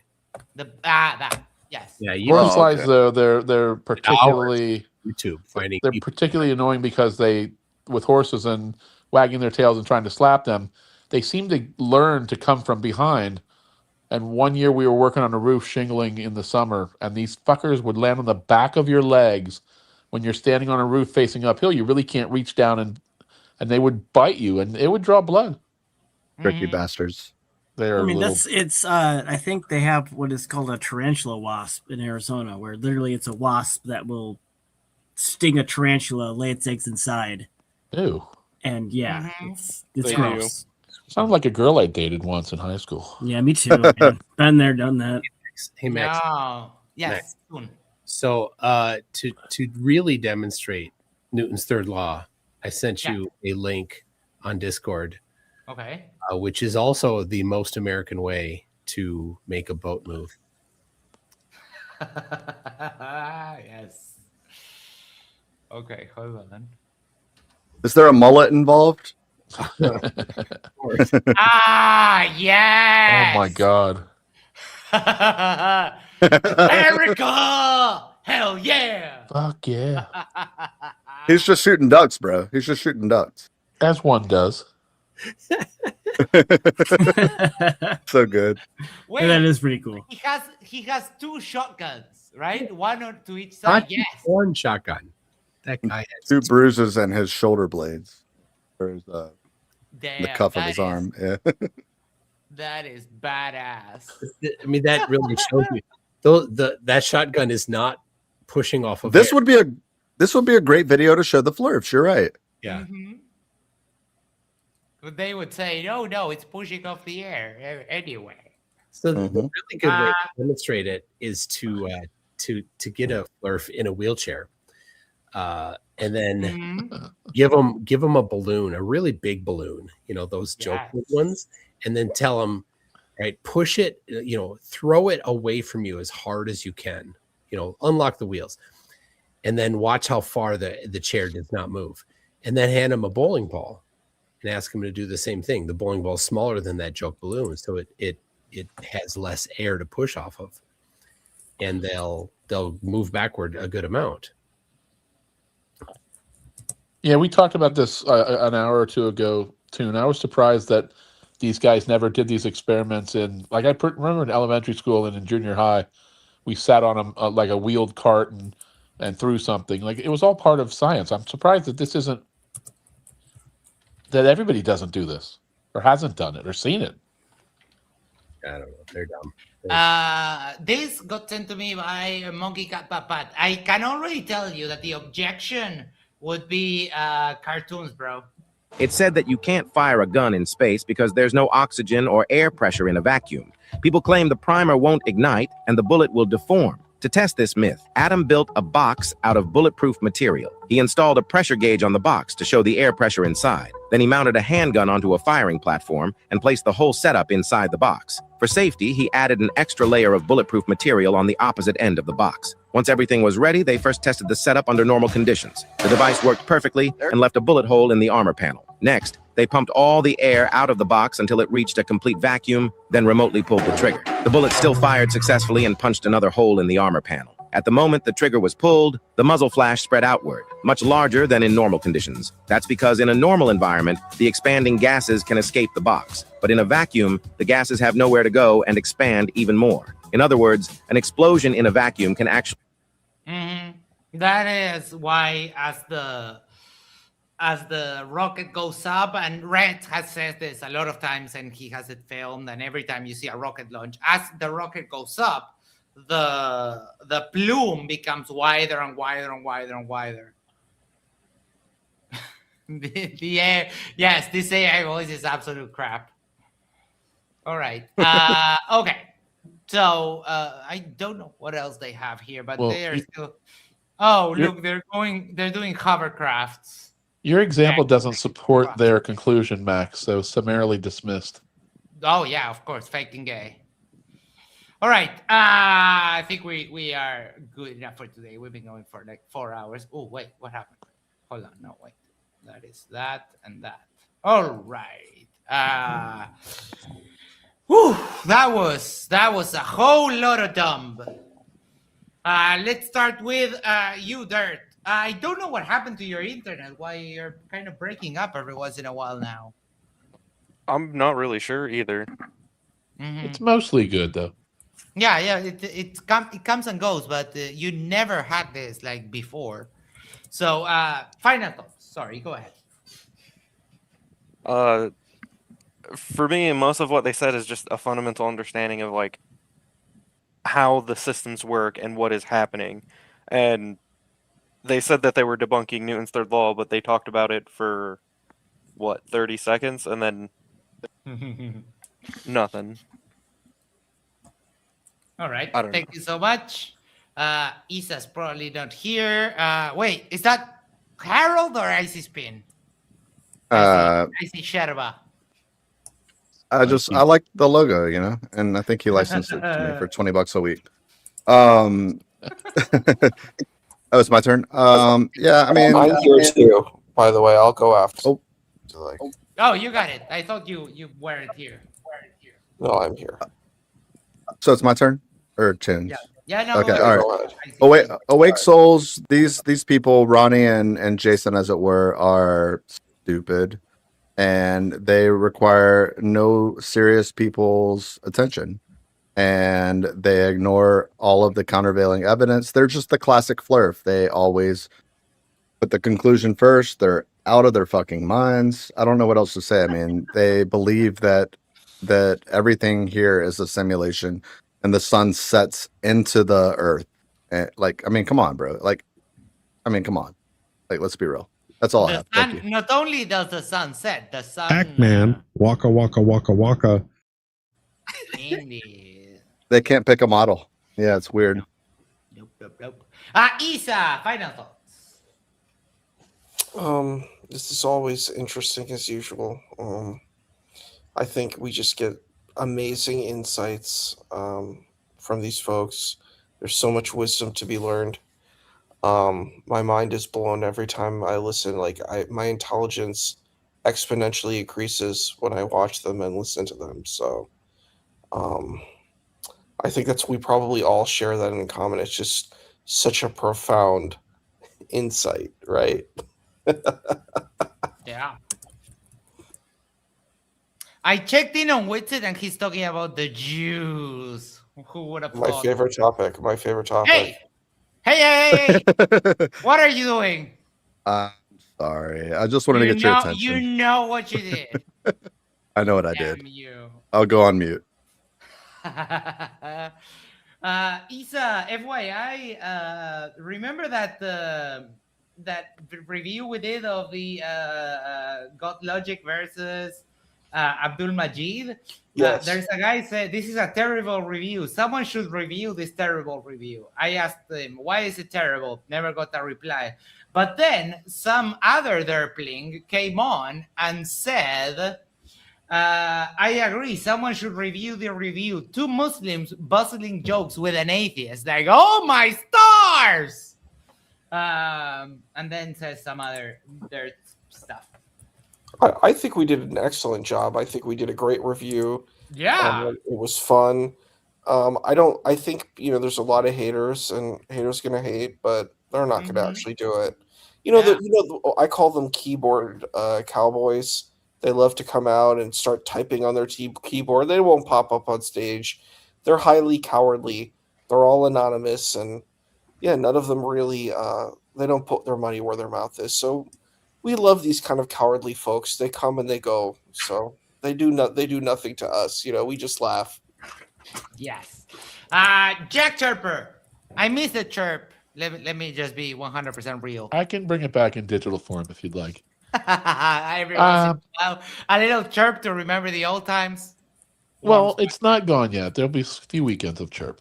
Yes. So they promised us a full debunking of Newton's third, and I don't know where that went. They promised a slam dunk, so that seemed to not go anywhere. They showed us that solid rockets can't be ignited in a vacuum, which doesn't appear to be a real-world usage case. And surprisingly, propellers don't work without air. I'm shook. It seems like being follically endowed is their only superpower, so I give them a D-. That's a great way to put it, follically endowed. Oh, love that. Oh, look, we have just when we're leaving, you come here and derp out. Evolution equals fake science. Scientific fact, repeatable and observable. Yeah, evolution fulfills that criteria, buddy. Monkey Cat, final thoughts. Oh my God. Like I said, I've been gone for a while. I've been here and there and out, but it just listening to these people again, it's just nothing changes. Like I took a step back hoping something will change with these guys. Nothing changes. No, nothing changes. They're all the same, and it's just nonsense. So I might have to take another step back again because, it's a waste of time to sit here and listen. But you will come back, and it will continue being the same. Nothing will ever change. Yeah. I mean, look, nothing. Well, things did change with TFE. Now we have the dumbest of the dumb, right? So those that are here, they are flattered for life, yo. So now everything is fake. Artemis is fake, and from here there is no moving forward with any of this. Because the ones that are left in the cult are the dumbest of the dumb. Wait, you just said it. It's a cult. It literally is a cult. Oh, yeah. I mean, it always was a cult. Wait, I'm looking for something. Robert, final thoughts. Max, in concert with everyone else was saying, sorry, by the way, I keep losing sound, so I have to keep coming back in and out. I don't know why. Don't need to apologize. I know that it happens. We've seen it with Jack like a million times. Yeah, it must be a Jewish thing over here with Silverman. I don't know. But just in concert with everyone else was said, I mean, these guys, they're going to debunk Newton's third law. They say everything, but they give nothing other than absolute stupidity. I mean, and what's even more funny is that other flurfs use them as references to support claims, which is I really find amazing. So It's just the typical. It's mind-boggling. It's entertainment because they're so stupid that it just makes you laugh, you know. And just typical for these people with absolutely there's no intellect at all. But yeah, just echoing what everyone else said as well. Yeah. NASA Security Force, how you doing, bro? Says it's always the Jews. And by that, I'm pretty sure that you mean this, right? OJ. Nico with his little juice box. Oh, and Max, I'm sorry, I you were sleeping last night, but you missed a 4-hour Witsit For marathon. fuck's sake. I'm so sad that I missed that because Witsit has the nerve of, I don't know if you saw, but there's a video on this channel where I went to Witsit, I sent him a super chat that he's scared to debate me, and his response was, while he ran away that way, he was like, I'm not scared to debate you, bro. I'll debate anyone on earth. And that debate hasn't been scheduled. So when Witsit got back, before Witsit disappeared, I was giving him a weekly reminder after that video that he's scared to debate me. And of course, he ignored me. And now that he's got back, my weekly reminders that he's scared to debate me are back in effect. So Gleam jumped out and started white knighting for Witsit. And then Witsit in the middle of like a whole chain of posts, because Gleam gets uber triggered and posted at me all day. Every time it's like 5 replies. And Witsit jumped in the middle and then puffed his chest, reminded us that he's been like on my after shows. And he says that he's been here like 10 times and he debated the whole room and everything. But in one of those times that Witsit came on here, Witsit said, give me 1 second, I'm retrieving the link. Witsit said this. And I tried to send this to you too, and I think you need the, because you have the first part of the clip. This is the second part of the clip, and it's a good part. Check it out. 2024 is going to be a rough year for you guys. We're taking away satellites. We're taking away celestial navigation. We're taking away claimed Euclidean visual space. And we're taking away the sky. And that's going to be rough for you guys. I mean, there's literally no rebuttal to any of them. Like when you claim that these things don't work on a flat Earth, we've proven that they do now objectively. 2024 is going to be a rough year for you guys. We're taking away satellites. This was before. What? This was before TFE, and he said that they were taking away satellites, the sky, claim Euclidean space. So, I mean, Toon, you really need this clip on your board because I've got it. Yeah. No, Robert, you've never seen that? No, I've never seen that. Oh, you have the first part. I have a cropped version. Yeah. You have the first part, and then it continues with this. Yeah, I may have it not labeled well because I have multiple, like 2 shorts and a long version. Mm-hmm. I should them and make sure that I have it correct. The one that I liked is the one that Toon played the other night, and I hadn't heard that either, is where Witsit goes, we've got bad news for the Globers. We've figured everything out. We figured out the stars, the map. We've got it all mapped out. It was hilarious. Yeah. That was right before this one. Oh, my God. I need it. Yes, look, I'm you do. PhD Tony in the house. How you doing? I'm well, thank you. How are you? I am fantastic, especially when I read this. Oxygen evolved from a primordial soup. Oh my gosh. Oh, so cute. No, oxygen was produced as a result of chemical processing by microbes in more significant numbers. Like oxygen already existed. It was just trapped in carbon dioxide. How did nitrate molecules start existing, Tony? That's the no. question. Well, Max so nitrogen and oxygen are nucleosynthetic. So they were created in stellar interiors during fusion processes. But have you considered I had considered that. But I've yet to come up with a rebuttal that more sophisticated than perhaps. You have to admit, though, Tony, it is an attractive proposition, is it not? No, it sounds good. It does, as long as you want to live completely divorced from reality. Sure, Tony, this may shock you also, but if you make any reference again to Newton's third law, you're gonna have to strike that from your. It's been fully debunked, apparently. Fully. Wait, what brought you on, Tony? Was it that derpling? Well, actually, it was the opportunity to say hello to MC Toon. I don't get to talk to him very often in person, so just the opportunity to say hello. We'll be in jail soon, so get it out now. Turn me in. By the way, there's a slight resemblance between Max and PhD Tony. I can see it. There is. I think it has been pointed out before. Actually, I think a flat earther did make the claim that you're my autistic son or something. They're Southern Hemi bros. I mean, that works too. I mean, we see the Southern Cross. The accent's so similar, you know.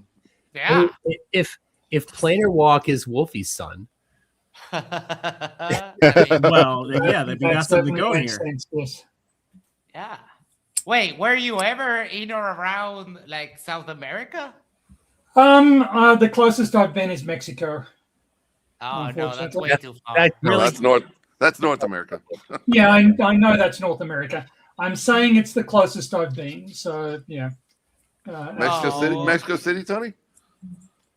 No, actually, it was a conference on sea level, and it was on the eastern side at a I can't even pronounce it. Cancun. XCARAT or something like that. Huh. Zarat? You're just making stuff up. We know. Yeah, I think you're just making shit up. We all know carbonating is considered flawed. Trust the fake science. Oh, isn't that we don't. There are some issues with carbon dating, but not for samples where the concentration of carbon-14 is reasonably large. There are possible avenues of contamination with C14 that can make a very old sample look younger, but it's very difficult to make a younger sample look old. And generally, if you've got a reasonably young sample, say less than 40,000 years, the abundance of carbon-14 is so high in that it's reasonably reliable. But given that the minerals that you put into your computer, your cars, your infrastructure are all produced and found using geochronological techniques, good luck arguing that they're unreliable because they're routinely demonstrated to be accurate. Conspiracy music studios in the house. Photosynthesis evolved first or oxygen? Oxygen doesn't evolve, dummy. And then causes fucking retards because he's a paragon of intelligence. All right, I went to Robert. Do you want some final thoughts? And then I'll hand it to MC Toon for the final thoughts. Because saving the best for last. Oh, you're muted, Toon. Generally, I was particularly incensed by their comments about gravity to the point where I sort of had to go away and calm down because I don't like their idiotic nonsense. They don't understand.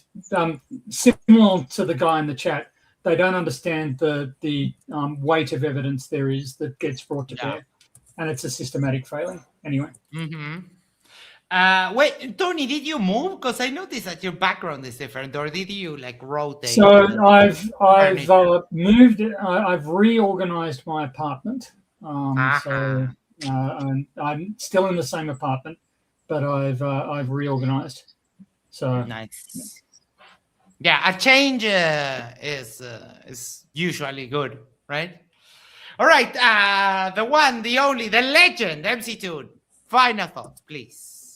Well, I would just like to deliver on behalf of Jason and Ronnie a heartfelt thank you for showing their presentation to 10 times as many people as it would otherwise have gotten. So, yep. Thank you. They can't thank you enough. Jason and Ronnie, of course, scared to debate on merits of their model instead of just having a platform. But you may have heard that Quantum Eraser put out a book, and I've done a review, 2 different reviews. Plus, I mentioned it on a 3rd video, and all 3 of those videos are not currently viewable because one of them has received a copyright strike, and 2 of them received a privacy complaint, which doesn't have nearly the same level of scrutiny. Anyway, the copyright strike by, I think, next Monday, they will have to, QE will have to prove that he is filed in court, or it gets dropped. The others I don't know about, but I did write appeals. Anyway, in light of that, I'm doing another book review tomorrow night. Yes. And this one, I have a different plan that I will reveal later. That he won't be able to bring it down, and I'll just say Barbra Streisand. Barbra Streisand. Tomorrow night, 10 p.m. Central Time, everybody. See you there. Thanks, All man. right. Always Thank fun. you, Toon. It's always a pleasure. And it was always it was awesome hanging out with you on your stream the other day. I got some really good feedback on that. So my final thoughts are these 2 dummies that we covered today. They have a model called the Special Biblical Virtual Reality Model, in which everything has Pac-Man, to... waka waka waka waka. And that's all I Listen, need to say. Max, you fucking nailed it, bro. This was solid. You were on point. You nailed every clip. I'm proud of you. Great. I'm getting good, and You're getting StreamYard so is really good with the way it handles. I have like a section for my video clips. I have a section for my audio clips. Like this queue up meltdown. Hi. Why is everyone fucking talking like I'm not talking? The best. The best. Sure to do a social thing is like, share, subscribe, send this to a friend, send this to your significant other, go to the corner of your street and yell. Hold on, I need to breathe because it's going to be long.